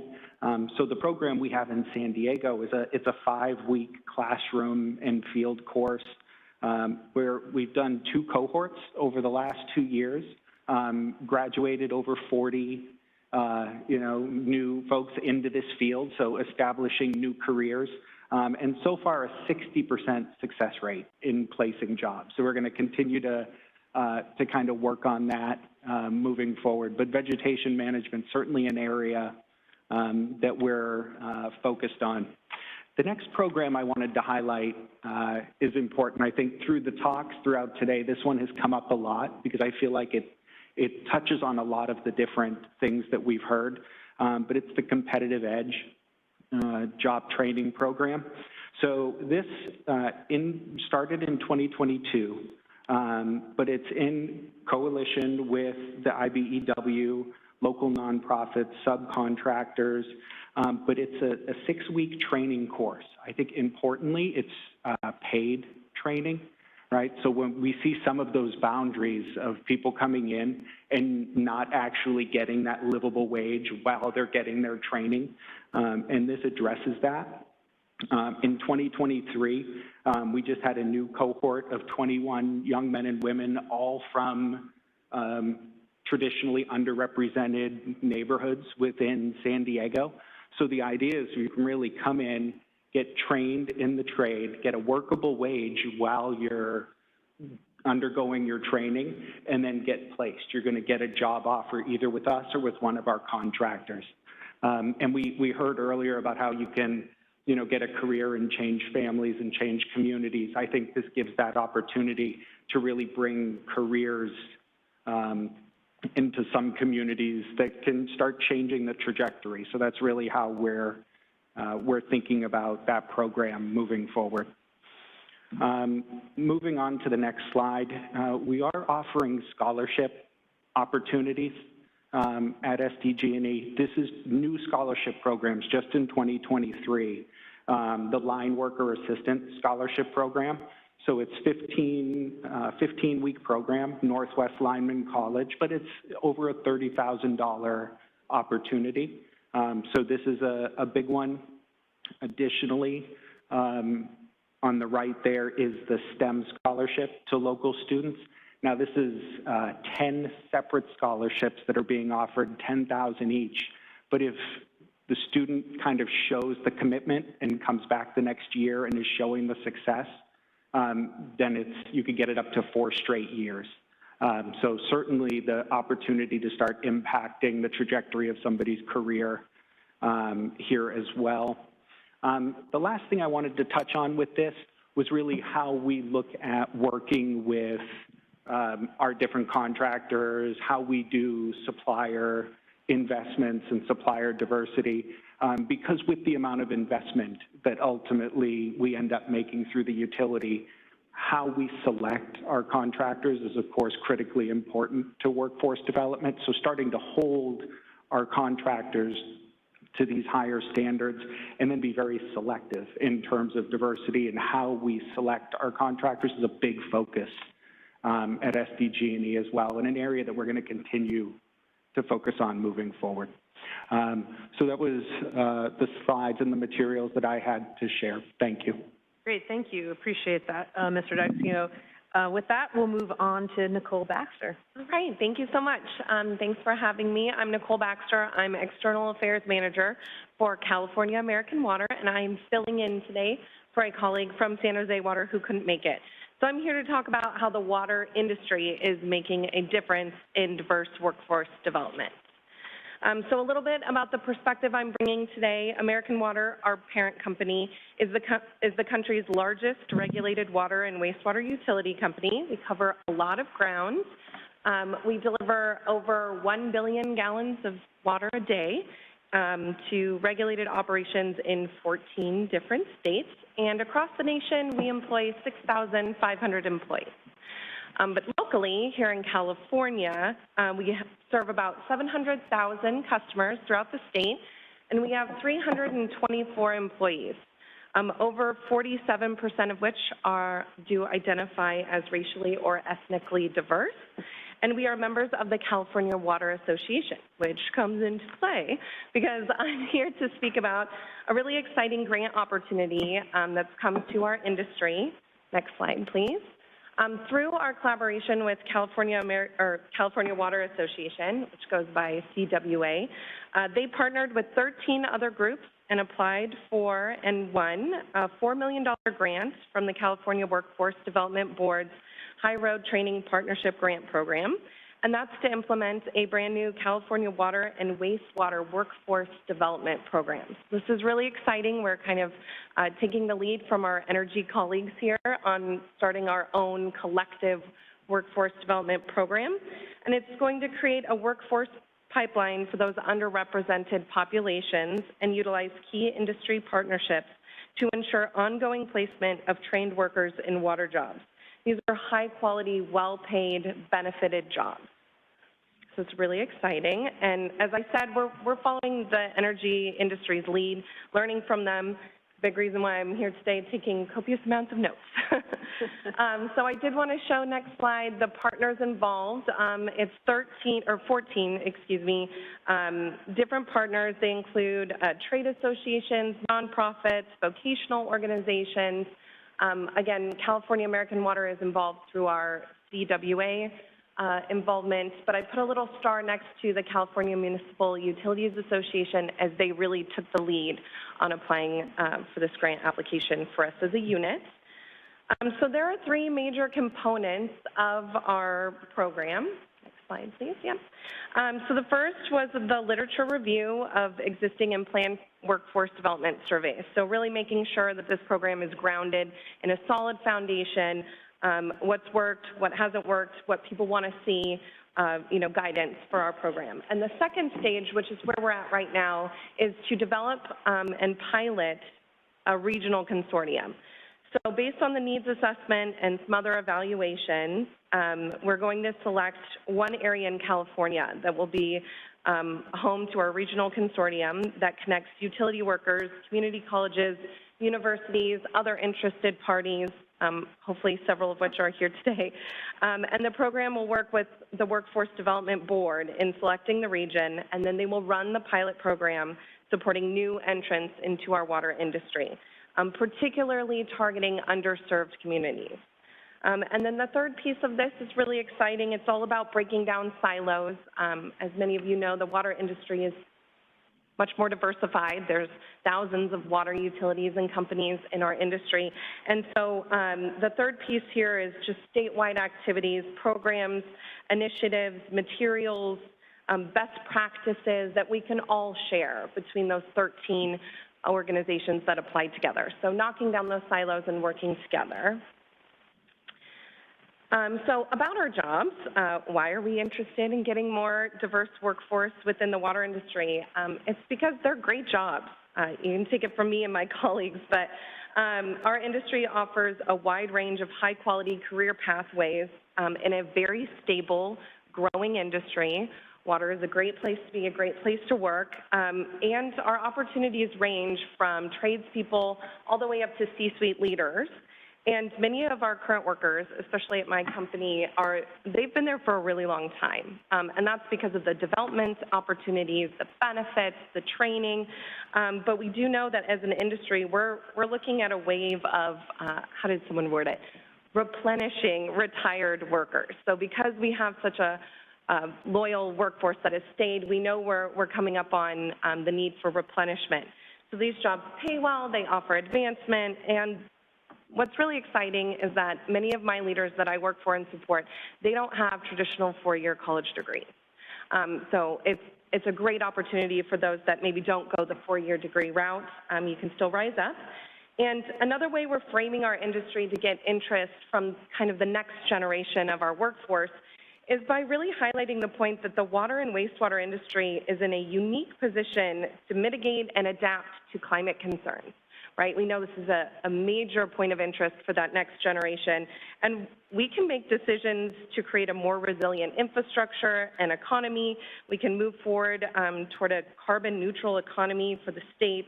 And so that next generation of workers will help implement those practices and technologies to reduce greenhouse gas emissions, improve climate resiliency, and utilize renewable energy. So as I mentioned before, our industry is really diversified. There are thousands of companies within the water industry. So the reason that I wanted to highlight this statewide development is so crucial is because some of our smaller agencies it's not feasible for them to take on a full, in-depth, immersive workforce training program, but as a unit, as a collective, we can make that happen and make a real difference in those impacted communities by getting our workforce more diversified. So beyond this program, I did want to highlight some of the other things our colleagues are doing and California American Water is doing. So we have charitable foundation grants. We work with agencies like the Greater Sacramento Urban League. Got some pictures here that I'll click up. There we go. And paid internship programs. My friend Alexis with our company, she just got promoted. She's been with our company for a while. She started as a paid intern. So it's really exciting to see those interns move in and stay with our company. And then we also support local partnerships, like in Monterey County, where CalAm employees help students prepare and pass their distribution and treatment exams as part of our partnership with the local NWACP chapter. So those are kind of outside of the program, but in conclusion, we're so grateful for the California Workforce Development Board and really the Commission's role in helping make that connection through CWA. We're super grateful for it. I'm excited about what the pilot program is going to look like, and our industry as a whole is super excited to learn from our energy colleagues who already have some great collaborative approaches to workforce development, and I think we're partners on the high road. So thank you. Great, thank you, Ms. Baxter. And now we'll move on to Mr. Singh. All right, thank you. My name is Neil Singh, Senior Manager of Income Qualified Programs at PG&E. Today I'll be specifically speaking about the ESA program and what we're doing in regards to workforce development. Next slide, please. So for those of you that don't know what ESA is, it stands for the Energy Savings Assistance Program. It's a prescriptive direct install program which provides free weatherization. We use a network of contractors. We're responsible for about several hundred jobs in the PG&E territory. Of course, this program extends beyond PG&E. All of the IOUs offer it, and this program is available to low-income customers for all housing types, single-family, multifamily, and mobile homes. So some of the challenges we've seen in ESA. So the ESA program is a long-standing program, has been around since the 1980s. It was largely unchanged until recently, where contractors were very successful at providing basic weatherization, whether it be air sealing, weather stripping, LEDs, caulking, kind of basic weatherization technologies. And this has changed as we've moved into our new cycle where we want deeper energy savings. So we really want customers to have a substantial bill impact and experience greater quality of life whenever we touch their home.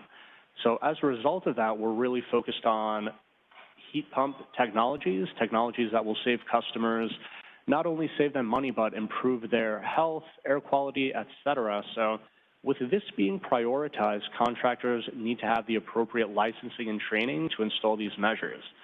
So one of the challenges we're having is that contractors have been very successful in kind of installing the basic weatherization measures. There's still a need to install those basic weatherization measures, so we're working to train and develop them so that they can install some of these newer electrification measures as well as heat pump technologies. While this is a new challenge, it's also an opportunity to provide training pathways so that ESA employees can have a higher level skill set. So as we move into the clean energy future, a lot of our ESA contractors are going to be part of tech clean energy, equitable decarbonization, so we will need them to train them in order to achieve our statewide and company-wide goals. So coordinating contractor training with PG&E's workforce and development training program. So PG&E, we provide training to our various ESA employees, whether they be energy specialists who are responsible for enrollment, income verification, our weatherization specialists that install the weatherization measures, our HVAC technicians that do the HVAC work, and get technicians, et cetera. So we offer a multitude of training programs, which include home assessment, energy education, customer service, weatherization services, and measure installation. Of course, PG&E, these tools and skills can be used for live heave weatherization, as well as the other programs I mentioned a bit earlier. So in addition to this, ESA contractors are notified of no-cost technical upskill training programs, to where there's really a multitude of programs, whether it be around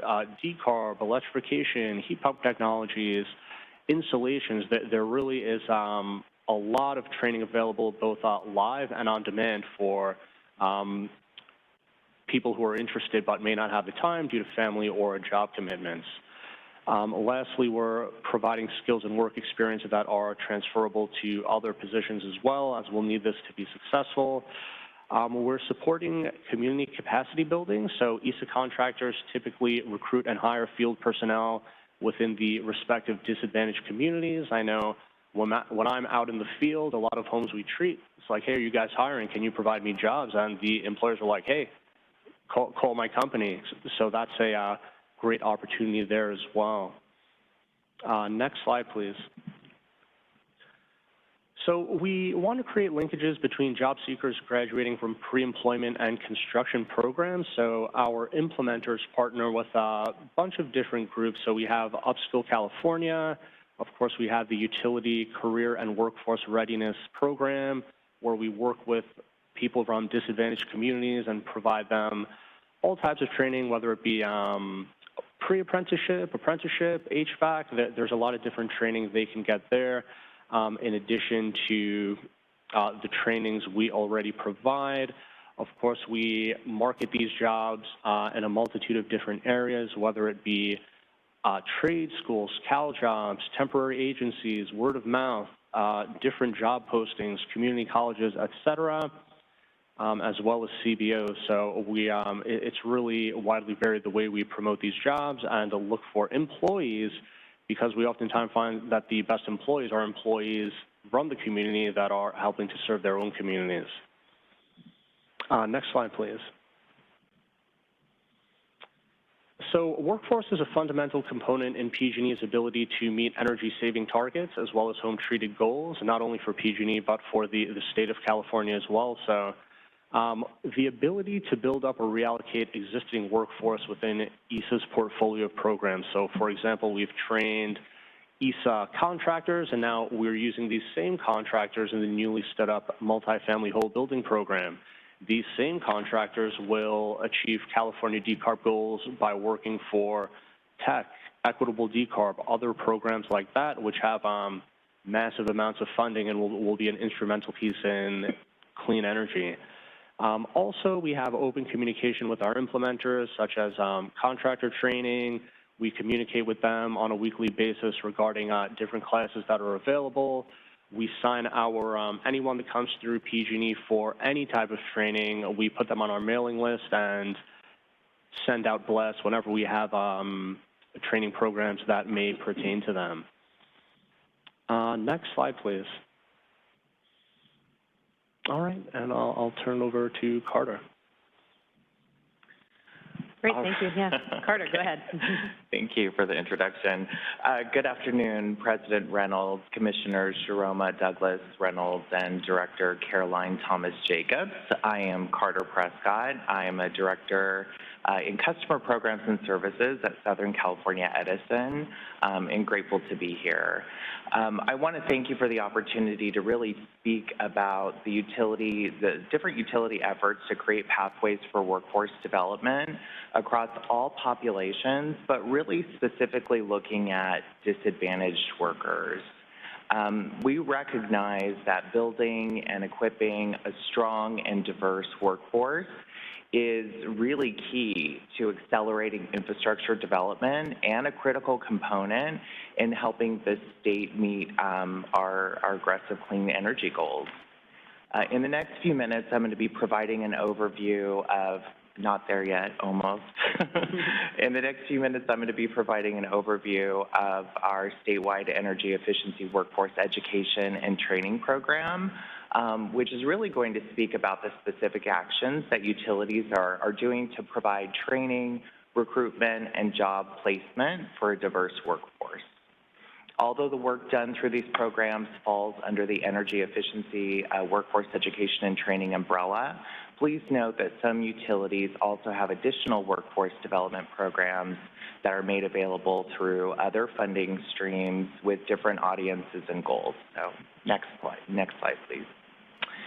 I'd like to start out with how we define disadvantaged worker to really set context to the workforce development programs I'm about to speak on. A disadvantaged worker is really defined in CPU decision 1810-008. And there are several pieces to the actual definition that define a disadvantaged worker. I'm not going to go through all of them here, but just to touch on a few. A disadvantaged worker is an individual that lives in a household where total income is below 50% of the area median income, could be a recipient of public assistance, lacks a high school diploma or GED, may have been incarcerated lasting 1 year or more, a custodial single parent, and chronically unemployed.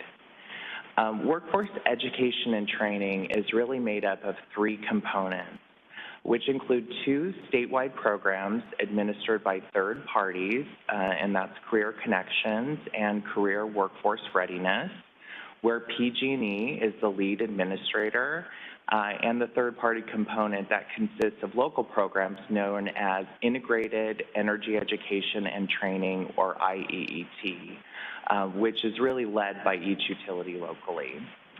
In totality, the Workforce Education and Training Program is designed to reach individuals in all walks of life, starting with Career Connections, where we reach students K through 12, and teachers, moving into Career Workforce Readiness, where we specifically support individuals with disadvantaged backgrounds who are really looking to start an energy career. And then finally, through our IEET programs, where we strive to provide the skilled workforce that's needed in technical knowledge to ensure that they remain updated on the current industry trends, possess the knowledge and skills and abilities to meet state and local decarbonization and energy efficiency targets. Each of these components really plays a critical role in helping shape California's future energy workforce. So let's dive a little bit deeper into each one. Next slide, please. So Career Connections is a statewide, I mentioned statewide third-party program targeting students K through 12 and teachers. The goal of this program is really to raise students' energy awareness and exposure to energy career pathways to really prepare students for a future in clean energy. Reaching students at an early age is really important to make them aware of energy fundamentals and, the different jobs, the many type of jobs and careers in the energy sector. This program reaches students through traditional classroom, teachers through instructors, and after-school programs. And Career Connections has a goal of 80% of schools in the program being from local education providers classified as disadvantaged by meeting one or more of several criteria. There are several classified as Title I, located in the zip code scoring in the top statewide per Cal Enviro screen. I won't name all of them. We can go to the next slide, please. As mentioned before, the Integrated Energy Education and Training, or IEET program, is a local program for upskilling current and incoming workforce on energy efficiency best practices. By local, I really mean that each IOU implements their own integrated energy education and training in their service area, adjusting and adapting to their specific blueprint and the needs of that area. So specifically, integrated energy education and training trains and supports the incumbent workforce to reduce energy use in buildings they design, build, operate, and maintain. Integrated energy education and training also places a strong focus on participants meeting the definition of disadvantaged workers, and that goal is intended to really reach a specified percentage of attendees being from disadvantaged backgrounds. So for example, at Southern California Edison, our goal is to have 43% of our workforce education and training participants meet the definition of a disadvantaged worker. An additional component of this program is IOUs collaborate with post-secondary education institutions and professional organizations to expand and enhance energy efficiency parts in their programs. Some of these methods for this is through train the trainer sessions, support for curriculum development, providing customized trainings, and to organizations. You can see on the slide some of the examples of the training curriculum tracks for participants and some sample occupations of participants. Next slide, please. Next here, you're going to see an overview of the program targets that each IOU has. So these targets consist of a predetermined number of collaborations, number of training participants or attendance in IEET trainings, and that number is really used to calculate the IOU's percent of participation relative to the eligible population. It is important to note that the targets for each of these areas are different for each investor-owned utility. Next slide, please. The third component of workforce education and training is called Career and Workforce Readiness, or CWR. Like Career Connections, Career and Workforce Readiness is also a third-party statewide program with PG&E as the IOU lead. CWR currently has one implementer, Strategic Energy Innovations, running a program called Energized Careers in 9 parts of California, 4 in Northern California, 4 in Southern California, and 1 in the Central Valley. Each region has 1 or 2 training partners, and each training partner has specific training programs focused on specific topics like electrical work, HVAC technicians, construction, et cetera. The Career and Workforce Readiness is specifically designed to target individuals who can be defined as disadvantaged workers. Career and Workforce Readiness places support and retains disadvantaged workers in jobs where they use skills that are acquired during their training. Most importantly, providing disadvantaged worker participants with a robust training curriculum on the latest industry topics and trends helps ensure that they join the workforce in line, if not ahead of, the traditional population groups. So as you see on the screen, the typical participant journey includes being accepted into the program, receiving technical training, placed into a job, support is needed to really be retained in 1 or more jobs for a period of 12 months. Next slide, please. A unique aspect of Career and Workforce Readiness is that it places disadvantaged workers into energy and energy efficiency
We're good to go?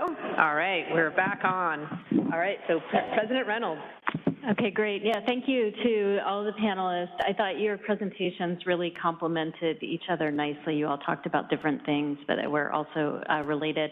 I wanted to ask a specific question to Carter, and then maybe I'll go broader to the other panelists. And I'm curious about some of the metrics that, so I want to ask broadly about challenges and what you're kind of running into as hurdles with all of the amazing work that you're doing and the good examples that you presented. But Carter, you had a metric, like I noticed one that was keeping folks, disadvantaged workers for a year on these jobs. And so that seems like a metric that you can track. How successful are you at doing that?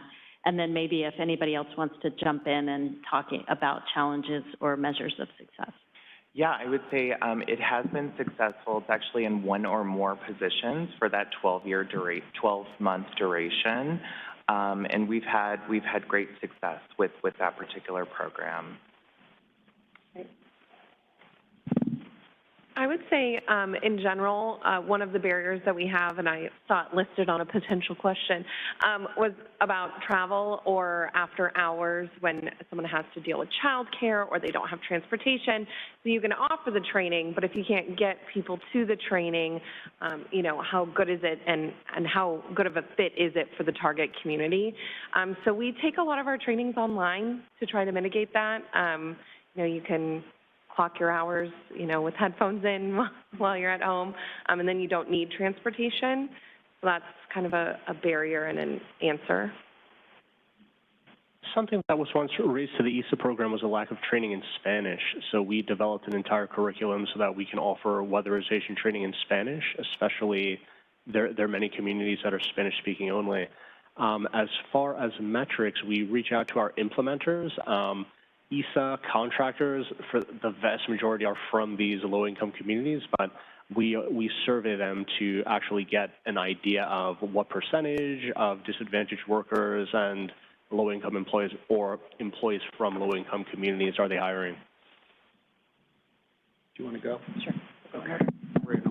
Yeah, I'll add that when we step back and look, we think very thoughtfully about the diversity of our workforce across all different workforce types, including our craft labor, our A&T positions, our management positions, and we're really focused on making sure that our workforce represents the community that we serve. And so we look at that in all aspects of diversity. And I'd say, you know, we know we still have room to grow, especially as we think about diversity of gender in a variety of positions, especially our frontline coworkers. But it's one that we're focused on and have programs around such that we can have the most qualified, most talented, diverse pool of resources doing this really important work.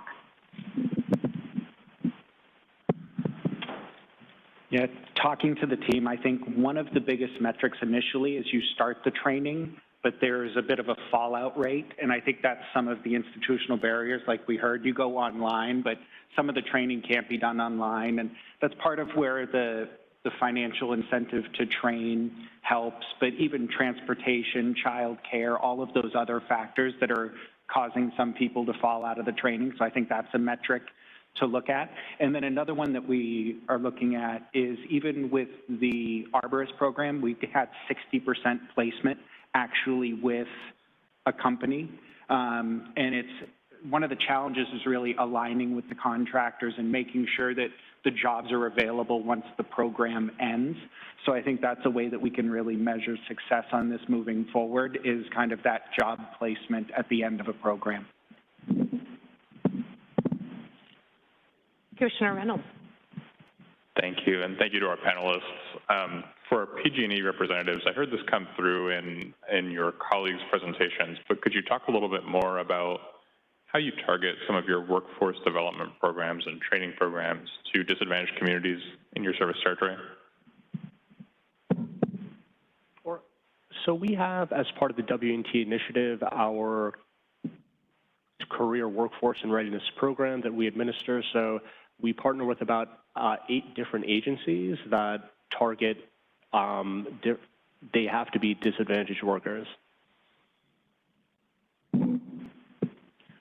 I'll add that as part of our Power Pathways program, as we think about developing the workforce, part of that focus is on going to the communities where that work is needed and where there's ample opportunity to bring people into the very rewarding, well-compensated components of being a skilled worker. And that's another way that we get after addressing that population.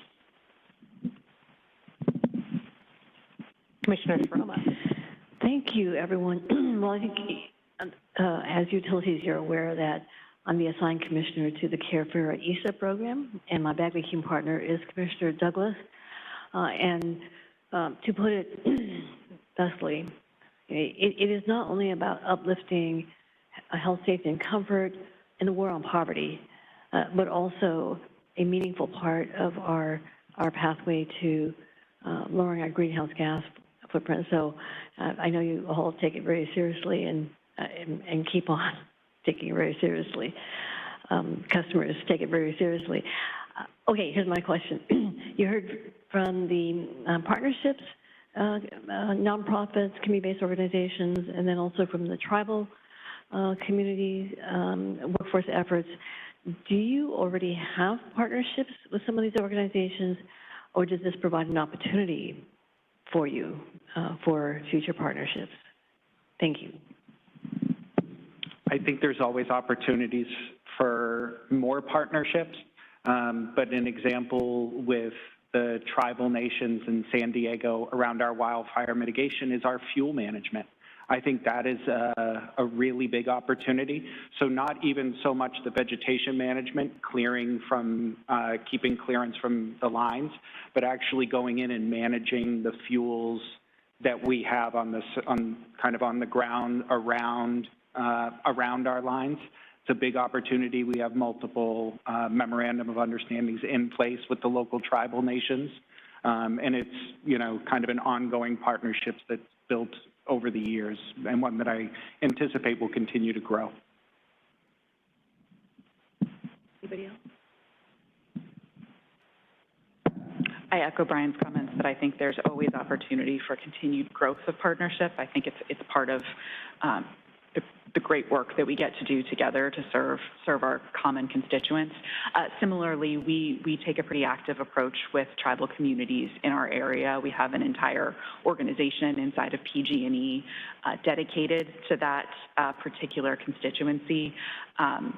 Very aware and sensitive to their particular needs and interests, and we shape our programs, including engagement with them, based on their input, not to presume that which they want or need, but to really hear what it is that they'd like to see from us across a spectrum of programs, including workforce development, and then execute accordingly and continue to check and adjust as we evolve those programs. And then more broadly, we've heard it so much throughout today, and even on this panel, partnerships with local organizations, NGOs, community colleges, interested parties who see a future in the clean energy transition and desire to be part of it and shape it. Those are the partnerships that I think we have ample opportunity to grow. And I would say from an ESA perspective, we have, we really promote it as best we can through trade schools, temp agencies, a bunch of other opportunities, but definitely hearing a lot of the conversation around tribal, and of course we have our tribal grants, tribal communities we work with, so it really gets me thinking about, are they seeing these opportunities, even though we're disseminating it very broadly, what would be the best kind of method of communication for them? Are they seeing it and they're not interested? Are they not seeing it at all? So this is something we could definitely take back. I echo everything everyone else has said, and then I would also add, American Water does have a charitable foundation. I know several IOUs do. So we also, in addition to our own efforts, we fund workforce development efforts, specifically in the ID&E space. So if anyone's interested in those, come get my card.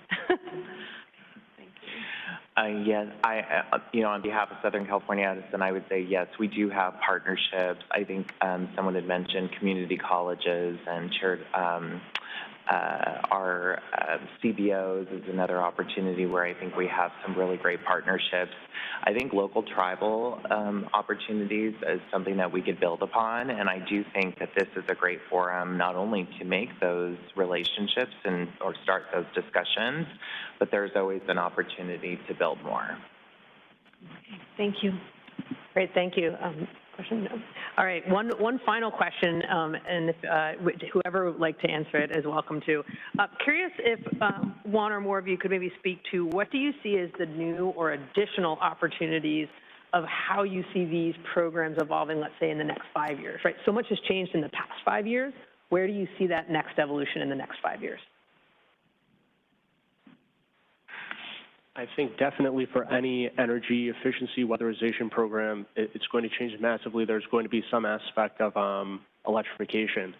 So earlier I spoke about the challenges with providing weatherization. Contractors have been successful at that. They've been doing it for a long time, but as we're seeing right now with our current cycle, there has to be a change. We have to educate the workforce for the future because there's so many, not just the ESA program, but so many other programs, and really a lot of money available for diverse contractors, employees of that organization. So I definitely see that as kind of the biggest change in the future. I would add on to that. I think electrification is definitely huge, specifically transportation, building electrification, heat pumps. Water heaters, HVAC. I think we're going to see a lot of need for installations and upgrades to, homes that have been around for quite a while. Go ahead. Yeah, and I think building on that as we see this work, I mean, so much of our hardening over the last 5 years has been in the backcountry in those highest fire risk areas. But as we get into the next 5 to 10 years, I mean, of course, we'll continue that, but with electrification, we're going to be bringing some of that hardening down into some of these communities that have traditionally been underserved. So we have a huge opportunity to actually tap workforce from those communities. And I think it's something we're really planning to focus on and try to bring more of the local workforce into this next phase. Okay. Yeah, and on behalf of the water industry, I would just say I think that pivot in how you think about water and its impact on climate change, I think that's going to be huge. And I think when it comes to workforce development, those that are passionate about mitigating, climate impacts, I hope at least we'll see a wave of interest in our water jobs. Great, well, thank you. Well, with that, we'll wrap up this panel. Thank you.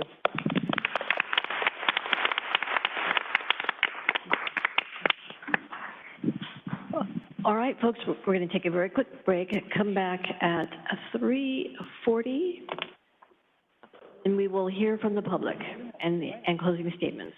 All right, thank you.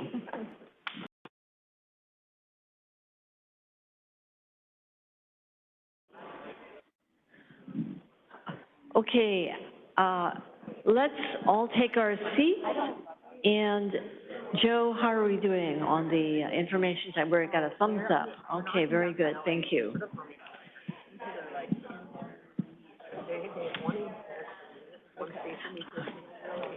Okay, thank you, everyone. We're back from break, and we will now take public comment. And so bear with me while I just go through a few instructions. Okay. We will take in-person comments, and they will be taken first. It will be followed by any comments on the public comment telephone line. If you're attending in person and wish to make a public comment, please seek out Allison. She's coming right through the doorway there. Get your name on the list. We currently have 3 people on that list. All right.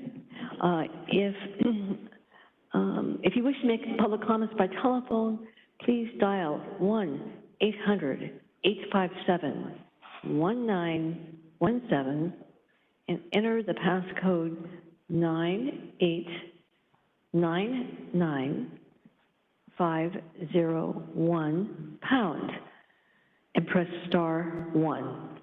And then you'd be placed in a queue with the operator who will take your name and information.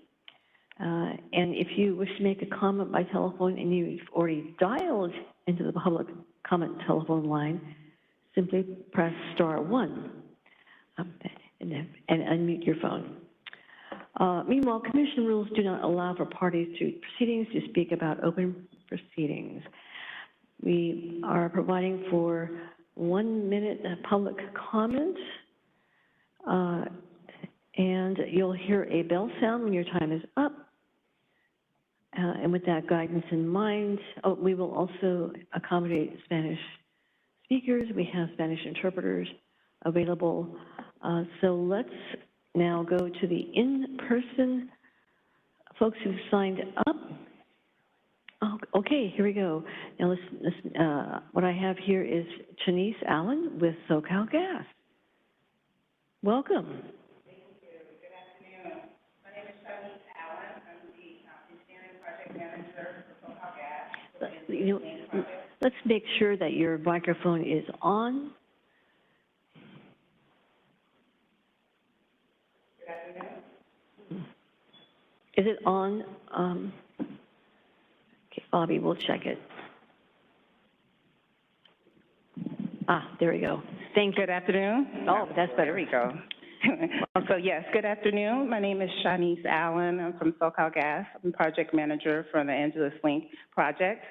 And I would like to speak to that clean renewable hydrogen is globally recognized as an essential resource to achieve a resilient and carbon-free energy system alongside other renewable energy resources.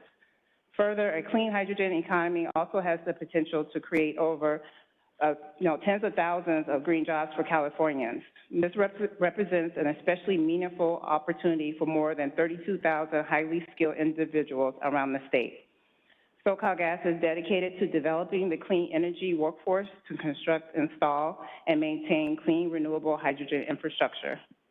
Last year, the legislature passed SB 1075, which called for CARB in collaboration with the CEC and the CPUC and the California Workforce and Development Board to produce a comprehensive report on hydrogen by June 2024. This bill specifically notes how California's policy regarding growing the hydrogen economy should include a deep emphasis on developing and utilizing skilled and trained workers to ensure the availability of well-paid jobs with good benefits and remain a top priority in California. Just on this note, we just want to encourage the joint agencies to continue to include the gas utilities in future forums like this one and in other workforce development forums and consultation processes, especially as SoCal Gas already is evaluating the workforce implications of a clean renewable hydrogen ecosystem. Thank you for your time. Thank you, Shanice, and thank you for representing SoCal Gas. Thank you so much. All right, our next public commenter is Dr. Sarah Nyman from Opinion Dynamics.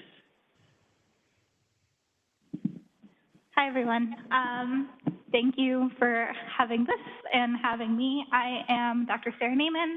I'm an environmental justice scholar as well as a previous environmental justice educator that now works in the consulting realm around workforce development. And so I think what I wanted to start with was just saying thank you so much for the partnership and working to break down silos that I think can trouble the environmental field, especially when we think about environmental justice and how it's interconnected with our economy, health, et cetera.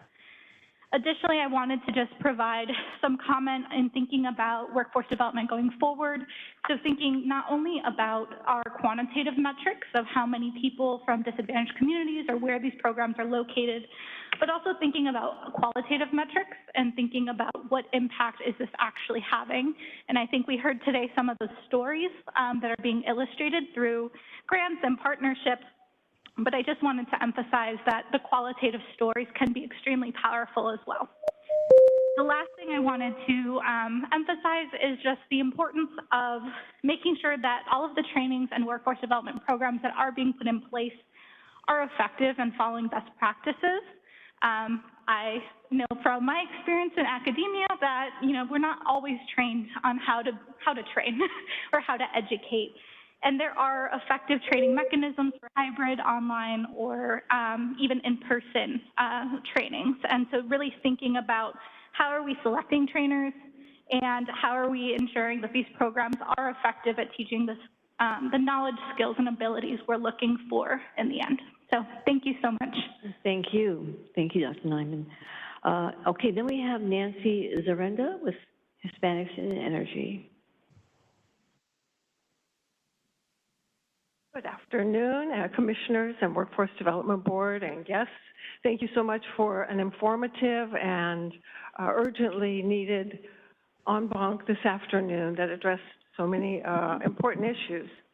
I'm with Hispanics in Energy. We're a national organization incorporated in Sacramento, and we urge and advocate for inclusion of Hispanics, tribal communities, and all diverse communities to be more involved in energy and energy efficiency related fields. And I was pleased to learn about some of the training programs offered in Spanish, and my comments relate to California's 7 million limited English proficient speakers who are consumers, students, laborers, and ratepayers. And we are advocating for for best practices in language access in all language diverse communities.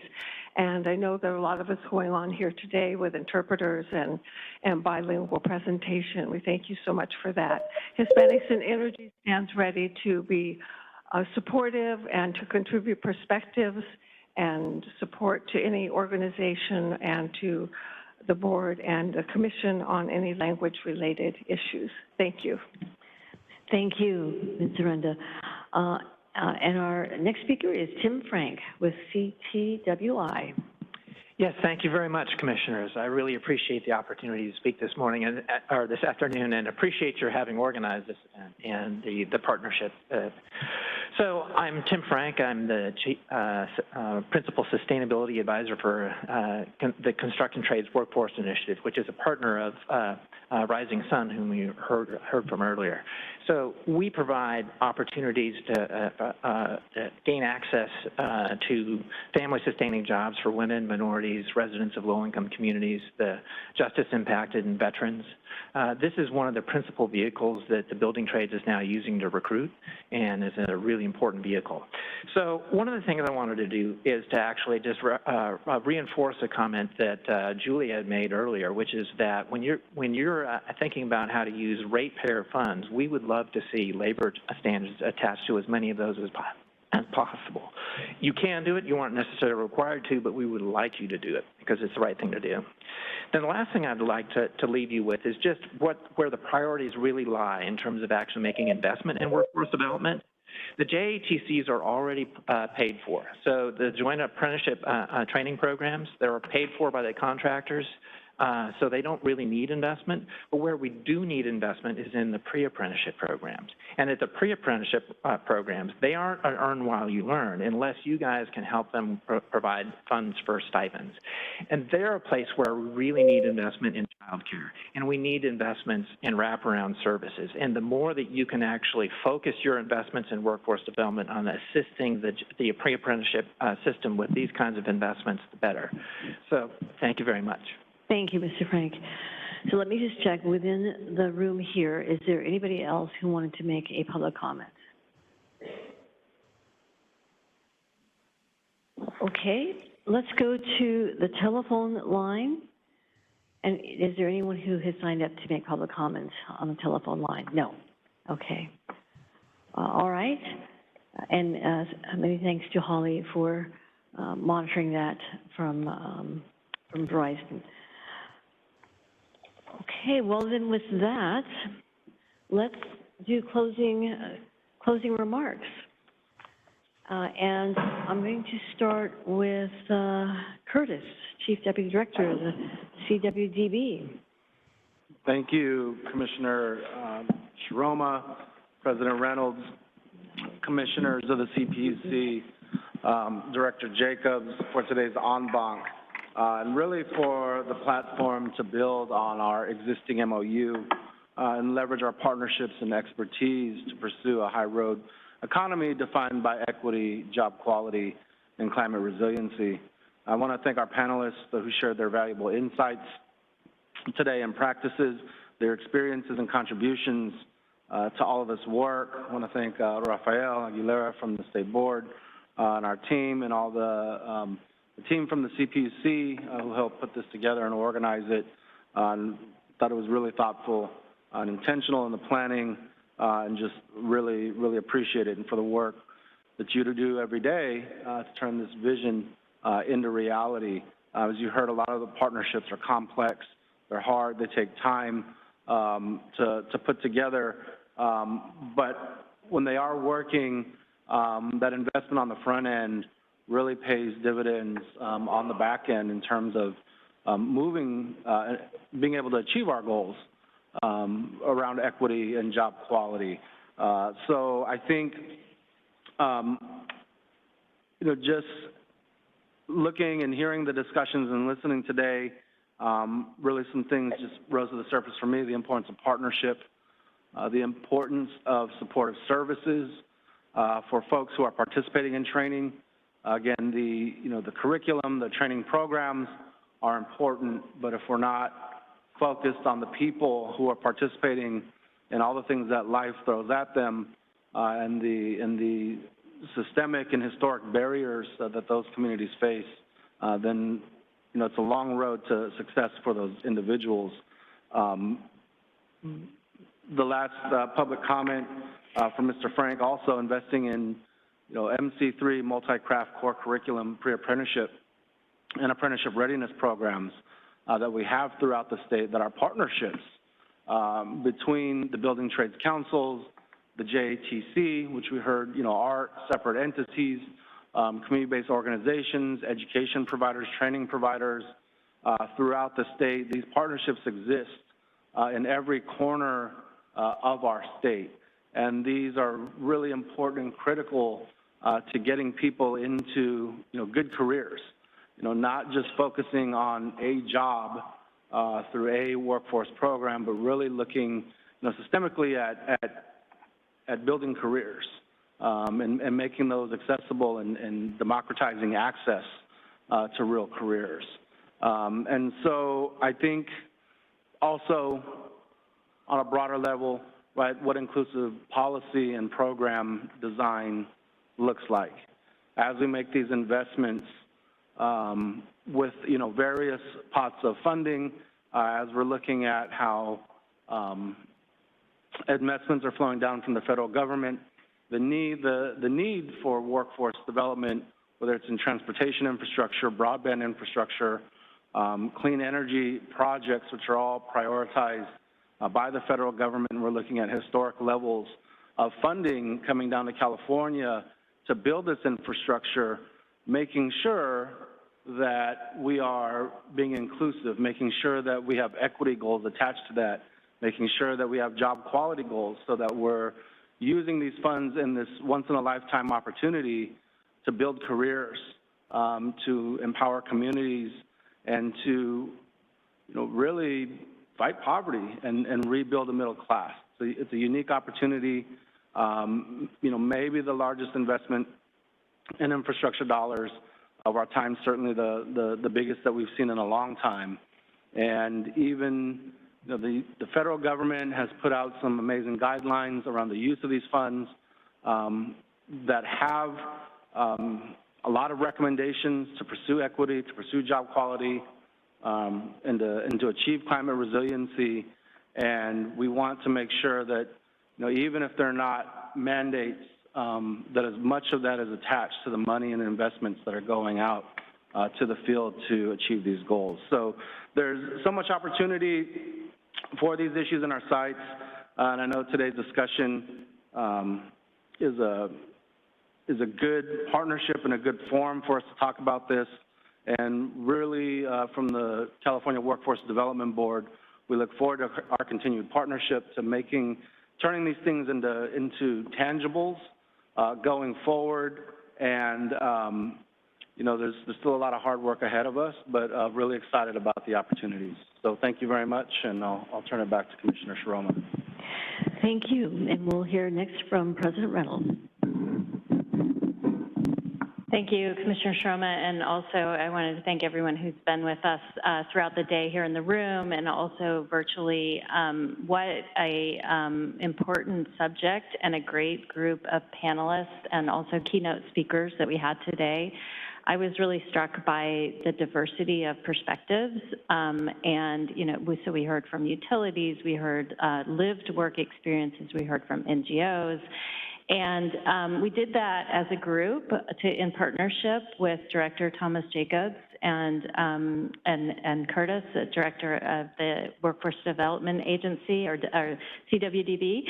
I think that's really an important opportunity to build on. I know I appreciated it, and I feel like that spending a day focused on workforce development gives us a good framework to move forward and ask ourselves how we can do better and take action to do better. And it's not something that, I don't know if we've ever done this at the PUC. I think that in our proceedings, we do think a lot about workforce development. We take opportunities to urge our regulated utilities to do more work on workforce development, but I think that this was a really unique experience in spending a day focused on this topic and looking at it from a lot of different angles. And it also makes me think about the opportunities we have in front of us. I think this is really good timing. We have infrastructure projects that are getting started with the benefit of a massive infusion of federal funding. I feel really grateful for that. I know that here at the PUC and throughout state government, we've been trying to take advantage of that federal funding, bring it here to California, and create good quality jobs here in the state. And so I think the timing of this was really just right. And I look forward to further opportunities to make sure that we're doing better and also avoiding some of the mistakes that have been made in the past. And we heard a little bit about, this idea that you can't just train and then wait for the jobs to come. And I think that was a theme throughout and something that we need to continue to work on, that it can't just be about training programs. Training's important, but we also have to match that training with jobs and make sure the jobs are there and that the jobs are sustainable so that they're lasting and quality jobs. And then I guess I'll just end by saying that I appreciated also the discussion of challenges, and I'm really looking forward to trying to tackle them and work through them and get to a lot of successes in the near future. So thanks, everyone.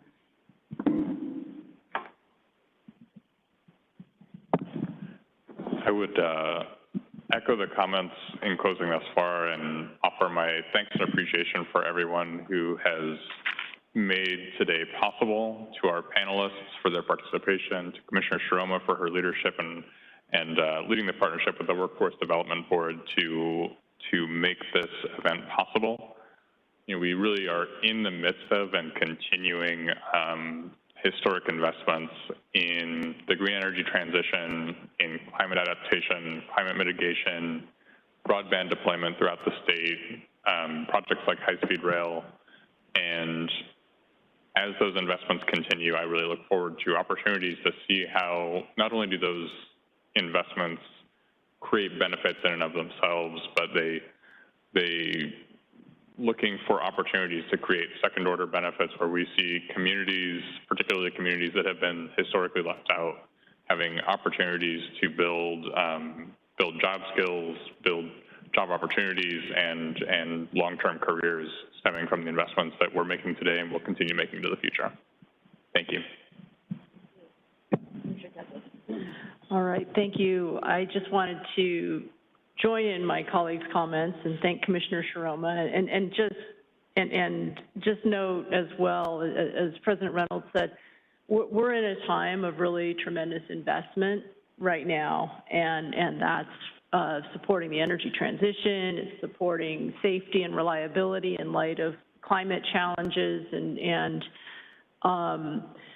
we're in the process as a state of building and modernizing critical infrastructure. You see that with communications, you see that with water, tremendous amount of safety work that needs to be done. And in all of this, there are real opportunities. And it was just great to hear today the discussion about those opportunities and those partnerships, and how do we leverage partnerships, and how do we work together to create opportunities for supporting equity, supporting job quality, supporting opportunity, and also helping ensure that the job gets done well, and the workforce is there, and we're investing in that workforce so that they can help us meet all of these really important goals. So I'm really pleased to hear, to just see where we have gotten, and looking forward to continued partnership here. Thank you. Thank you, Director Thomas Jacobs. Thank you. Would just like to pile on with my thanks to Commissioner Shiroma, because truly I really deeply appreciate having the opportunity to join you guys today and learn about all of the supporting mechanisms that have ultimately fed into specifically the wildfire mitigation plans in terms of the workforce development requirements and efforts that are being realized through those plans at this point that we heard a little bit about today. And I also echo what all of the other folks up here have already talked about in terms of the future goals. I'll just add into that that one of the things that I really kind of gained a deep appreciation for today is the necessity, in addition to creating the jobs for all of the work that has to get done, but the evolution of what those jobs really are going to be in the mid-21st century, and the upskilling and reskilling that needs to happen and happen equitably. So again, really appreciate being able to join you all today and learn and share insights and thoughts. So thank you. Thank you, Director Thomas Jacobs. Well, I'll simply add on to what all of my colleagues here on the dais have said. Simply, the investor-owned utilities, energy, water, communications, transportation, you are the economic engine that makes it possible for California to be the 5th largest, almost the 4th largest gross domestic product producer in, not only in the country, in the world. We are an economic engine, a key economic engine for the country, and again, for the world. And in having that role, so much more can be done on the workforce of the future. And I think it'll be important for the CPUC to learn from our brethren over there at the California Workforce Development Board, our brothers and sisters over there, on understanding the nuances, understanding how do we craft meaningful workforce elements in our, we've done them in a number of decisions, and it's all in the paper that's on the link to the agenda. But what more can we do to advance workforce development for the future of California? And for the IOUs, for us to keep in mind what other opportunities do we need to fold into our general rate cases, our decisions that empower you to have those partnerships and collaborations with some of the folks that we heard from today and others, again, in advancing equity, uplifting communities, and providing even more economic opportunity.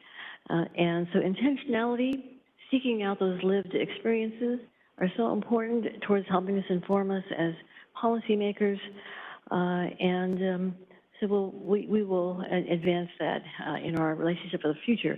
Now, I'm going to end by actually thanking the individuals who are part of the Workforce En Banc planning team at the CPUC, and there are many, so bear with me. From my office, my Chief of Staff, Cheryl Nguyen, my advisors, Rita Mirza, Jack Chang, Stephen Costello. From the Office of Commission, Chrissy Stoffaker and Kendra Norton. From the Administrative Law Judge Division, Allison Pafford. From the Security and Resilience Branch Safety Policy Division, Maria Jaya. From the Consumer Protection and Enforcement Division, Janine Long. From our Legal Division, Lisa Marie Clark and Jessica Warner. From our Tribal Advisor, Kenneth Holbrook. Communications Division, Benjamin Menzies. External Affairs, Stephanie Green, Asia Powell, Maite Rosuki, Allison Brown, Jamie Elder, Jill Walker, Julie Hall. These folks all helped to get that website up, by the way, and so many other things. And from the Energy Division, Peter Frances and Savannah McLaughlin. So thank you, everyone. Thank you to everyone on the dais.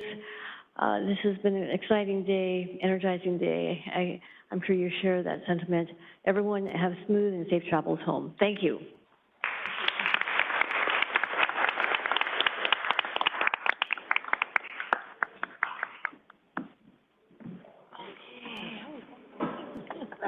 And this concludes today's conference. Thank you for participating. You may disconnect at this time and have a great rest of your day.